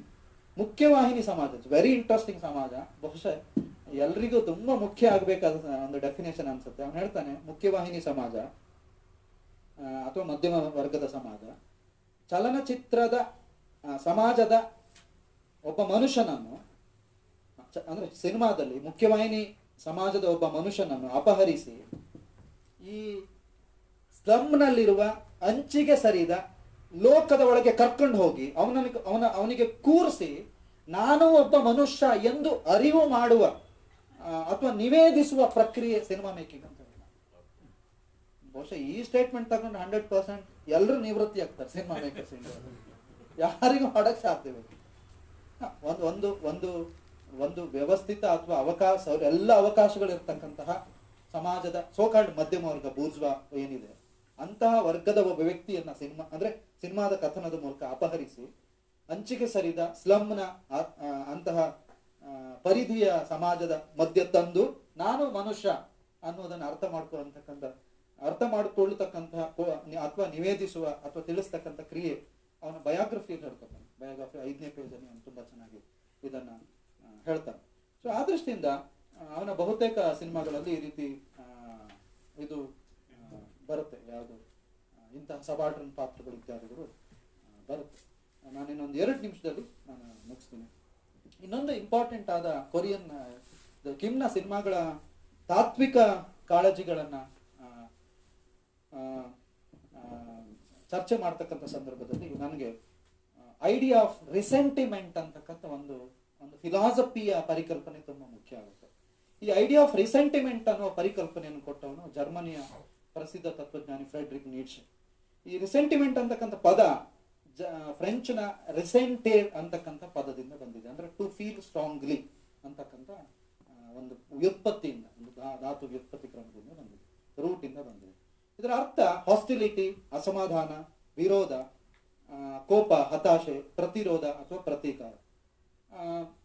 ಮುಖ್ಯವಾಗಿ ಫ್ರೆಡ್ರಿಕ್ ನೀಶೆ ತನ್ನ ಇಂಪಾರ್ಟೆಂಟ್ ಆದ ಒಂದು ಪುಸ್ತಕ on the genealogy of morality ಎನ್ನುವ ಕೃತಿಯಲ್ಲಿ ಈ ಯಹೂದಿಗಳ ನೈತಿಕತೆಯ ಚಾರಿತ್ರಿಕ ವಿಕಾಸದ ಬಗೆಗೆ ಚರ್ಚೆಯನ್ನು ಮಾಡ್ತಕ್ಕಂಥ ಸಂದರ್ಭದಲ್ಲಿ ಅವನು ಇದನ್ನು ಚರ್ಚಿಸ್ತಾನೆ. ಅವನು ಹೇಳ್ತಾನೆ, ಸಾಂಪ್ರದಾಯಿಕವಾಗಿ ಮತ್ತು ಚಾರಿತ್ರಿಕವಾಗಿ ಅದು ಎಷ್ಟು ಸರಿ ಅನ್ನೋದು ಮತ್ತು ದೊಡ್ಡ ಸಮಸ್ಯಾತ್ಮಕ, ಬಟ್ ಈ ಪರಿಕಲ್ಪನೆಯನ್ನ ನಾನು ಹೇಳ್ತಾ ಇದ್ದೀನಿ ಯಾಕಂದ್ರೆ ಫ್ರೆಡ್ರಿಕ್ ನೀಶೆ ಅಂತ ಒಬ್ಬ ದೊಡ್ಡ ತತ್ವಜ್ಞಾನಿ ಕೂಡ ಹಿಟ್ಲರ್ ಪರವಾಗಿ ಮಾತಾಡಿದ್ದಾನೆ. ಸೊ ಆ ದೃಷ್ಟಿಯಿಂದ ಬಟ್ ಈ ತಾತ್ವಿಕ ಪರಿಕಲ್ಪನೆ ತುಂಬಾ ಮುಖ್ಯ. ಅವನು ಹೇಳ್ತಾನೆ, a psychological state resulting from suppressed feelings of envy and hatred which cannot be satisfied. ಅಂದ್ರೆ ತೃಪ್ತಿ, ಒಬ್ಬ ವ್ಯಕ್ತಿ ತನಗೆ ಸಿಗದಿರುವ ಅವಕಾಶಗಳನ್ನು ಅಥವಾ ತೃಪ್ತಿಪಡಿಸಲಾಗದಿರತಕ್ಕಂತಹ ಅವಕಾಶಗಳನ್ನ ಅವನು ಕೋಪದ ಮೂಲಕ, ಹತಾಶೆಯ ಮೂಲಕ, ಆಕ್ರೋಶದ ಮೂಲಕ, ಹಿಂಸೆಯ ಮೂಲಕ ಹೊರಗಾಕುವ ಕ್ರಮ, ಅದನ್ನ ರಿಸೆಂಟಿಮೆಂಟ್ ಅಂತ ಹೇಳಿ ಕರೀತಾರೆ. ನೀಚೆ ಕೂಡ ಆಸ್ ಎ ಪ್ರೊಸೆಸ್, ಇನ್ನು ಮುಂದುವರೆದು ಹೇಳ್ತಾನೆ, as a process by which disempowered and injured parties, ಅಂದ್ರೆ ಒಂದ್ ರೀತಿ ಅನಸ್ಥಸೈಸ್ ಪೈನ್ ಥ್ರೂ ಇಮೋಷನ್, ಒಂದ್ ರೀತಿ ಅನಸ್ಥೇಷಿಯಾ ತಗೊಂಡು ನೋವನ್ನ ಮರೆಸುವ ಕ್ರಮ ಇದೆಯಲ್ಲ, ಆ ರೀತಿಯ ಕ್ರಮಕ್ಕೆ ಫ್ರೆಡ್ರಿಕ್ ನೀಶೆ ಹೋಲಿಸ್ತಾರೆ. ಮತ್ತು ಇಂತಹ ಕ್ರಮ ತುಂಬಾ ವಾಯ್ಲೆಂಟ್ ಆಗಿ ಮೂಡು ಬರೋದ್ರಲ್ಲಿ ಯಾವುದೇ ಸಹಜ ಇಲ್ಲ, ಏನು ಯಾವುದೇ ಇದಿಲ್ಲ ಅಂತೇಳಿ ಹೇಳ್ತಾನೆ. ಮತ್ತು ಶಕ್ತಿಹೀನರ, ಅವಕಾಶಹೀನರ ದಮನದಿಂದ ಅವರು ಈ ರೀತಿ ಪ್ರಕಟಪಡಿಸೋದನ್ನ ಅವನು ಹೇಳ್ತಾ ಹೋಗ್ತಾನೆ. ಇದ್ರ ಬಗ್ಗೆನೆ, ಈ ರಿಸೆಂಟಿಮೆಂಟ್ ಬಗ್ಗೆನೆ ತುಂಬಾ ಇನ್ನೂ ವಿಸ್ತರವಾಗಿ ಕೆಲಸ ಮಾಡಿದಂತಹ ಇನ್ನೊಬ್ಬ ಫಿಲ್ಮ್ಸ್ ಕ್ರಿಟಿಕ್ ಜೆಫ್ರಿ ಟಿ ನೀಲನ್ ಹೇಳ್ತಾನೆ, ಇದನ್ನ ಪೊಲಿಟಿಕಲ್ ಆಂಗರ್ ಆಫ್ ಟ್ರಾನ್ಸ್ಫಾರ್ಮೇಶನ್ ಅಂತ ಹೇಳಿ ಕರೀತಾನೆ ಇದನ್ನು. ಸೊ ಬಹುಶಃ ಕಿಮ್ನ ಸಿನಿಮಾಗಳು ಬಹುಶಃ ಈ ರೀತಿ ರಿಸೆಂಟಿಮೆಂಟ್ ನ ಸಿನಿಮಾಗಳು, ಅಸಮಾಧಾನದ ಸಿನಿಮಾಗಳು, ಸಾಮಾಜಿಕ ವ್ಯವಸ್ಥೆಯ, ಸಾಮಾಜಿಕ ವಾಸ್ತವದ ಮತ್ತು ಅನೈತಿಕತೆಯ, ಸಾಮಾಜಿಕ ಅನೈತಿಕತೆಯ. ನೀಡ್ಸೆ ಕೂಡ ಇದನ್ನು ತುಂಬಾ ಚೆನ್ನಾಗಿ ಹೇಳ್ತಾನೆ. ಇದು ಎಂತ ಸಮಾಜದಲ್ಲಿ ಹುಟ್ಟುತ್ತಂದ್ರೆ ಒಂದು ರೋಗಿಷ್ಠ ಸಮಾಜದಲ್ಲಿ ಮಾತ್ರ ಈ ರೀತಿಯ ಸ್ಥಿತಿ ಹುಟ್ಟುತ್ತೆ ಅಂತ ಹೇಳ. ಪ್ರಾಚೀನ ಜ್ಯೂಸ್ ಕಾಲದಲ್ಲೂ ಅವನು ಹೇಳ್ತಾನೆ, ಅವನು ಯಾವ ರೀತಿ ಚಾರಿತ್ರಿಕ ಸೋರ್ಸ್ಗಳನ್ನು ಇದು ಮಾಡ್ತಾನೆ ಗೊತ್ತಿಲ್ಲ, ಹಂಗಿತ್ತೋ ಗೊತ್ತಿಲ್ಲ, ಆದ್ರೆ ಒಂದು ರೋಗಿಷ್ಠ, ಒಂದು ಯಜಮಾನಿಕೆಯ, ಒಂದು ಗೆಟ್ಟೋಯಿಸ್ಡ್ ಸಮಾಜದಲ್ಲಿ ಮಾತ್ರ ಇಂತಹ ಸ್ಥಿತಿ ಮೂಡ್ ಬರ್ಲಿಕ್ಕೆ ಸಾಧ್ಯ ಇದೆ. ಮತ್ತು ಇಂತಹ ಸ್ಥಿತಿಯ ವಿರುದ್ಧ ರಿಸೆಂಟಿಮೆಂಟ್ ಸಾಹಿತ್ಯ ಬರುತ್ತೆ, ರಿಸೆಂಟಿಮೆಂಟ್ ಸಿನಿಮಾ ಬರುತ್ತೆ, ರಿಸೆಂಟಿಮೆಂಟ್ ತತ್ವಜ್ಞಾನ ಕೂಡ ಬರುತ್ತೆ ಅಂತಕ್ಕಂಥ ಒಂದು ಇಂಪಾರ್ಟೆಂಟ್ ಆದ ಒಂದು ಪ್ರಿಡಿಕಮೆಂಟ್ ಅನ್ನು, ಆರ್ಗ್ಯುಮೆಂಟ್ ಅನ್ನು ಕೂಡ ಮಾಡ್ತಾರೆ. ಮತ್ತು ಬಹುಶಃ ಕಿಮ್ನ ಸಿನಿಮಾಗಳ ಬಹುತೇಕ ಪಾತ್ರ, ವಿನ್ಯಾಸ, ಒಟ್ಟು ರಚನೆಗಳು ಈ ರಿಸೆಂಟಿಮೆಂಟ್ಲಿಂದನೇ ಹುಟ್ಟುತ್ತೆ. ಸ್ಲಂವಾಸಿಗಳು, ನಗರಸ್ಥ ಶ್ರೀಮಂತ, ಉಳ್ಳವರು ನಿರಾಕರಿಸುವ, ಮೂಸಿ ನೋಡದ, ಅವರ ಅಸ್ತಿತ್ವವನ್ನೇ ಅನುಮಾನಿಸುವ ರೀತಿಯ ವಸ್ತು ಮತ್ತು ವಿನ್ಯಾಸಗಳು ಇದರಿಂದ ಬರುತ್ತೆ. ಕೋಪ, ಹತಾಶೆಗಳು ಇವುಗಳ ಮುಖ್ಯ ಜೀವನ ತ್ರಯವೇ ಆಗುತ್ತೆ. ಮತ್ತು ನಮ್ಗೆ ಗೊತ್ತಿದೆ, ಕೊರಿಯನ್ ಸೊಸೈಟಿಯಲ್ಲಿ ಸಿಕ್ಕಾಪಟ್ಟೆ ಸ್ಪರ್ಧೆ ಇದೆ. ನಮ್ಮ ಸೊಸೈಟಿಯಲ್ಲಿ ಯಾವ ರೀತಿ ಸ್ಪರ್ಧೆ ಇದೆಯೋ, ಸಾಮಾಜಿಕ ವರ್ಗದ ಅಂತರ ಇದೆಯೋ, ಅದರ ಡಬ್ಬಲ್ ಇದು. ಇಲ್ಲಿ ಫ್ಯಾಮಿಲಿ ಬ್ಯಾಕ್ಗ್ರೌಂಡ್ ತುಂಬಾ ಮುಖ್ಯ, ಎಜುಕೇಶನ್ ಕೂಡ ತುಂಬಾ ಮುಖ್ಯ. ಸೊ ಇದು ಯಾರಿಗಿರುವುದಿಲ್ಲ ಅವರೆಲ್ಲರೂ ಕೂಡ ಹತಭಾಗ್ಯರಾಗ್ತಾರೆ. ಸೊ ಭಾರತದ ಅನುಭವ ಕೂಡ ಇದೆ, ನಮ್ಮಲ್ಲಿ ಯಾವ ದಿನಗಳು ಕೂಡ ಇದೆ, ನಮ್ಮಲ್ಲಿ ಇದು ಈ ಅಂತರ ಜಾಸ್ತಿ ಆಗ್ತಾ ಇದೆ. ಸೊ ಆದ್ರೆ ಭಾರತದಂತ ಸಮಾಜದಲ್ಲಿ ಇದನ್ನ ಪ್ರಕಟಪಡಿಸುವ ಸಿನಿಮಾಗಳು ಬರ್ತಾ ಇಲ್ಲ. ಆದ್ರೆ ಕೊರಿಯಾದ ನಿಜವಾಗಲೂ ಒಳ್ಳೆಯ ಸಿನಿಮಾಗಳು ಹುಟ್ಟುವುದು ಒಂದು ಸಮಾಜದಲ್ಲಿ ಕ್ರೈಸಿಸ್ ಇದ್ದಾಗ. ಇಷ್ಟೆಲ್ಲ ಸೆನ್ಸರ್ಶಿಪ್ ಇತ್ಯಾದಿಗಳೆಲ್ಲ ಇದ್ರೂ ಕೂಡ ಇರಾನ್ ಅಂತ ಸಮಾಜದಲ್ಲಿ ಯಾಕೆ ಮೊಹಮ್ಮದ್ ರಸೂರಫ್ ನಂತ ಒಬ್ಬ ಸಿನಿಮಾ ಮೇಕರ್ ಪ್ರಭುತ್ವವನ್ನು ನಿರಾಕರಿಸಿ ಸಿನಿಮಾ ಮಾಡಿ ಜೈಲಲ್ಲಿದ್ದು ಬರ್ಲಿನಲ್ಲಿ ಗೆದ್ದು ಪ್ರಶಸ್ತಿ ತಗೊಳ್ಲಿಕ್ಕಾಗದೆ ಜೈಲಲ್ಲಿ ಇರ್ತಾನಂದ್ರೆ, ಯಾಕೆಂದ್ರೆ ಇಂತಹ ಕ್ರೈಸಿಸ್ ಒಂದು ಸೃಜನಶೀಲತೆ ಹುಟ್ಟಾಕತ್ತಲ್ಲ, ಅದು ನಿಜವಾದ ಕ್ರೈಸಿಸ್, ಇದು ನಿಜವಾದ ಸೃಜನಶೀಲತೆ ಕೂಡ ಅದು. ಬಹುಶಃ ಕಿಮ್ನ ಪಾತ್ರಗಳು, ಕಿಮ್ನ ಬಹುತೇಕ ಸಿನಿಮಾಗಳು ಈ ರೀತಿಯ ನಿರೂಪಣೆಯನ್ನ ಮತ್ತು ರಿಸೆಂಟಿಮೆಂಟ್ನ ಪಾತ್ರಗಳು ಮತ್ತು ವಿನ್ಯಾಸಗಳು ಅಂತ ಹೇಳಲಿಕ್ಕೆ ಸಾಧ್ಯ ಆಗುತ್ತೆ. ಅವನ ಮೇಲೆ ಕೆಲಸ ಮಾಡಿರುವ ಸ್ಟೀವ್ ಚೋ ಅಂತಕ್ಕಂಥ ವಿಮರ್ಶಕ ಹೇಳ್ತಾನೆ, ಈ ರೀತಿಯ ಪಾತ್ರಗಳ ನೋವಿನ ಪ್ರಕಟೀಕರಣದ ಆತ್ಯಂತಿಕೆ ಮತ್ತು ಅದರ ಸಂವಹನ ಅಷ್ಟೇ ಹಿಂಸೆ ಅಂತೇಳಿ ಹೇಳ್ತಾನೆ. ಮತ್ತೆ ಕಿಮ್ ಕೂಡ ಒಂದು ಇಂಟರ್ವ್ಯೂ ತುಂಬಾ ಚೆನ್ನಾಗಿ ಹೇಳ್ತಾನೆ ಹಿಂಸೆಯ ಬಗ್ಗೆ ಮತ್ತು ಅಸಮಾನದ ಬಗ್ಗೆ. ಅವನು ಹೇಳ್ತಾನೆ, ಇದೊಂದು ಭಾಷೆ ರೀ, ಕೈಂಡ್ ಆಫ್ ಬಾಡಿ ಲ್ಯಾಂಗ್ವೇಜ್ ಅಂತ ಹೇಳ್ತಾನೆ. Physical expression rather than just negative violence. ಇದು ತುಂಬಾ ಮುಖ್ಯವಾದ, ನೆಗೆಟಿವ್ ಆದ ವೈಲೆನ್ಸ್ ಅಲ್ಲ ಅದು, ಬಟ್ ಅದರಲ್ಲಿ ಒಂದು ಸೋಷಿಯಲ್ ಮೀನಿಂಗ್ ಇದೆ. ಮತ್ತು ಸೈಕಾಲಜಿಕಲ್ ಆದ ಒಂದು ಮನೋಪಾತಳಿಯ ಅಥವಾ ಜರ್ಜರಿತ ಮನೋಪಾತಳಿಯ ಮನೋಮೂಲಿಯ ಸ್ವರೂಪದಿಂದ ಹುಟ್ಟಿದಂತಹ ಗಾಯದಿಂದ ಹುಟ್ಟಿದಂತಹ ಹಿಂಸೆ ಬದಲಿಗೆ ನಿರ್ವಾತದಿಂದ ಹುಟ್ಟಿದ ಹಿಂಸೆ ಅಲ್ಲ ಅಂತೇಳಿ ಕೂಡ ಅವನು ಅಭಿಪ್ರಾಯ ಪಡ್ತಾನೆ. ಮುಖ್ಯವಾಹಿನಿ ಸಮಾಜ ಅಂಚಿಗೆ ಸರದ ಪರಿದೆ ಸಮಾಜವನ್ನು ನಿರಾಕರಿಸುವ ಕ್ರಮದಿಂದ ಹೊಂದಿರುವ ಸಂಪರ್ಕದಿಂದ ಉಂಟಾಗಿರುವ ಕಂದಕದಿಂದ ಹಿಂಸೆ ಹುಟ್ಟುತ್ತೆ ಅಂತೇಳಿ ಅವನು ಕೂಡ ಹೇಳ್ತಾನೆ. ಅಸಮಾನತೆಯಿಂದ ವ್ಯಕ್ತಿಘನತೆಯ ನಿರಾಕರಣೆಯಿಂದ ಕೂಡ ಹಿಂಸೆ ಹುಟ್ಟುತ್ತೆ. ಅದೃಷ್ಟಿಯಿಂದ ನನ್ನ ಹಿಂಸೆ ಒಂದು ಸಾಮಾಜಿಕ ಅರ್ಥವನ್ನು, ಸೋಷಿಯಲ್ ಮೀನಿಂಗ್ ಅನ್ನ ಪಡ್ಕೊಂಡಿದೆ ಅಂತೇಳಿ ಹೇಳ್ತಾನೆ. ಸೊ ಇದಿಷ್ಟು ಕಿಮ್ನ ಬಗ್ಗೆ. ಕೊನೆಯದಾಗಿ ಲಾಸ್ಟ್ ನಾನು ಕಿಮ್ನ ಬಗ್ಗೆನೆ ತುಂಬಾ ಸ್ಪೆಸಿಫಿಕ್ ಆಗಿ ಕೆಲಸ ಮಾಡಿರುವ Korean film critic Hiuen Kim ಅವರ ಒಂದು 2-3 ಅವಲೋಕನಗಳನ್ನ ಕಿಮ್ ಸಂದರ್ಭದಲ್ಲಿ ಹೇಳಿ ನಾನು ಮಾತನ್ನು ಮುಗಿಸ್ತೇನೆ. ಹ್ಯೂನ್ ಕಿಮ್ ಹೇಳ್ತಾರೆ, 4 ಇಂಪಾರ್ಟೆಂಟ್ ಆದ ಪಾಯಿಂಟ್ ಅನ್ನ, ಒಂದು ಆರ್ಗ್ಯುಮೆಂಟ್ ಅನ್ನ ಕಿಮ್ ಸಿನಿಮಾಗಳ ಸಂದರ್ಭದಲ್ಲಿ ಆಕೆ ಮಾಡ್ತಾಳೆ. ಏನಂದ್ರೆ, ಒಂದು, ಸಮಾಜದಷ್ಟು ಮಿಸೋಜನಿಕ್, ಸ್ತ್ರೀ ವಿರೋಧಿ, ವೈಲೆಂಟ್ ಅಲ್ಲ ಕಿಮ್ನ ಸಿನಿಮಾಗಳು. ಸೊ ಇದು ವೆರಿ ಇಂಟ್ರೆಸ್ಟಿಂಗ್. ಸ್ತ್ರೀವಾದಿ ವಿಮರ್ಶೆ, ದೊಡ್ಡ ವಿಮರ್ಶೆ ನಡೆದಿದೆ. ಅದೇ ಹೊತ್ತಿಗೆ ಸೊ ಇಂತಹ ಒಂದು ಇಂಪಾರ್ಟೆಂಟ್ ಆದ ಒಂದು ಸಾಧ್ಯಂತವಾಗಿ ಒಂದು 400-500 ಪೇಜ್ಗಳ ಮೂಲಕ ಒಂದು 10 ವರ್ಷ ಕಿಮ್ನ ಮೇಲೇನೆ ಸ್ಪೆಸಿಫಿಕ್ ಕೆಲಸ ಮಾಡಿದ ಹ್ಯೂನ್ ಹೇಳೋದು ಈ ರೀತಿ. ಎರಡನೇದು, ಕಿಮ್ ತನ್ನ ಸಿನಿಮಾದಲ್ಲಿ ವ್ಯಾಪಕವಾಗಿ ಮಿಲಿಟರಿ ಆಳ್ವಿಕೆ ಬಂತು. ಮಿಲಿಟರಿ ಆಳ್ವಿಕೆಯ ವಿಜಗೀಷುತನ ಏನಿದೆ, ಅಥವಾ ಒಂದು ಮೆಸ್ಕ್ಯುಲಿನಿಟಿಯ ಒಂದು ವಿಜಗೀಷುತನದ ಶೌರ್ಯ, ನಮ್ಗೆಲ್ಲ ಶೌರ್ಯ ಬೇಕು. ಆನಂದ್ ಪಟ್ವರ್ಧನ್ ತಮ್ಮ ಅನೇಕ ಮೆಸ್ಕ್ಯುಲಿನೇಟನ್ನ ಹೆಂಗೆ ಪ್ರೊಜೆಕ್ಟ್ ಮಾಡ್ತಾ ಹೋಗ್ತಾರೆ, ಆ ರೀತಿ ಒಂದು ಪುರುಷ ಪ್ರಧಾನ ಮೌಲ್ಯ, ಎರಡನೇದು ಹೊಸದಾದ ಕನ್ಫ್ಯೂಷಿಯಸ್ನ ಮೌಲ್ಯಗಳು ಬೆರಕೆಗೊಂಡಿದೆ, ಮೂರನೇದು ಮಿಲಿಟರಿ ರೆಜಿಮ್ನ ಶೌರ್ಯದ ಮೌಲ್ಯ. ಸೊ ಈ ಮೂರು ತುಂಬಿಕೊಂಡು ಬಹುಶಃ ಏಷ್ಯಾದಲ್ಲಿ ಯಾವ ದೇಶದ ಸಮಾಜ ಸ್ಥಿತಿ ಮತ್ತು ಸಂಕ್ರಮಣ ಅಂದ್ರೆ, ಮತ್ತು ವಿಶೇಷವಾಗಿ 90s ಅಲ್ಲಿ ಕೊರಿಯನ್ ಡಿಕ್ಟೇಟರ್ಶಿಪ್ ಮೂಲಕ ಸಿಕ್ಕಾಪಟ್ಟೆ ಮಾರ್ಷಿಯಲ್ ವೈಲೆನ್ಸ್ ಆಗುತ್ತೆ. ನಮ್ಗೆ ಗೊತ್ತಿದೆ, ಸಾಕಷ್ಟು ಡಾಕ್ಯುಮೆಂಟರಿ ಮತ್ತು ಫೀಚರ್ ಫಿಲ್ಮ್ಗಳು ಕೂಡ ಬಂದಿದೆ. ಮೂರನೇದು, 90s ಅಲ್ಲಿ ಭಾರತ ಅಥವಾ ಏಷ್ಯಾದಲ್ಲಿ ಸರಿಸುಮಾರು ಒಂದೇ ಹೊತ್ತಿಗೆ LPG ಪ್ರೊಸೆಸ್ ಶುರುವಾಗುತ್ತೆ. ಜಾಗತೀಕರಣ ಶುರುವಾದ ಹೊತ್ತಿಗೆ ಜಾಗತೀಕರಣ ಉಂಟು ಮಾಡಿದ ಮುಕ್ತತೆ ಮತ್ತು ಹೈಪರ್ ಮಾಡರ್ನೈಸೇಷನ್ ಸಾಕಷ್ಟು ಕೆಲಸ ಮಾಡಿದೆ. ಅದನ್ನೇ ಕಿಮ್ನ ಸಿನಿಮಾ ವ್ಯಕ್ತ ಮಾಡಿದೆ ಅಂತ ಹೇಳಿ ಹ್ಯೂನ್ ಅಥವಾ ಅನಾಮಲಿ ಹುಟ್ಟಿಸಿದ ಹಿಂಸೆಗಿಂತ ಕಿಮ್ನ ಸಿನಿಮಾಗಳು ಕಡಿಮೆ ಹಿಂಸೆಯನ್ನು ಹೊಂದಿದೆ ಅಂತ ಹೇಳಿ ಅವಳ ತಕರಾರು. ಮೂರನೇದು ತುಂಬಾ ಮುಖ್ಯ ಅನ್ಸುತ್ತೆ, ಕೊರಿಯನ್ ಸಮಾಜ ಮಾತ್ರ ಹಿಂಸೆಯ ಸಮಾಜ ಅಲ್ಲ, ಕೊರಿಯನ್ ಸಿನಿಮಾ ಮಾತ್ರ ಹಿಂಸೆಯ ಸಮಾಜವೇ ಹಿಂಸೆಯ ಸಮುದಾಯ. ಒಂದಲ್ಲ ಒಂದು ರೀತಿಯಲ್ಲಿ ಜೈವಿಕವಾಗಿ, ವೈಚಾರಿಕವಾಗಿ, ನಮ್ಮ ನೋಟದಲ್ಲೇ, ನಿಲುವಿನಲ್ಲಿ ಆಧುನಿಕತೆಯೇ ಸಮಾಜವೇ ದೊಡ್ಡ ಹಿಂಸೆಯ ಸಮಾಜ.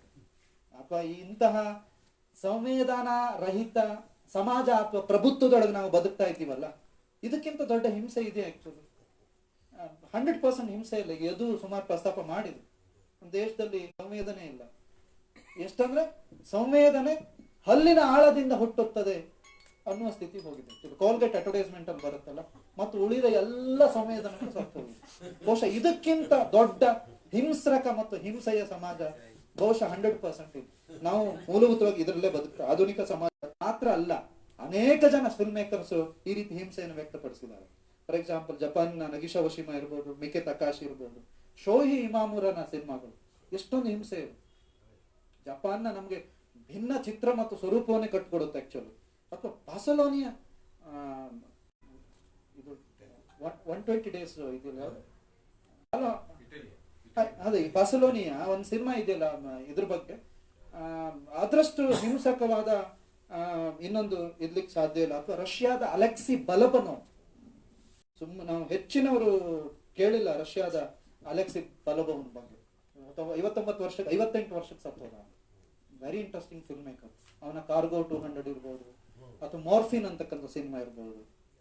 ಎಂತ ಹಿಂಸೆ ಅಂದ್ರೆ ಅಂತ ಹಿಂಸೆ. ಬಹುಶಃ 90ರ ಸಂದರ್ಭದಲ್ಲಿ ಒಂದು ವಿಚಿತ್ರ ಮಿಲಿಟರಿ ಸ್ವರೂಪದಲ್ಲಿ ಇದ್ದಂತಹ ಸೋವಿಯತ್ ಪ್ರಭುತ್ವವನ್ನ ತಾತ್ವಿಕವಾಗಿ, ಸಾಮಾಜಿಕವಾದ ಸ್ವರೂಪದಲ್ಲಿ ಇವನ ಸಿನಿಮಾ ಪ್ರತಿಭಟನೆಗೆ ಸಾಧ್ಯ ಇಲ್ಲದ, ಅಭಿವ್ಯಕ್ತಿ ಸಾಧ್ಯ ಇಲ್ಲದ, ಸಾಕಷ್ಟು ನಿರಂಕುಶ ಪ್ರಭುತ್ವದ ವಿರುದ್ಧ ತನ್ನ ಕಥನಗಳನ್ನ ಅಲೆಕ್ಸಿ ಬಲಬನೋವ್ ಕೂಡ ಅನೇಕ ಸಿನಿಮಾಗಳ ಮೂಲಕ ಸೃಷ್ಟಿ ಮಾಡ್ತಾರೆ. ಸೊ ಕಿಮ್ ಮಾತ್ರ ಅಲ್ಲ, ಜಗತ್ತಿನ ಎಲ್ಲ ಭಾಗಗಳಲ್ಲೂ ಹಿಂಸೆ ಇದೆ. ನಾವು ಅತ್ಯಂತ ಶ್ರೇಷ್ಠ HDI ಇದೆ, ಹ್ಯೂಮನ್ ಡೆವಲಪ್ಮೆಂಟ್ ಇಂಡೆಕ್ಸ್ ಇದೆ ಎಂದು ಪರಿಭಾವಿಸುವ ಸ್ಕ್ಯಾಂಡಿನೇವಿಯನ್ ಕಂಟ್ರಿಗಳು, ನಾರ್ವೆ, ಫಿನ್ಲಾಂಡ್ ಮತ್ತು ಅಫ್ಘಾನಿಸ್ತಾನದ ನಿರಾಶ್ರಿತರನ್ನ ಯಾವ ರೀತಿ ನಡ್ಸ್ಕೋತಾರ ಅನ್ನೋದ್ರ ಬಗ್ಗೆ ನಾವು ಸಿನಿಮಾಗಳು ನೋಡ್ಬೇಕು. ಆಕ್ಚುಲಿ ಅಕಿ ಕರಸ್ಮಾಕಿಯ the other side of hope ಅಂತಕ್ಕಂಥ 1-2 ವರ್ಷದ ಹಿಂದಿನ ಸಿನಿಮಾದಲ್ಲಿ ಸಿರಿಯನ್ ನಿರಾಶ್ರಿತರನ್ನ ಅವರು ಟ್ರೀಟ್ ಮಾಡುವ ರೀತಿ ನೋಡಿದ್ರೆ ಇಂತಹ ಸಂಸ್ಕಾರಯುತ HDI ಇರ್ತಕ್ಕಂಥ ಅಂತಕ್ಕಂಥ ಒಂದು ಗುಮಾನಿಯನ್ನು ಕೂಡ ಇಂಪಾರ್ಟೆಂಟ್ ಆದ ತಾತ್ವಿಕ ಪ್ರಶ್ನೆಯನ್ನು ಕೂಡ ಉಂಟಾಗುತ್ತೆ. ಬಹುಶಃ ಇಷ್ಟು ಮಾತನ್ನು ಹೇಳ್ತಾ ಕಿಮ್ ಮಾತ್ರ ಹಿಂಸೆಯನ್ನ ಪ್ರಕಟಪಡಿಸಲಿಲ್ಲ, ಮತ್ತು ಕೊರಿಯಾ ಸಮಾಜ ಮಾತ್ರ ಹಿಂಸೆ ಸಮಾಜದಲ್ಲ, ಮೂಲಭೂತವಾಗಿ ಮನುಷ್ಯ ಸಮಾಜವೇ ಹಿಂಸೆ ಮತ್ತು ಆನುಷಂಗಿಕವಾದ ಗುಣ ಅಥವಾ ಸ್ವಭಾವದ ಸ್ವರೂಪದಲ್ಲಿದೆ. ಫಿಲ್ಮ್ ಮೇಕರ್ ಇಷ್ಟು ಬೇಗ ನಿರ್ಗಮಿಸಬಾರ್ದಿತ್ತು, ಆದ್ರೆ ಏನ್ ಮಾಡಂಗಿಲ್ಲ ಅಂತ ಹೇಳ್ತಾ ಇಂಥ ಒಂದು ಅವಕಾಶಕ್ಕಾಗಿ ಎಲ್ಲರನ್ನ ತುಂಬಾ ಹಿರಿಯರು ಮತ್ತು ಸ್ನೇಹಿತರು, ಹೊರಗೆ ಸ್ನೇಹಿತರು ಎಲ್ಲರೂ ಕೂಡ ಇದ್ದಾರೆ, ಎಲ್ಲರೂ ಕೂಡ ಯಾವಕ್ಕಾಗಿ ಕೃತಜ್ಞತೆ ಸಲ್ಲಿಸ್ತಾರೆ. ನನ್ನ ಮಾತನ್ನ ಮುಗಿಸಿ ನಮಸ್ಕಾರ.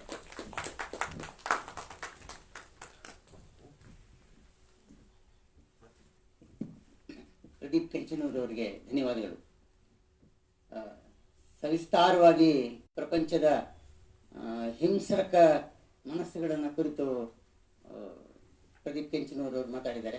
ಅವುಗಳು ದಯಮಾಡಿ ಯದುನಂದನ್ ಮತ್ತು ಪ್ರದೀಪ್ ಅವರಿಗೆ ಏನಾದರೂ ಪ್ರಶ್ನೆಗಳಿದ್ರೆ ಕೇಳಬಹುದು, ದಯಮಾಡಿ ಕೇಳಿ.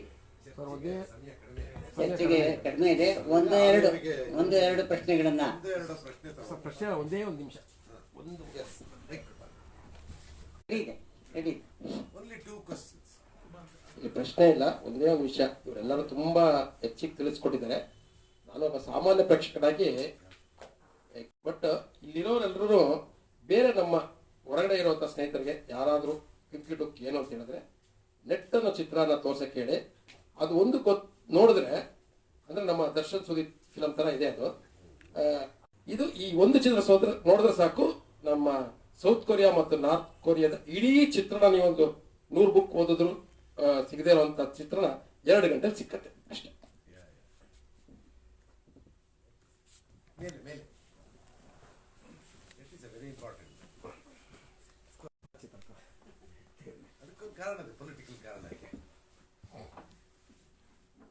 Hello, okay, first of all, please excuse me with my language because I am not from here. So, right? You said, and before that, first of all, thank you for mentioning yourself. The disagreement that I have is within the realm of spiritual symbolism, you included Tarkovsky, Bresson, and Kim Ki-duk, right? So, Tarkovsky has this religiosity with his films, metaphor. I mean, with Bresson, like say, Oh Hazar Balthasar, or even Pickpocket. Bresson is deeply religious. He's deeply Christian, but he uses the Christian element that too as a metaphor. But with Kim Ki-duk, and I'd like everyone to excuse me here also because I came late and I wasn't able to watch the film. So I'm talking about the film from I'm recollecting it from my watch in 2018. So, but difference comes because Kim Ki-duk uses a direct symbolism. The Buddhist effect of this film, but he uses direct symbolism with animals. He uses a snake in this. He uses his door. So, I mean, that difference is very much evident. So, I disagree with you. I like to disagree with. I'm sorry, I don't know your name. Yadunandan. One thing is that, I mean, it's not a disagreement actually. You talk about the feminist approach in contemporary Indian cinema. But you see, what I find it funny is that we have directors like Meera Nair in the contemporary Indian context. But the funny part is that, like I'll take an example here with Dardin Bros, Belgian film Dardin Bros. Film Rosetta and 2 Days 1 Night. The difference struggling to make their ends meet. But when it comes to Meera Nair feministic films, you have the only aspect of desire and lust, and that is the only core when it comes to a woman in Meera Nair film. So that's the thing with every Indian film. That's the the main Yes, thing. That's the problem. exactly. But That's why we don't have discourses like this. yes, right. The problem is it's all crude, it's voyeuristic in India. Yes. That's the main problem. They don't have a cinema. You can discourse like this on Kim Kik-do. You are unable to discourse on any of Indian. You tell me where? No. I mean, like he himself mentioned Gatak, Subarnarekha. We have history, we have, but in the contemporary sense, we don't have. Like our we approach the cinema is totally different. Idea of cinema. But in Sairat, I guess there is this. To some extent, there is that. No, again, there also he is catering to the Bollywoodian kind of the dance sequence. Finish, he loses it. Because I'm from Trivandrum. Thank you very much for beautiful observation, and I don't have any problem with the opinion, and we need and we welcome this kind of opinion and actually expressions. That is what democracy is meant, and a kind of expression is meant. Now, his films got transition from Tarkovskian, Bressonian, so-called symbolism to social realism. That's what I meant. You can also witness Tarkovskian, Bressonian aesthetics and elements. In the same time, he never fixed India or sphere, but he gradually and constantly moves or transforms or gets transition from that sphere to social realism. That's why his most of the narratives seems the structures are cinematic narratives of Fassbinder and even Ken Loach. That's what I said. Social realism and social reality. He shifts constantly. He shifts. ಒಂದು kitchen politics ಹೇಳಿದ್ದು ಇವಾಗ ಬಂದಿದೆ ಒಂದು great Indian kitchen And thank you very much for the response. Thank you. ನಾನು ಇಂಗ್ಲಿಷ್ನಲ್ಲಿ ನಿಮ್ಗೆ ಉತ್ತರ ಕೊಡೋದಕ್ಕಾಗಲ್ಲ. ನಿಮ್ಮ ಪ್ರಶ್ನೆ ಗ್ರಹಿಸಿದ ಪ್ರಕಾರ ಯುರೋಪ್ ಸಿನಿಮಾಗಳಿಗೆ ಅಥವಾ ನಾನು ಪ್ರಸ್ತಾಪ ಮಾಡಿದ ಫೀಮೇಲ್ ಸೆಂಟ್ರಿಕ್ ಅಥವಾ ಫೆಮಿನಿಸಮ್ ಕುರಿತಾದಂಥ ಸಿನಿಮಾಗಳು, ಯುರೋಪ್ ಸಿನಿಮಾಗಳು, ಬೇರೆ ಬೇರೆ ಭಾಗದ ಸಿನಿಮಾಗಳಿಗೂ ಇಂಡಿಯಾ ಸಿನಿಮಾಗಳಿಗೂ ಕಂಪೇರ್ ಮಾಡಿದ್ದಲ್ಲ. ನಾನು ಅಷ್ಟು ಅಬ್ಸ್ಟ್ರಾಕ್ಟ್ ಆಗಿ ಸ್ತ್ರೀ ಮೇಲೆ ಆಗ್ತಿರೋ ದೌರ್ಜನ್ಯಗಳನ್ನ ಇಂಡಿಯಾದ ಒಳಗಡೆ ಯಾರು ಅಷ್ಟು ಆಳವಾಗಿ ತೋರಿಸಿದ್ರೆ ಅದು ಸರ್ಫೇಸ್ ಲೆವೆಲ್ ಅಲ್ಲಿ ಇರುತ್ತೆ ಅನ್ನೋದಷ್ಟೇ ನನ್ನ ತಕ್ಕಾರರು, ಅದಷ್ಟೇ ನನ್ನ ತಕ್ಕಾರರು. ಬಟ್ ಪಿಕ್ ಪಾಕೆಟ್ ಸಿನಿಮಾನ ಪ್ರಸ್ತಾಪ ಮಾಡಿದೆ, ಅದು ಡೈರೆಕ್ಟರ್ ಲೂಯಿಸ್ ಬೆನೋಲ್ ಅಂದೇ ತಪ್ಪು, ರಾಬರ್ಟ್ ಬ್ರೆಸೋನ್. Thank you.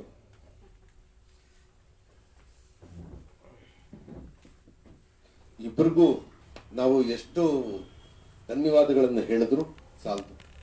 ಕಿಮ್ಕಿ ಡುಕ್ನ ವಿಷು ಮಾಡಿಸಿದ್ದಾರೆ. ಈ ಇಬ್ಬರು ಆಡಿದ ಮಾತುಗಳು ಲೇಖನವಾಗಿಯೂ ನಮಗೆ ಸಿಕ್ಕು. ನಾವು ಬರಲಿರುವ ಆಗಸ್ಟ್ 28ನೇ ತಾರೀಕು ಹೊತ್ತಿಗೆ ತರಬೇಕು ಅಂತ ಈ ಏನೇನು ಇವೆಂಟ್ಗಳನ್ನು ಮಾಡ್ತಿದ್ದೀವಿ ಇದನ್ನ ಇಟ್ಕೊಂಡು ತಯಾರಾಗಬೇಕಾದ ಪುಸ್ತಕ ಸರಿಸುಮಾರು ಏಪ್ರಿಲ್ನಲ್ಲಿ ಬರೋದಕ್ಕಿದೆ. ನಿಮ್ಮ ಮಾತುಗಳನ್ನು ಲೇಖನದ ರೂಪದಲ್ಲಿ ಆದಷ್ಟು ಬೇಗ ಕೊಡಿ ಅಂತ ಮನವಿ ಮಾಡ್ಕೋತೇವೆ. ಇಲ್ಲೇನು ಮಾತಾಡಿಲ್ವೋ ಅವುಗಳನ್ನೂ ಸೇರಿಸಿ ನೀವು ಲೇಖನ ಮಾಡಬಹುದು. ವಿಷಯ ಇಷ್ಟೇ, ಇಲ್ಲಿ ನಮಗೆ ಕಾಣಿಸ್ತಾ ಇರುವ ಜನ ಎಷ್ಟಿದ್ದಾರೋ ಫೇಸ್ಬುಕ್ನಲ್ಲಿ ಇದನ್ನ ಲೈವ್ ನೋಡ್ತಿರುವ ಜನ ಕೂಡ ತುಂಬ ಇದ್ದಾರೆ. ಈ ಹೊಸ ಜನರೇಷನ್ ಏನು ಸಿನಿಮಾ ಮಾಡುವುದಕ್ಕೆ ಬರ್ತಾ ಇದೆ ಅವರನ್ನು ರೂಪಿಸುವ ದೊಡ್ಡ ಜವಾಬ್ದಾರಿಯೂ ಇದೆ. ಮತ್ತು ನಾವು ಸಿನಿಮಾ ನೋಡುವುದಕ್ಕೆ ಗೊತ್ತುಪಡಿಸಿಕೊಳ್ಳಬೇಕಾದ ಕ್ರಮ, ನಿಮ್ಮ ಇಬ್ಬರ ಇವತ್ತಿನ ಮಾತು ಬಹಳ ಮುಖ್ಯವಾದ್ದು ಅಂತ ನಾನು ಭಾವಿಸ್ತೇನೆ. ಅದಕ್ಕಾಗಿ ಮತ್ತೊಮ್ಮೆ ಸುಚಿತ್ರಾದ ಎಲ್ಲರ ಪರವಾಗಿ ಮತ್ತು ಸಿನಿಮಾ ಪ್ರೇಮಿಗಳೆಲ್ಲರ ಪರವಾಗಿ ನಿಮ್ಮಿಬ್ಬರಿಗೂ ವಿಶೇಷವಾದ ಧನ್ಯವಾದಗಳನ್ನು ಹೇಳ್ತೇನೆ. ಮೊದಲಿಗೆ ಪ್ರದೀಪ್, ಸಣ್ಣ ಸಂಭಾವನೆ ಓಡಾಟದ ಖರ್ಚಿಗೆ ನೀವು ಬಹಳ ದೂರದಿಂದ ಬಂದಿದ್ದೀರಿ. ಗೋವಿಂದ ಡೈರೆಕ್ಟ್ ಮೆಟ್ಲತ್ ಬಿಡಿ ಅಲ್ಲಿಂದ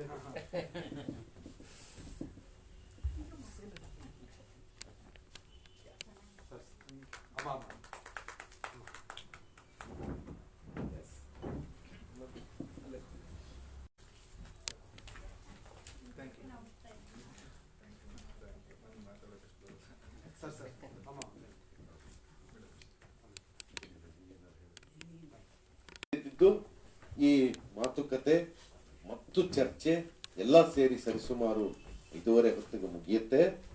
ಏನ್ ಚರ್ಚೆ ಮಾಡಿದ್ರಲ್ಲ ಪ್ರದೀಪ್ ಅವ್ರು ಮಾತಾಡ್ತಾ, ಕೇರಳದಲ್ಲಿ ಕಿಮ್ಕಿ ಡುಕ್ ಬಗ್ಗೆ ಸಿಕ್ಕಾಪಟ್ಟೆ ಪ್ರೀತಿ ಇದೆ ಅಂತ, ಅದಕ್ಕೆ ಸಂಬಂಧಿಸಿದ ಒಂದು ಅರ್ಧ ಗಂಟೆಯ ಸಿನಿಮಾನ 31 ನಿಮಿಷದ ಸಿನಿಮಾನ ತೋರಿಸ್ಬೇಕು ಅಂತ ಅಂದ್ಕೊಂಡಿದ್ವಿ. ಆದ್ರೆ ಈಗ ಸಮಯದ ಅಭಾವ ಇದೆ. ಹಾಗಾಗಿ ನಿಮ್ಮೆಲ್ಲರ ಮೆಂಬರ್ ಗ್ರೂಪ್ಗಳಲ್ಲಿ ಅದರ ಯೂಟ್ಯೂಬ್ ವರ್ಷನ್ ಅನ್ನ, ಆ ಸಿನಿಮಾದ ಯೂಟ್ಯೂಬ್ ವರ್ಷನ್ ಅನ್ನ ನಿಮ್ಮೆಲ್ಲರ ಅನುಕೂಲಕ್ಕಾಗಿ ಶೇರ್ ಮಾಡ್ತೇನೆ. ದಕ್ಷಿಣ ಭಾರತದ ಅಂದ್ರೆ ಭಾರತದ ಕೆಳಗಡೆಯ ತುದಿಯಲ್ಲಿರುವ ಒಂದು ರಾಜ್ಯ, ಕಾಡಿನ ನಡುವೆ ಇರುವ ಒಂದು ಟೀ ಶಾಪ್ ನಲ್ಲಿ ಟೀ ಹಾಕುವವನು ಕಿಮ್ಕಿ ಡುಕ್ನ ಬಗ್ಗೆ ಮಾತಾಡ್ತಾನೆ. ಟೀ ಕುಡಿ ಅಲ್ಲಿ ಬಂದು ನಿಲ್ಸುವ ಲಾರಿ ಡ್ರೈವರು ಕಿಮ್ಕಿ ಡುಕ್ನ ಬಗ್ಗೆ ಮಾತಾಡ್ತಾನೆ. ಇದು ನಿಮ್ಮನ್ನ ಬೆರಗುಗೊಳಿಸುವಂತಹ ಒಂದು ವಿಷಯ. ಅದು ಕೇರಳದಲ್ಲಿ ಸಾಧ್ಯವಾಗಲಿರುವ ಅದು ಒಂದು ಸಾಂಸ್ಕೃತಿಕ ಚಳುವಳಿಯಾಗಿ ಸಿನಿಮಾನ 1970ರಿಂದ ಏನಲ್ಲಿ ಬೆಳೆಸಲಾಯಿತು, ಅದೆಲ್ಲವೂ ಅದಕ್ಕೆ ಕಾರಣ. ಕರ್ನಾಟಕದಲ್ಲಿ ಆ ತರಹ ಕಿಮ್ಕಿ ಡುಕ್ ಗೊತ್ತಿರುವ ಜನ, ಡುಕ್ ಅನ್ನುವ ಹೆಸರನ್ನು ಹೇಳಿದ್ರೆ ಒಂದು 4-5 ಜನ ರಿಯಾಕ್ಟ್ ಮಾಡಬಹುದು. ನಾನು, ತಾಯಿ ಲೋಕೇಶ್, ಯೋಗರಾಜ್ ಭಟ್ಟನು, ಹೀಗೆ ಒಂದಷ್ಟು ಜನ ನೋಡಿದ್ದೀವಿ ಅಂತಲಾದ್ರೂ ಹೇಳಬಹುದು. ಇನ್ನು ಉಳಿದವರು ಕಿಮ್ಕಿ ಡುಕ್ನ ಪರಿಚಯ ಇಲ್ಲದೆ ಇರುವವರೇ ಹೆಚ್ಚು. ಆ ಹಿನ್ನೆಲೆಯಲ್ಲಿ ಈ ಪ್ರತಿಕ್ರಿಯೆಯನ್ನ ನೀಡಲಾಗಿದೆ. ಮತ್ತು ಆತನ ಸಾವನ್ನು ನಿಜವಾಗಲೂ ಕೊರಿಯಾದಲ್ಲಿ ಎಷ್ಟು ಜನ ಹತ್ರೋ ಗೊತ್ತಿಲ್ಲ, ಕೇರಳದಲ್ಲಿ ಹೆಚ್ಚು ಜನ ಕಿಮ್ಕಿ ಡುಕ್ನ ಸಾವಿಗೆ ಕಣ್ಣೀರು ಹಾಕಿದ್ದಾರೆ ಅನ್ನುವಂಥದ್ದು. ಕಳೆದ ಜನವರಿ ಲ್ಯಾಟ್ವಿಯಾ ದೇಶದಲ್ಲಿ ಕೋವಿಡ್ ಕಾರಣಕ್ಕಾಗಿ ಬಂದ ಹಲವು ಆರೋಗ್ಯದ ಸಮಸ್ಯೆಯಿಂದಾಗಿ ಈತ ತೀರ್ಕೊಂಡ. ಅವನು ಲ್ಯಾಟ್ವಿಯಾ ದೇಶಕ್ಕೆ ಹೋಗಿದ್ದಿದ್ದು ಅಲ್ಲಿ ಒಂದು ಮನೆಯನ್ನು ಕೊಂಡುಕೊಂಡು ಬದುಕಬೇಕು ಅನ್ನೋ ಆಸೆಯಿಂದ. ಆದರೆ ಅವನು ಅಲ್ಲೇ ಪರ್ಮನೆಂಟ್ ಆಗಿ ಉಳಿಯುವ ಹಾಗೆ, ಸಾವಿನ ನಂತರವೂ ಅಲ್ಲೇ ಉಳಿಯುವ ಹಾಗೆ ನಿರ್ದೇಶಕನನ್ನ ಹೀಗೆ ಮಾತಾಡ್ತಾ ನಾವು ಸೆಲೆಬ್ರೇಟ್ ಮಾಡ್ತಿದ್ದೀವಲ್ಲ, ಅದೇ ಸಿನಿಮಾದ ದೊಡ್ಡ ಶಕ್ತಿ. ಹಾಗಾಗಿ ನಾವು ಈ ಮಾತುಗಳಿಗೆ ಒಂದು ಸಣ್ಣ ಗೌರವಧನ ಕೊಟ್ಟಿದ್ದೇನೆ. ಯದುನಂದನ್ ಅವರಿಗೆ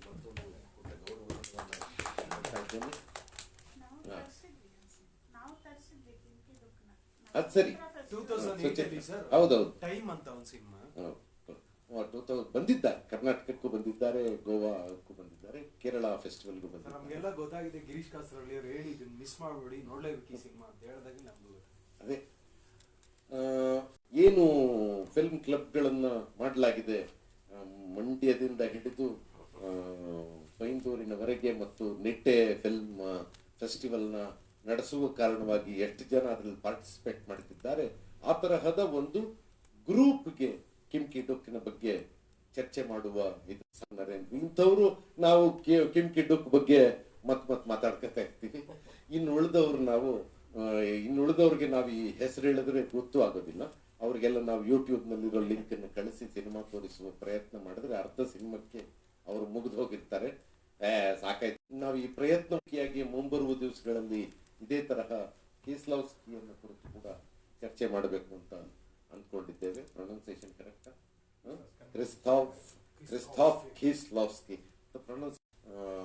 ಆತನ ಸಿನಿಮಾಗಳನ್ನ, ಆಂಜೆಲೋ ಪೌಲಾಸ್ನ ಸಿನಿಮಾಗಳಲ್ಲಿರುವ ಲೆಂಥಿ ಶಾರ್ಟ್ಗಳನ್ನ, ಆತ ಮಿಜಾನ್ ಸೀನ್ ಅನ್ನ ಹೇಗೆ ನಿರ್ವಹಿಸ್ತಾನೆ ಅನ್ನೋದನ್ನ ಕುರಿತೇ ವಿಶೇಷವಾದ ಚರ್ಚೆಯನ್ನು ನಾವೆಲ್ಲ ಮಾಡಬೇಕಾಗಿದೆ. ಈ ಚರ್ಚೆಗಳ ಮೂಲಕ ನಾವು ಸಿನಿಮಾ ನೋಡ್ತಾ ಇದ್ದೀವಲ್ಲ, ಅದರ ಬದಲಿಗೆ ಸಿನಿಮಾನ ಓದುವ ಹಾಗೆ ನಮ್ಮ ಆಶಯ. ಅದಕ್ಕಾಗಿ ಸಹಕರಿಸಿದ ಇಬ್ಬರು ಬಂಧುಗಳಿಗೆ ಮಾತಾಡಿ ಕರೆದದ್ದು, ಒಪ್ಪಿಕೊಂಡು ಓಡಿ ಬಂದ, ಅದು ಗೋವಾದಿಂದ ಓಡಿ ಬಂದ ಪ್ರದೀಪ್ ಅವರಿಗೆ ಮಹಾ ಸಿನಿಮಾ ಪ್ರೇಮ. ಇವರಿಗೆ ಅವರ ಡಾಕ್ಟರಲ್ ಥೀಸಿಸ್ ಮಾತ್ರ ಸಿನಿಮಾ ಬಗ್ಗೆ ಅಲ್ಲ, ಈಗ ಮಾಡ್ತಾ ಇರುವ ಸ್ಟಡಿ ಕೂಡ ಇವತ್ತಿನ ಕನ್ನಡ ಸಿನಿಮಾಗಳಲ್ಲಿ ಇರುವಂತಹ ರಾಜಕೀಯ ಮತ್ತು ನೈತಿಕ ಮೌಲ್ಯಗಳನ್ನು ಕುರಿತು ಒಂದು ಸಂಶೋಧನಾ ಲೇಖನವನ್ನ ಸಿದ್ಧಪಡಿಸ್ತಾ ಇದ್ದಾರೆ. ನಿರಂತರವಾಗಿ ಸಿನಿಮಾದ ಜೊತೆಗಿರ್ತಾರೆ. ಅದು ತುಂಬಾ ವಿಶೇಷವಾದ್ದು, ತುಂಬಾ ಖುಷಿ ಕೊಡುವಂಥದ್ದು. ಇದಲ್ಲದೆ ಸಿನಿಮಾ ಚಿತ್ರಕಥೆಯನ್ನು ಬರೀತಾ ಇರ್ತಾರೆ. ರಿಸರ್ವೇಶನ್ ಮತ್ತು ಜೀನಿ ಅನ್ನುವ ಎರಡೂ ಸಿನಿಮಾಕ್ಕೆ ಚಿತ್ರಕಥೆ ಮತ್ತಷ್ಟು ಬರೆದಿರಬಹುದೇನೋ, ನಮ್ಮ ಕಣ್ಣಿಗೆ ಇನ್ನೂ ಬಂದಿಲ್ಲ. ಈ ರಿಸರ್ವೇಶನ್ ಮತ್ತು ಜೀನಿ ಎರಡೂ ಸಿನಿಮಾ ನಾವಿನ್ನು ತೋರ್ಸಕ್ಕಾಗಿಲ್ಲ. ಪ್ರದೀಪ್ ಅವ್ರ ಮೂಲಕನೇ ಅದನ್ನ DCP ಫಾರ್ಮೆಟ್ ನಲ್ಲಿ ಪಡೆದುಕೊಳ್ಳೋಣ ಅಂತ ಹೇಳ್ತಾ ಅದ್ರ ಬಗ್ಗೆನೂ ಸಾಧ್ಯ ಆದರೆ ಫೆಬ್ರವರಿಯಲ್ಲಿ ಆ 2 ಸಿನಿಮಾಗಳನ್ನು ನೋಡುವ ಪ್ರಯತ್ನ ಮಾಡೋಣ ಅಂತ ಹೇಳ್ತಾ, ಇಬ್ಬರಿಗೂ ವಿಶೇಷವಾದ ಧನ್ಯವಾದಗಳು. ಯದುನಂದನ್ ಮೈಸೂರಿಂದ ಬಂದಿದ್ದಾರೆ, ಮೂಲತಃ ಬೆಂಗಳೂರಲ್ಲಿ ಇರ್ತಿದ್ರು. ಈಗ 1.5 ತಿಂಗಳು 6 ತಿಂಗಳ ಹಿಂದೆ ಮೈಸೂರಿಗೆ ವರ್ಗಾವಣೆ ಮತ್ತು ಬೆಂಗಳೂರಿನ ನಡುವೆ ಅವರ ತವರು ಮನೆ ಮಂಡ್ಯದಲ್ಲಿದೆ. ಹೀಗೆ ವಿಶೇಷವಾದ ವ್ಯಕ್ತಿಗಳು ಇಬ್ಬರು. ಅವರ ಬರಹದಿಂದ ನಮಗೆ ಪರಿಚಿತರಾಗಿದ್ದರು. ಈಗ ಮುಖತಃ ನಿರಂತರವಾಗಿ ಮುಂದುವರಿಯಲಿ ಅಂತ ಹಾರೈಸ್ತಾ ಈ ವಿಚಾರಗೋಷ್ಠಿಯನ್ನು ಮುಗಿಸ್ತಾ ಇದ್ದೇವೆ. 10-15 ನಿಮಿಷದ ಗ್ಯಾಪಿನ ನಂತರ 3 ಐರನ್ ಅನ್ನುವ ಸಿನಿಮಾ ನೋಡೋಣ. ಮಾತು ಅನ್ನೋದು ಇಲ್ಲವೇ ಇಲ್ಲ ಅನ್ನೋಷ್ಟು ಕಡಿಮೆ ಇರುವಂತಹ ಒಂದು ಸಿನಿಮಾ, ನೀವೆಲ್ಲರೂ ನೋಡ್ಲೇಬೇಕಾದ ಸಿನಿಮಾ ಇದು. ಈಗ ಇಷ್ಟು ಮಾತು ಕೇಳಿರೋದ್ರಿಂದ ನಿಮಗೆ ಆ ಸಿನಿಮಾ ಮತ್ತೆ ನೋಡೋಣ. We will take a break. Thank you. Thanks everybody. Ramesh